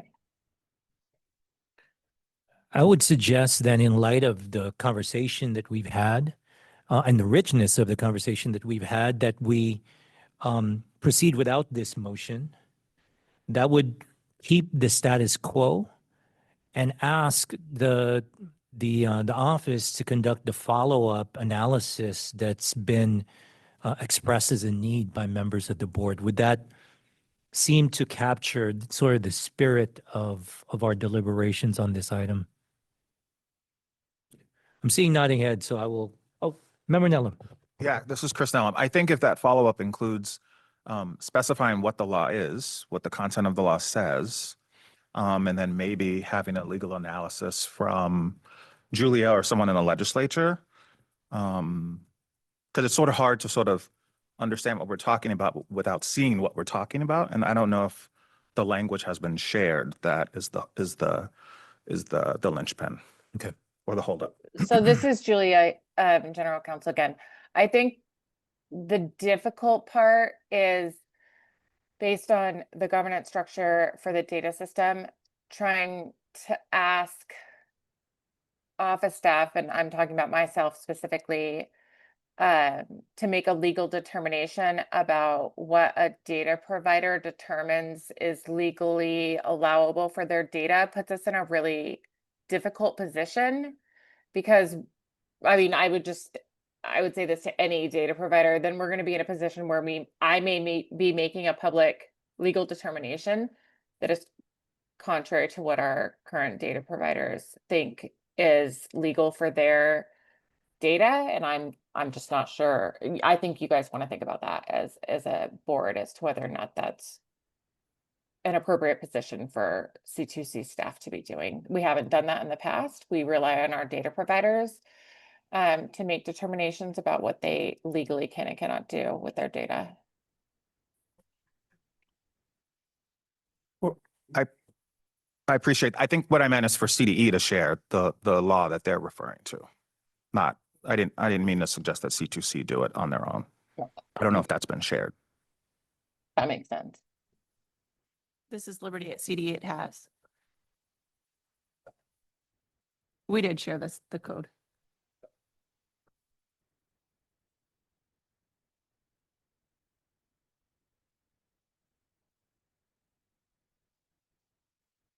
When we were working with Cradle-to-Career, they were working with the researchers and with us, and we provided a bunch of information, and one of those was the federal statute.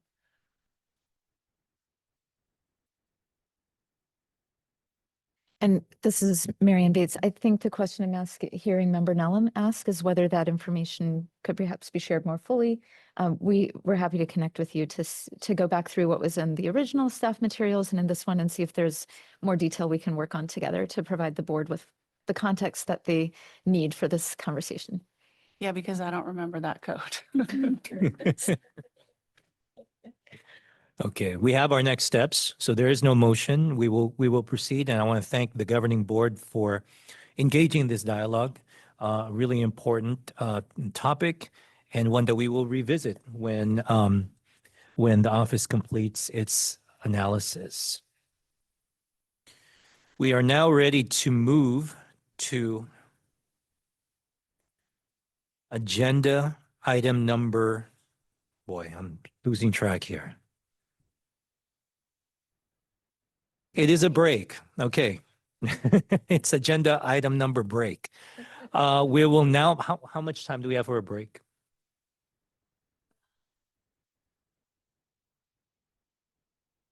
Yes. Let us do a 10-minute break. So we will reconvene at 3:20 p.m.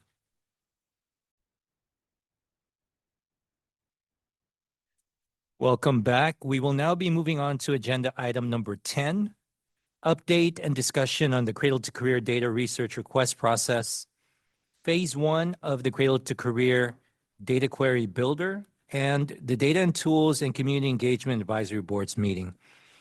I would like to invite Ryan Estriado, Director of Data Programs, Ana Luz Gonzalez Vasquez, Governing Board Member, and Christopher Nellam, Governing Board Member, to present this update. Thank you, Vice Chair Tagorda.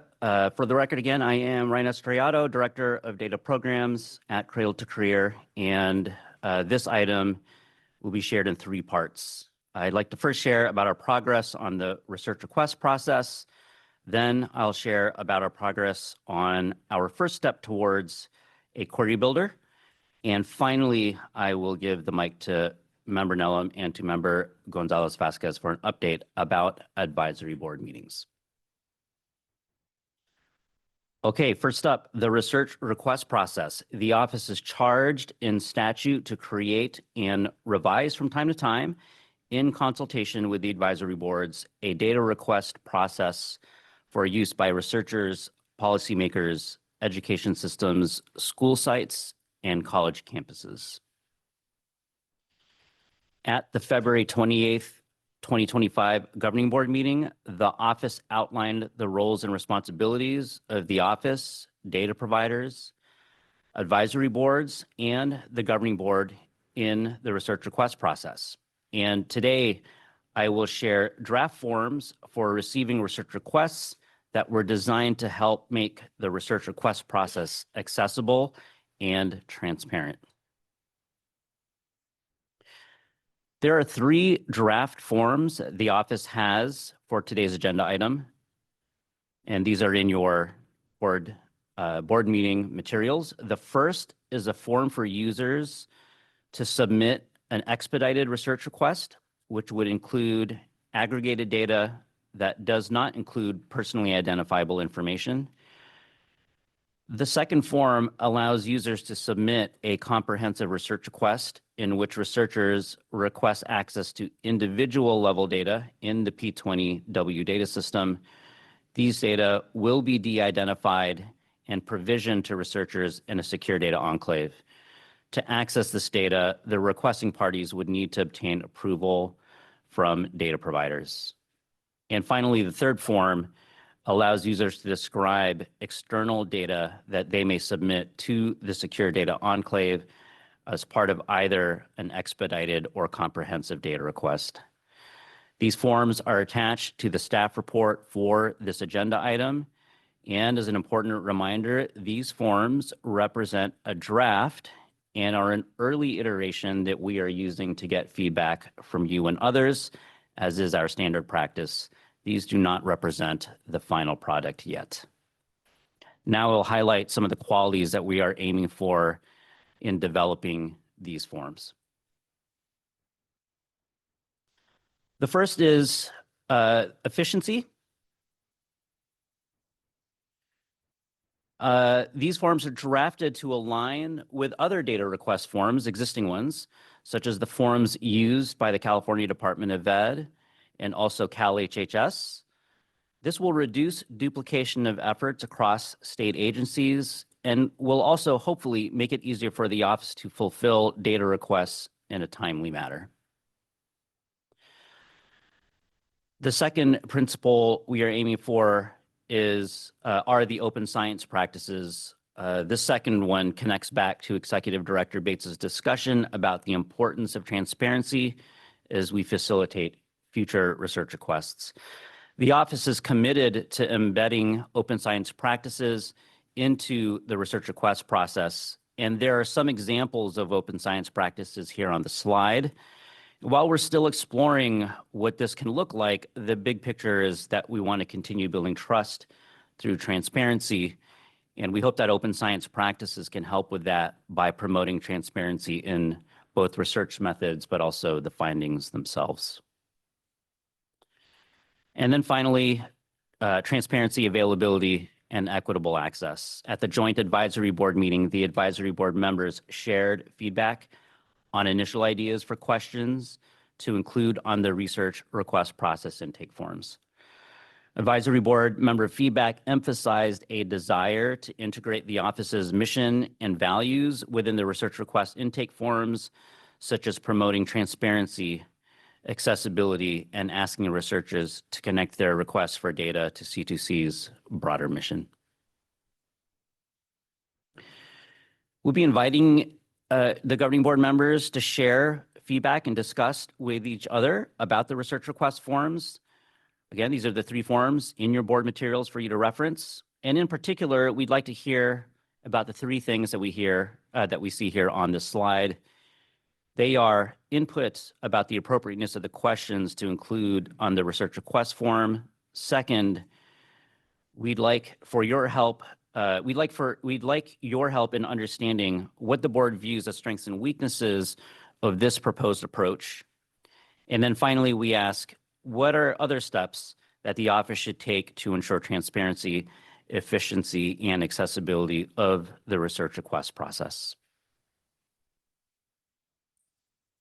I will highlight now a few things that the office is working on to advance this work. These are the most immediate necessary steps that we need to take before this form and related materials are submitted to the board for formal approval. First thing, we are conducting user-centered design interviews with potential users of the research request process. We are also reaching out to data providers to see how this form can better align with their data request processes. And then finally, we are establishing the office's secure data enclave environment and building out a data request fee policy for use in the research request process. And with that, I would now like to ask Vice Chair Tagorda to guide us through member questions and comments. Many thanks to Ryan Estriado. We now open the floor to governing board members for any questions or feedback. Member Moldoff. Jessica Moldoff, California Student Aid Commission. I see in here the reference to, oh my gosh, what does it stand for? The Committee on the Protection, the CPHS, I can't remember what it stands for. So this, what I think of as the state IRB. So I guess, so having worked with the state IRB before, I know that they are more often than not now asking for like interagency agreements for coverage of agencies that do not fall under their purview. Does this mean that Cradle-to-Career is getting something, or is it up to like the requester in order to make that happen with them? Do you know?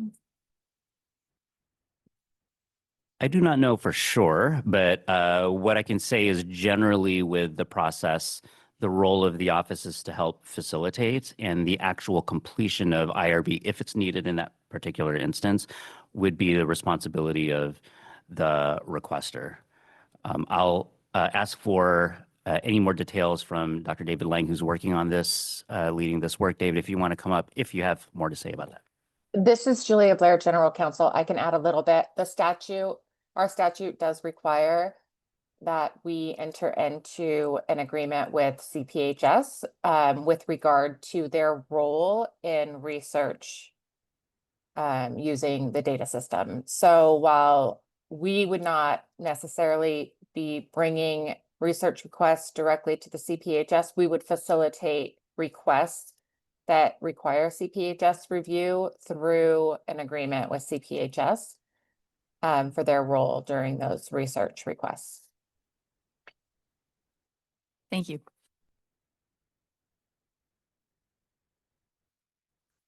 Other members of the board? Member Lee. Meredith Lee, a Senate appointed board member. First, I just wanted to really applaud the research request process aspects for open science and efficiency. I know it was just a couple of slides, but I went through attachment A, B, and C and a lot of the materials. And I think it's really a great example of transparency in action.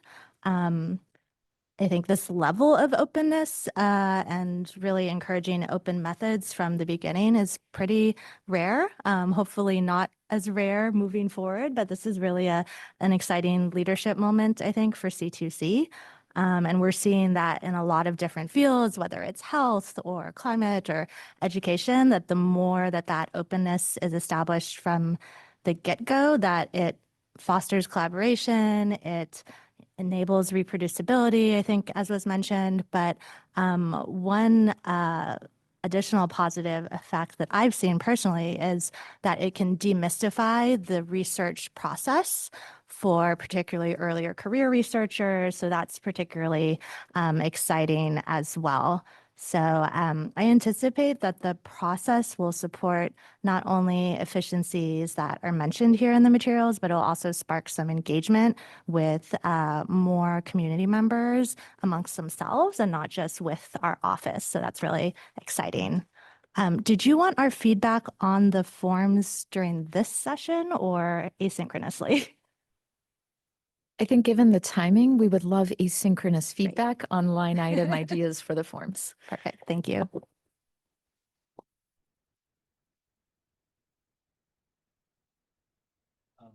Member Frigielli. Chris Verduelli, University of California. Yeah, just a sort of a clarification question for the forms, which I think are great, great starting points. But are we envisioning like sort of a competitive process where all of the answers would be compiled and scored in some fashion, and we would sort of look at what we think are the best proposals and, you know, based on resources available to provide computing resources to requesters, we'll give them out on a competitive basis? Or is it anyone who meets some minimum threshold of some sort is going to get it one way or the other? Yeah, so not competitive. So the answer, the model is not a competitive one where there are only a set amount of slots, and if there are more submissions, then some get selected. So not that. Ultimately, though, if we are talking about the comprehensive data request, the biggest thing there is to gather enough information that the data providers can make the decision that they need to make about approving the sharing of that data. The other big purpose of the information collected through the forms is that the Data and Tools Advisory Board at least once a year will be looking at the patterns in the requests as a way to inform future improvements for the research request process. And so much of what's in the forms is meant to inform their conversation after we have a year or more worth of the received requests, so that they can make some recommendations about how to move forward based on what we've learned from that year's requests. Designee Rikashevska. Thank you, Designee Rikacheska, Health and Human Services Agency. So I did want to build a little bit on the last comment as well, because as we know, there is a lot of eagerness, I think, for this process, and I anticipate quite a flurry of these requests coming in. And when I was reading on the first type of data request where it's aggregate data, my initial thought was, wow, there's going to be a lot of data crunching when this comes out, and just trying to balance that with bandwidth and how do we be responsive while still, doing all the other work of the office. So I'm not sure if there's any streamlining of how that aggregate data gets created, automation, or anything else that you would be using. I could say that that's something that we have been thinking about and are continuing to plan around. I'll sort of call back to something that Marianne mentioned early in her update, and that is that we know from having done the design process on the student pathway dashboard and other activities that when we as we advance the work of the research request process, we know that there are, as good as we are at planning for a lot of different outcomes, there are some we can only learn about as we execute the process. And so with something as important and high stakes and requiring as much care as a research request process does, we think it's going to be really important to think carefully about how many research requests that we take very early on during this period of time where we know that there's still much to learn from the experience of actually doing it. And that will almost certainly be, I don't have a specific answer about what that will look like, but that will almost certainly be part of the strategy to make sure that as we are learning about how to handle volume, that we don't have, as a result of that, bad outcomes. And we've just learned in general from the other projects that if we can keep things small earlier on, we can learn in a safer environment and then apply those lessons to when we do scale it up. And I think we'll take a very much similar approach to this also. Thank you. And then I have one other question. So we have the dashboard already live. We have the query tool coming, and then we have this data request process. Are we envisioning different stakeholders to be using different tools? Because one of the things that struck me as I was reading this is that it's very much geared towards researchers. What's your hypothesis? What's your analysis plan? Is that intentional, or do we see potential other stakeholders using this as well? Yeah, it's a really good question. It's true that anytime we design a product, and just in design in general, that it's important to think of a specific audience, and that allows you to optimize the features to make sure that the people who are using it get the best use out of it, have a meaningful experience and a good experience with it. So that's true. But we don't think of each of these ways to get to the data necessarily as we focus more on use case. So it's true, we do imagine when we think about the research request process, because we believe that the use case will be for research, and in some cases research that's going to be published, then the natural sort of conclusion there is, at least on this first iteration, we would optimize for things that we have learned from researchers, for example. But I really want to say, though, that it's in the spirit of the system that does not mean necessarily that if you aren't a researcher that you are not allowed to use it, in the same way that we built the dashboard to be the most guided of our tools, and there's a lot of sort of resources there for folks who maybe haven't used that before. But it certainly wouldn't be true that if you are a researcher who wants to use that, then you can also use that, even though it may not be designed for that particular use case. We don't want to message that. We want to message that these tools are there for the folks who have a use case for them, and for that use case, it should be optimized for them. All of that said, of course, naturally, research request process, you would think a lot about researchers, and I think that's what you're seeing reflected in the forms. Thank you, Mayor. Thank you very much. Let's move to the query builder part of the presentation. Okay, so some context on this. I will be using the phrase query builder during this agenda item, but really I think this needs some context.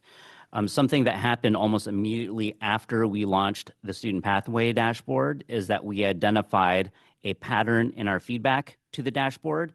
And that feedback came from users who wanted a way to download the dashboard's underlying flat files all at once without needing to use the filter menu multiple times. As Marianne mentioned, if you want to do all of them, we're talking about thousands. So if you go to the student pathway dashboard, you can try this exercise yourself. Think about the data that you want to download, and then you will notice that if what you want is a comprehensive set of data that has all of the districts in it, you would have to select the districts one by one. And so I hope that the work in progress that I'll be sharing today in this part of this agenda item accomplishes two things. First, that we can respond to this feedback quickly by providing a way to download larger flat files all in one place. And then second, that we can use this work to take a positive first step towards what will ultimately become a more developed query builder with even more data and an even better way to find it.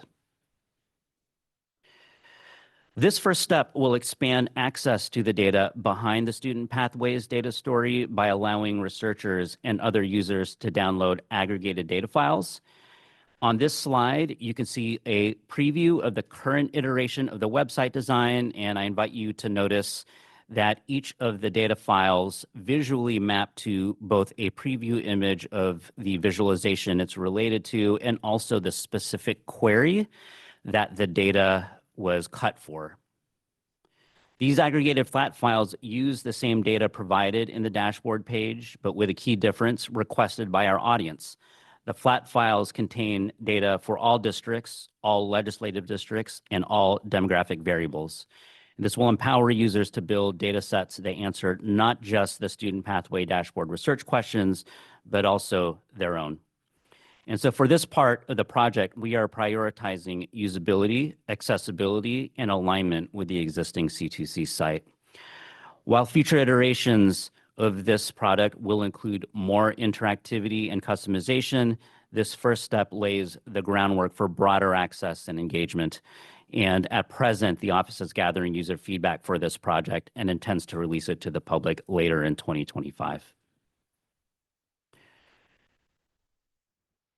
There are two questions that the office would like the board to consider during its discussion of these flat files. First, how might board members help us communicate with their networks about the utility of these flat files? And then second, how can the office message the difference between the future query builder and the research request process to general audiences? I will now pass the mic back to Vice Chair Tagorda to guide us through member questions. Thank you very much. We still have one more part to this item. So I want to make sure that we cover all of the topics that we have on our agenda, but are there any urgent questions or comments for Ryan Estriado on the query builder?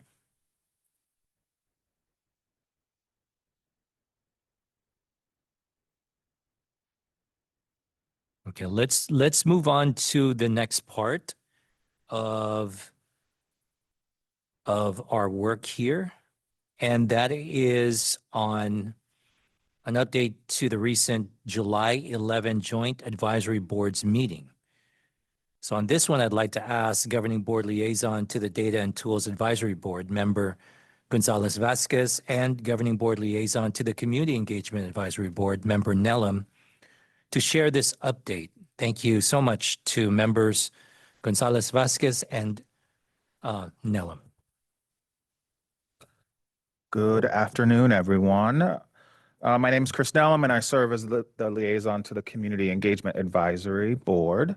And as you know, the two advisory boards met in July for our summer joint meeting.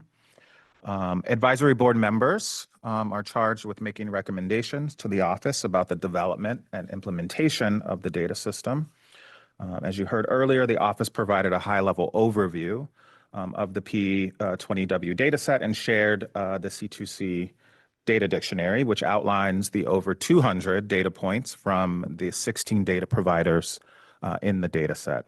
Advisory board members had the opportunity to engage in a Q&A session with the data providers to seek clarity, insight, and information before the advisory board member proposal deadline.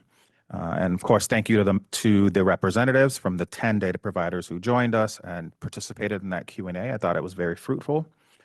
And on the next slide, we see that the advisory board members had an opportunity to further engage with the proposal process. And this year, as you know, the office received 5 data and tools public proposals. You can use the QR code on the screen here to go to the proposal website and take a closer look at those. The advisory board members also had the opportunity to review and discuss the advisory board affinity map resource, which identified patterns and themes about the members' areas of expertise and communities of interest.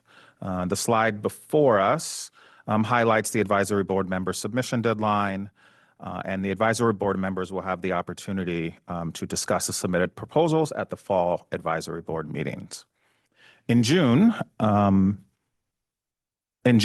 we held the annual joint Data and Tools and Community Engagement Advisory Board summer meetings. As you know, as I think I have mentioned before, Those meetings were a wonderful opportunity for both sets of advisory boards to come together and engage with the data providers to learn more about ongoing projects, such as the query builder and the data request process. And of course, to receive updates on the proposed slate of candidates to join each of the advisory boards that will be considered by this board. My sense is that all members are excited about the ongoing work of the office and felt that though the process was lengthy, the proposed slate of new advisory board members will add the deep expertise and also help with the representation of constituencies across California. We also had a fantastic presentation about the query builder from the office and reflected on the ways that it will build from the student pathways data story and bring this information to even more Californians in a new and functional way, which we just heard about. And I'm also thrilled that the office continues to make swift and thoughtful progress on the deliverables that so many communities around the state are excited that they will be able to access and use to make decisions. And so now I would like to ask Member Gonzalez Vasquez to share her reflections on the joint meeting. Awesome. Thank you so much. Good afternoon, members. Dr. Ana Luz Gonzalez Vasquez here, and I am the governing board liaison for the Data Tools Advisory Board. And I would also like to share some reflections on the joint advisory board meeting.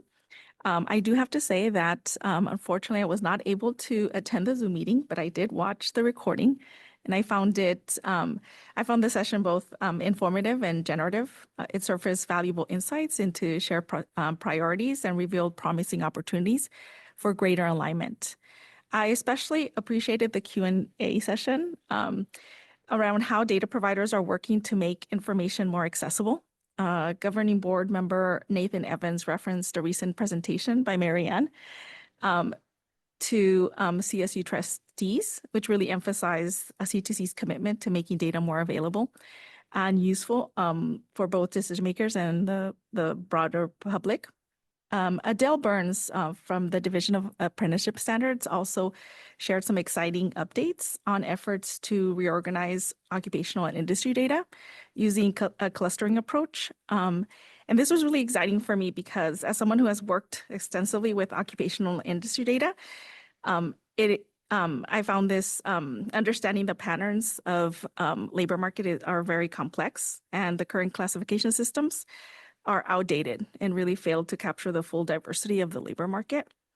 Improving these methods for clustering and analyzing this data could really lead to a more meaningful insights into workforce development, economic mobility, and equity. As I stated earlier, I also appreciated hearing the thoughtful exchange between the data tools and community engagement advisory boards. Their exchange surfaced creative ideas for collaboration and highlighted the value of tapping into each other's expertise and interests. And lastly, I also really appreciated Ryan's presentation on the research request process and the thoughtful feedback loops. The C2C team has really fostered a highly collaborative space where everyone feels heard and their input is generally valued. So kudos to you all for that. And now it's my honor, if we can move on to the next slide, to extend heartfelt thanks to the advisory board members who are concluding their term. The July 11th advisory board's meeting was the last meeting for 6 Data and Tools Advisory Board and 6 Community Engagement Advisory Board members. These members have been part of the Cradle-to-Career Advisory Boards since the beginning, and they have played a very important role in informing the work of C2C. The advisory board members engaged with the advisory board proposal process, played an active role in community engagement efforts, and also provided feedback on the Students Pathway dashboard. We appreciate your time, commitment, and partnership. And on behalf of the governing board, we hope that you continue to stay engaged with the work of C2C, and we wish you continued success in all that you do. I know we've covered a lot, so now we're going to move on to member deliberation. So please consider the following questions from the staff report. And that concludes my presentation, and I will hand it over back to Vice Chair Tagorda to lead member question and comments. Thank you. Thank you once again, Member Gonzalez Vasquez and Member Nellam. Before we proceed with member deliberation, I'd like to inform members that this is our opportunity to allow for more focused input to our advisory board members related to the 2025 advisory board proposal process. So as we consider today's conversations related to efficiency in agenda item number 5 and the annual work plan in agenda item number 7, what ideas do we have to guide advisory board members to provide quality and effective proposals?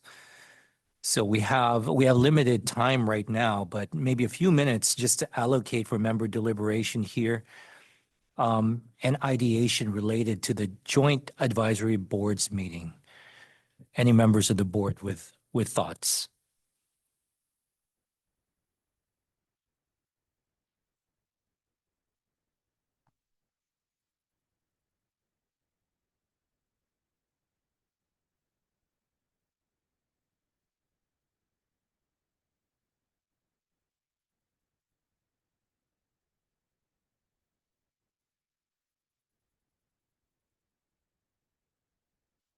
Member Moldoff.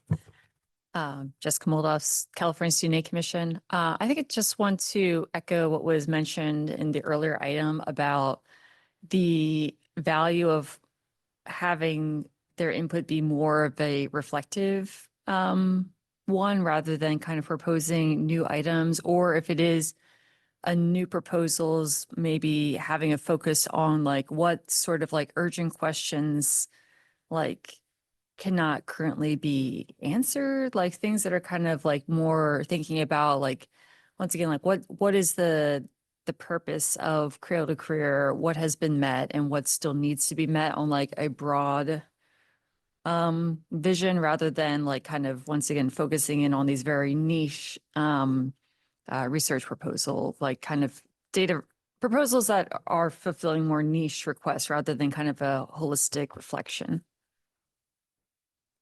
Okay, thank you. Any other member questions or thoughts on this item?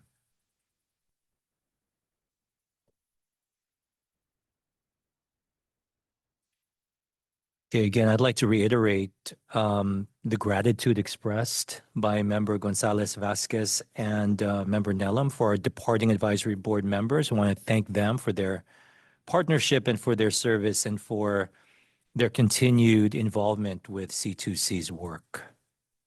Thank you as well to Ryan Estriado. We'll now be moving on to agenda item number 11, update, discussion, public comment, and possible action on the Community Engagement and Data and Tools Advisory Boards, slated candidates, and the selection for advisory boards committee meetings. I'd like to invite Governing Board Member Ana Luz Gonzalez Vasquez, Committee Chair, to present this update. Okay, thank you so much, Vice Chair Tagorda.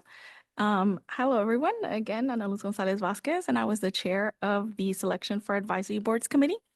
I would like to thank members Jess, Nullum, Sullivan, and Vu for serving on this committee with me and for their hard work and contributions. The role of the committee was to finalize selection and recruitment materials and to identify a candidate pool of new advisory board members for governing board approval. During this agenda item, we will walk through the Selection for Advisory Boards Committee process and have the opportunity to review the slating of candidates and runners-up for the data tools and community engagement advisory boards. Next slide, please. There was a lot of movement over the spring with the actions noted on the slide. The governing board had an opportunity to receive an update from the Selection for Advisory Board committees at our May 9th governing board meeting. Since the previous governing board meeting update, the Selection for Advisory Boards committee met for their second meeting on Friday, June 27th. I'll start by providing an update from the Data and Tools Advisory Board and then move on to the Community Engagement Advisory Board. A total of 37 Data and Tools Advisory Board applications were received for 6 slots. Applicants had the opportunity to self-identify on their application. Based on their selection and information disclosed in the application, applicants were grouped into vacancy categories. It's important to note that the student category was received for applicants who disclosed that they were undergraduate students. The breakdown of the applicant pool is shown on this slide. At the second committee meeting, the committee approved 6 applications to be recommended to the governing board for appointment to the Data Tools and Advisory Board. The recommendations are as follows. Cameron Temple from UC Berkeley Center for Educational Partnerships. Renee Mehta from Chino Valley Chamber of Commerce. Ritu Cannon from San Francisco Unified School District. Viviana Unda from El Camino College. Tina Schweck from California Polytech State University, San Luis Obispo. And Winnie Yi from the University of California, Irvine. Okay, if we can move on to the next slide. At the second committee meeting, the committee approved 6 runners-up to be recommended to the Data and Tools Advisory Board. The recommendations are as follows. Jaden Villanueva from California State University, Dominguez Hills, Division of Diversity, Equity, Inclusion, and Justice. Dimitri Seals from LEAF and Cal State LA. Danielle Melendez from Superior Court of California, County of San Bernardino. Michelle Ransom from UC San Diego. Stephanie Neville from RTI International. And Travis Candeas from University of California, Santa Barbara. Okay. Now I'm going to share an update on the Community Engagement Advisory Board. A total of 56 Community Engagement Advisory Board applications were received for 6 slots. The breakdown of the applicant pool is shown on the next slide. At the second committee meeting, the committee approved 6 applications to be recommended to the governing board for appointment to the Community Engagement Advisory Board. The recommendations are as follows. Vincent Rezo from the University of California Student Association. Omar Butler from New Door Ventures. Danielle Camerson from Ferndale Unified School District. Abby Greatrich from Cal Poly Humboldt. Juliet Maestas from Red Sky Education. And Duria Ahmed from the University of California State Association. Okay, we can move on to the next slide. At the second committee meeting, the committee approved 6 runners-up to be recommended to the governing board.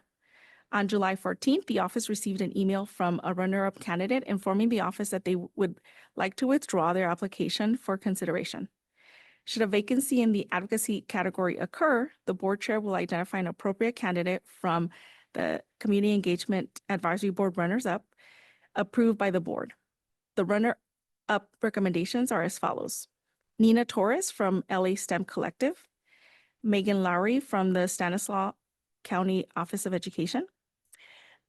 Toby Rubeltelios, and I'm sorry if I mispronounced your name, from Corona Norco Unified School District. Tian Na from Bartow from San Diego and Imperial Center of Excellence, and Jessica Lopez from Coastline Community College and ASU Online. As I conclude my presentation, I would like to share the motions in the staff report as slated. Staff recommends the board move to approve the proposed candidates and runners-up for the Data Tools and Advisory Board as specified in Attachment A of the staff report, and proposed candidates and runners-up for the Community Engagement Advisory Board as specified in Attachment B. I will now pass it back to Vice Chair Tagorda to lead us through a member deliberation. Thank you. Thank you very much, Member Gonzalez Vasquez, for the presentation and for all of the work on the committee. We now have some time for member deliberation and questions. I'd like to open the floor up for any member questions or comments.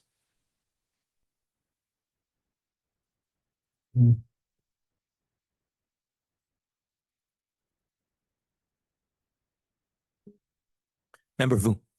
Yeah, like I mentioned before, I think this is my 3rd or 4th go around with this working group. But I really enjoy it, and I think every year it gets more challenging because we get more and more people submitting their applications.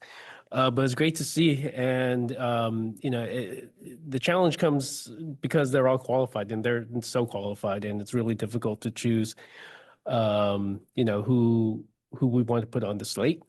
But kudos to the C2C team for all the hard work that they do to prep us on the applicants, and it's really helpful. But yeah, it's a great process. So thank you for all the hard work on that. Thank you so much. Any other questions or comments from members of the board? Member Jez. Thank you. I also sat on the committee this year and I wanted to flag like how hard it was. Like there were so many amazing candidates and so much of it really came down to was not the quality of like any particular individual, but really was like the fit on sort of who else was on the committee. So there are specific gaps as we're thinking about having these advisory boards that really reflect the state as much as you can in sort of any small advisory board. So I think for any candidates out there, people thinking about it, like apply, but also, know that we're thinking about sort of the fit amongst the rest of the board.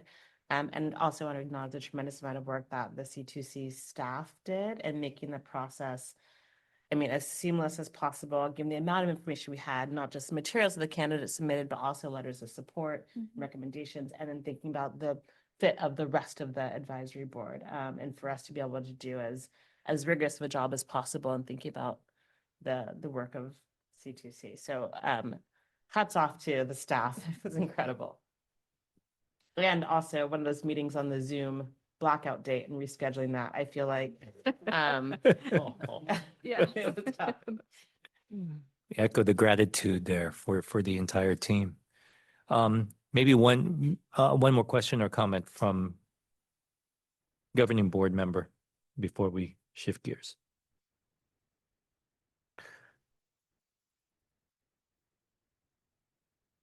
Can I say one Oh, thing? yes, absolutely.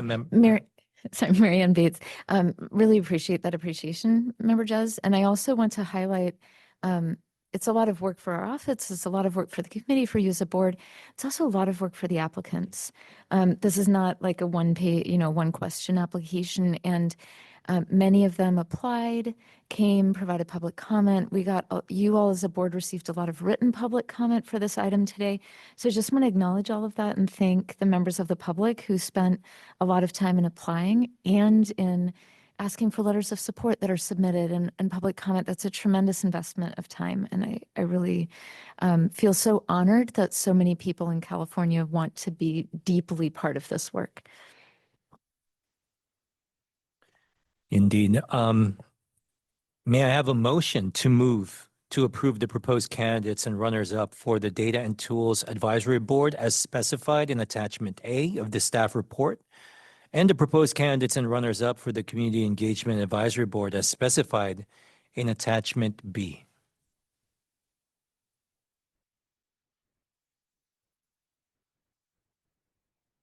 Member Subay, so moved. Member Sublé moves. May I have a second? Member Leo, second. No. Member Lee seconds. With a motion and a second, we move to public comment.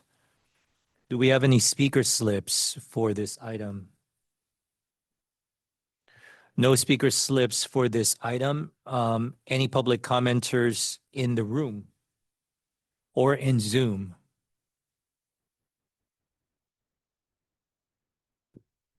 For members of the public attending via Zoom, I ask that you please raise your hand at this time to get an accurate count of how many public commenters for this agenda item.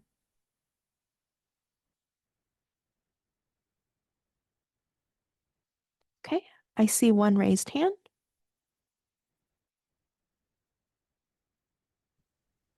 Toybe, I have permitted you to speak. Your 2 minutes starts now. Thank you very much, board and members.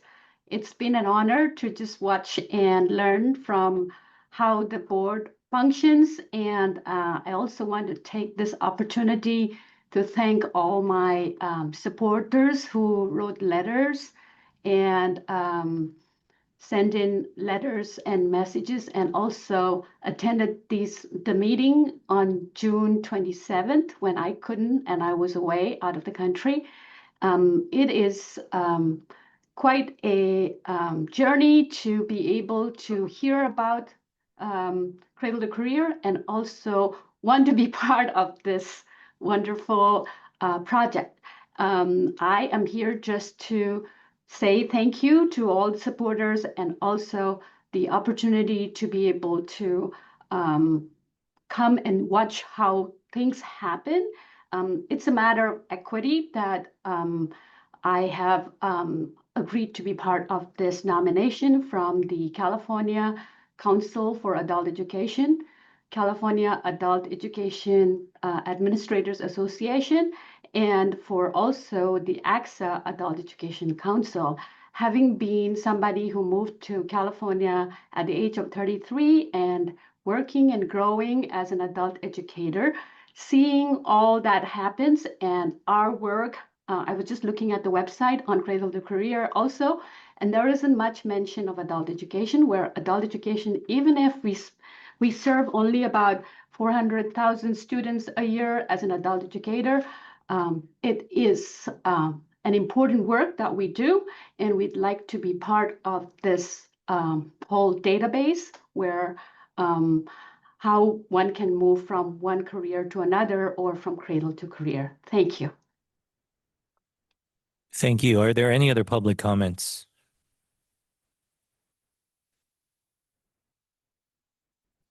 Juliet, I have permitted you to speak. Your 2 minutes starts now.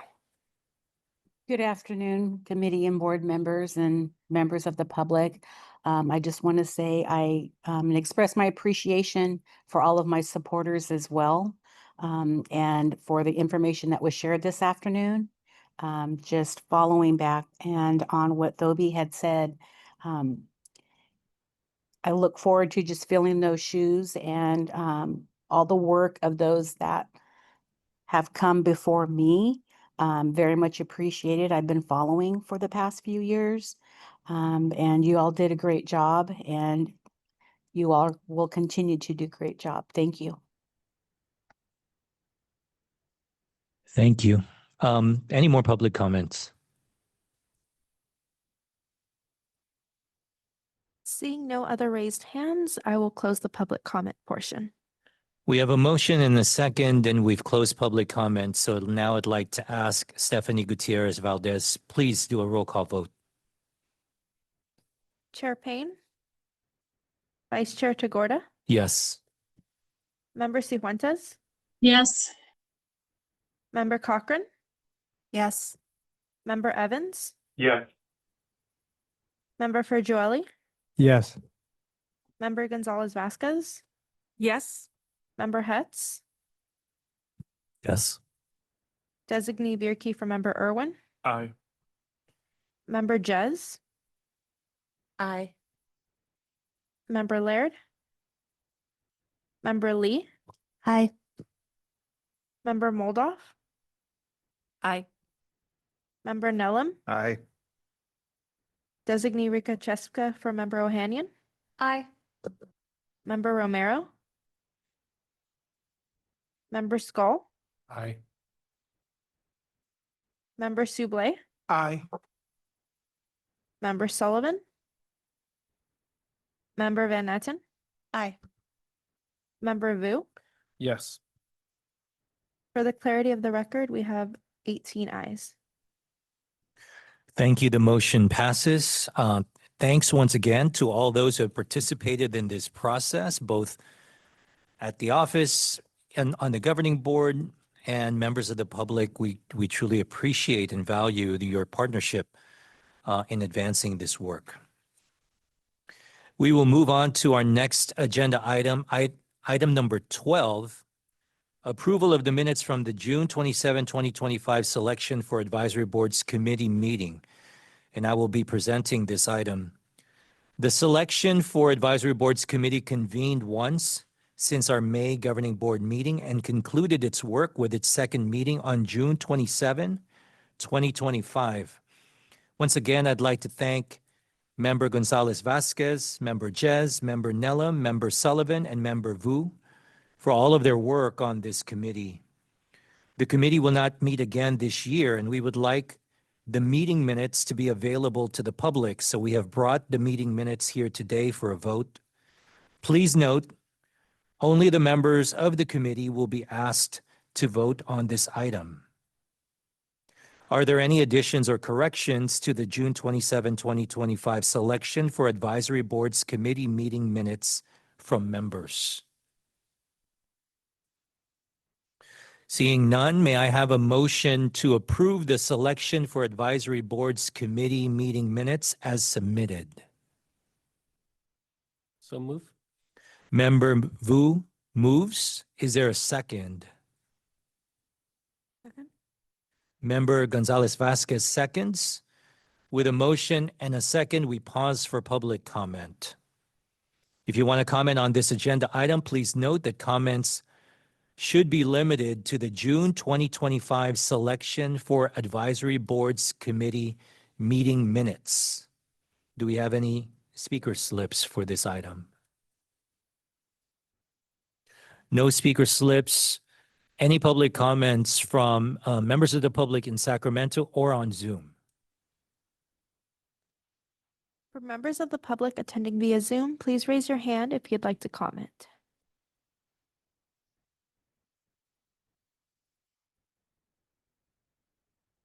Okay.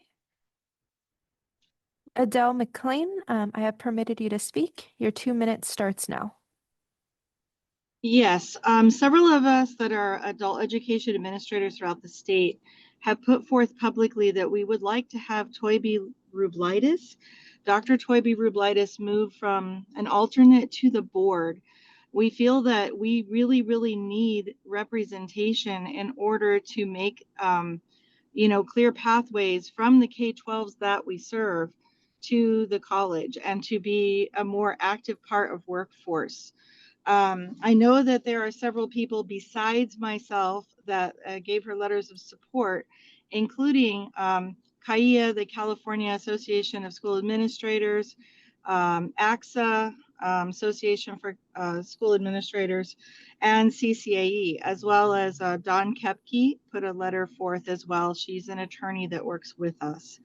I hope that you will take this into consideration because we would really like her to be an active presence. She's done a lot to build pathways and capacity in her own area.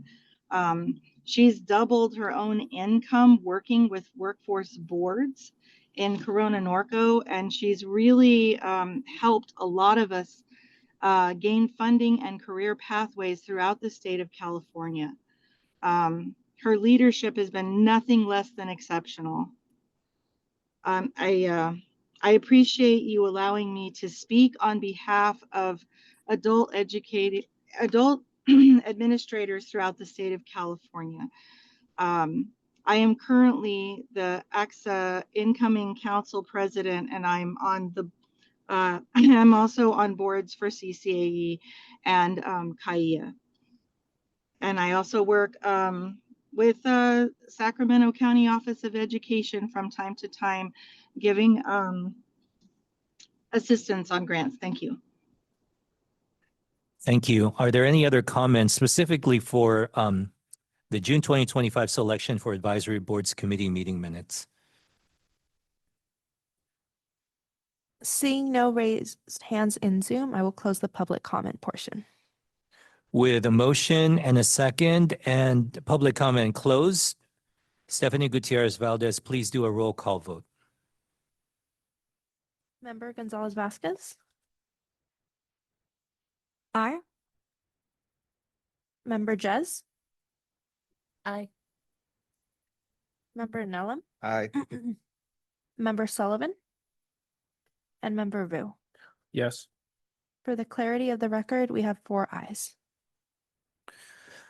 The motion passes. Thank you very much again to the committee. We will now move on to agenda item 13, general public comment. At this time, we will open it up to members of the public for general public comment. Do we have any speaker slips? No speaker slips on this item. Is there anyone in the room or on Zoom for public comment? I think we have a question. This is the last opportunity for public comment, general public comment.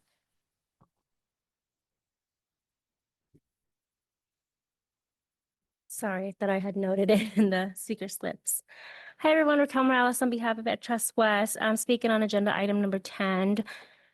We appreciate the C2C's thoughtful approach to developing a tiered research request process. Doing so is critical for enabling stakeholders to access actionable data that can inform decision-making and improve outcomes for students. Furthermore, the inclusion of and adherence to open science best practices is vital for promoting transparency and trust with researchers and the public. We applaud the office's commitment to providing equitable access to data and to enhancing scientific reproducibility by allowing future investigators to understand how and why data access was granted for a given study. In the interest of furthering the office's stated goal of making the request process accessible and transparent, we recommend consideration of shortening the form for expedited data requests if possible. At present, the form for expedited requests appears comparable in length and content to the comprehensive request and may therefore place more administrative burden on requesters than is necessary for the information accessible through the expedited process. It may therefore be beneficial to further differentiate the two. We eagerly look forward to the phased rollout of the Query Builder and for the opportunity to provide feedback to inform the tool's design. Thank you. Thank you very much. Any other comments for general public comment, either here in person or on Zoom? For members of the public attending via Zoom, please raise your hand at this time.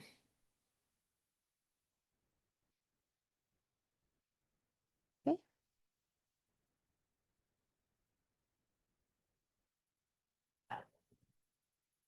Michelle Ransom, I have permitted you to speak. Your 2 minutes starts now. I just wanted to thank everybody for reviewing my application. I find that the work on this is going to be hugely beneficial to students across the state. Thank you.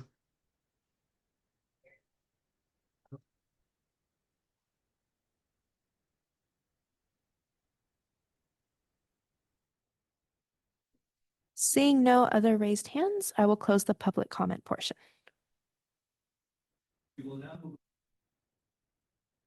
Sorry. We will now move on to the final agenda item of the day, which is adjournment.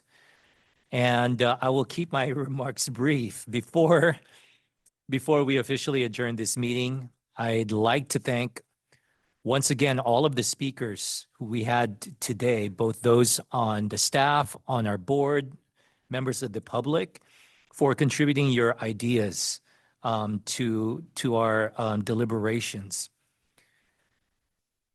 I also want to acknowledge that there were many important conversations that took place today.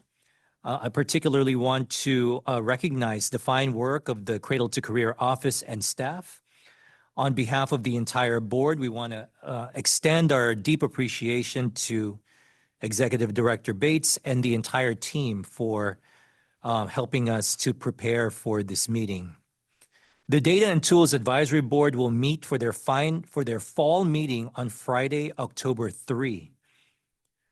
The Community Engagement Advisory Board will meet for their fall meeting on Friday, October 24.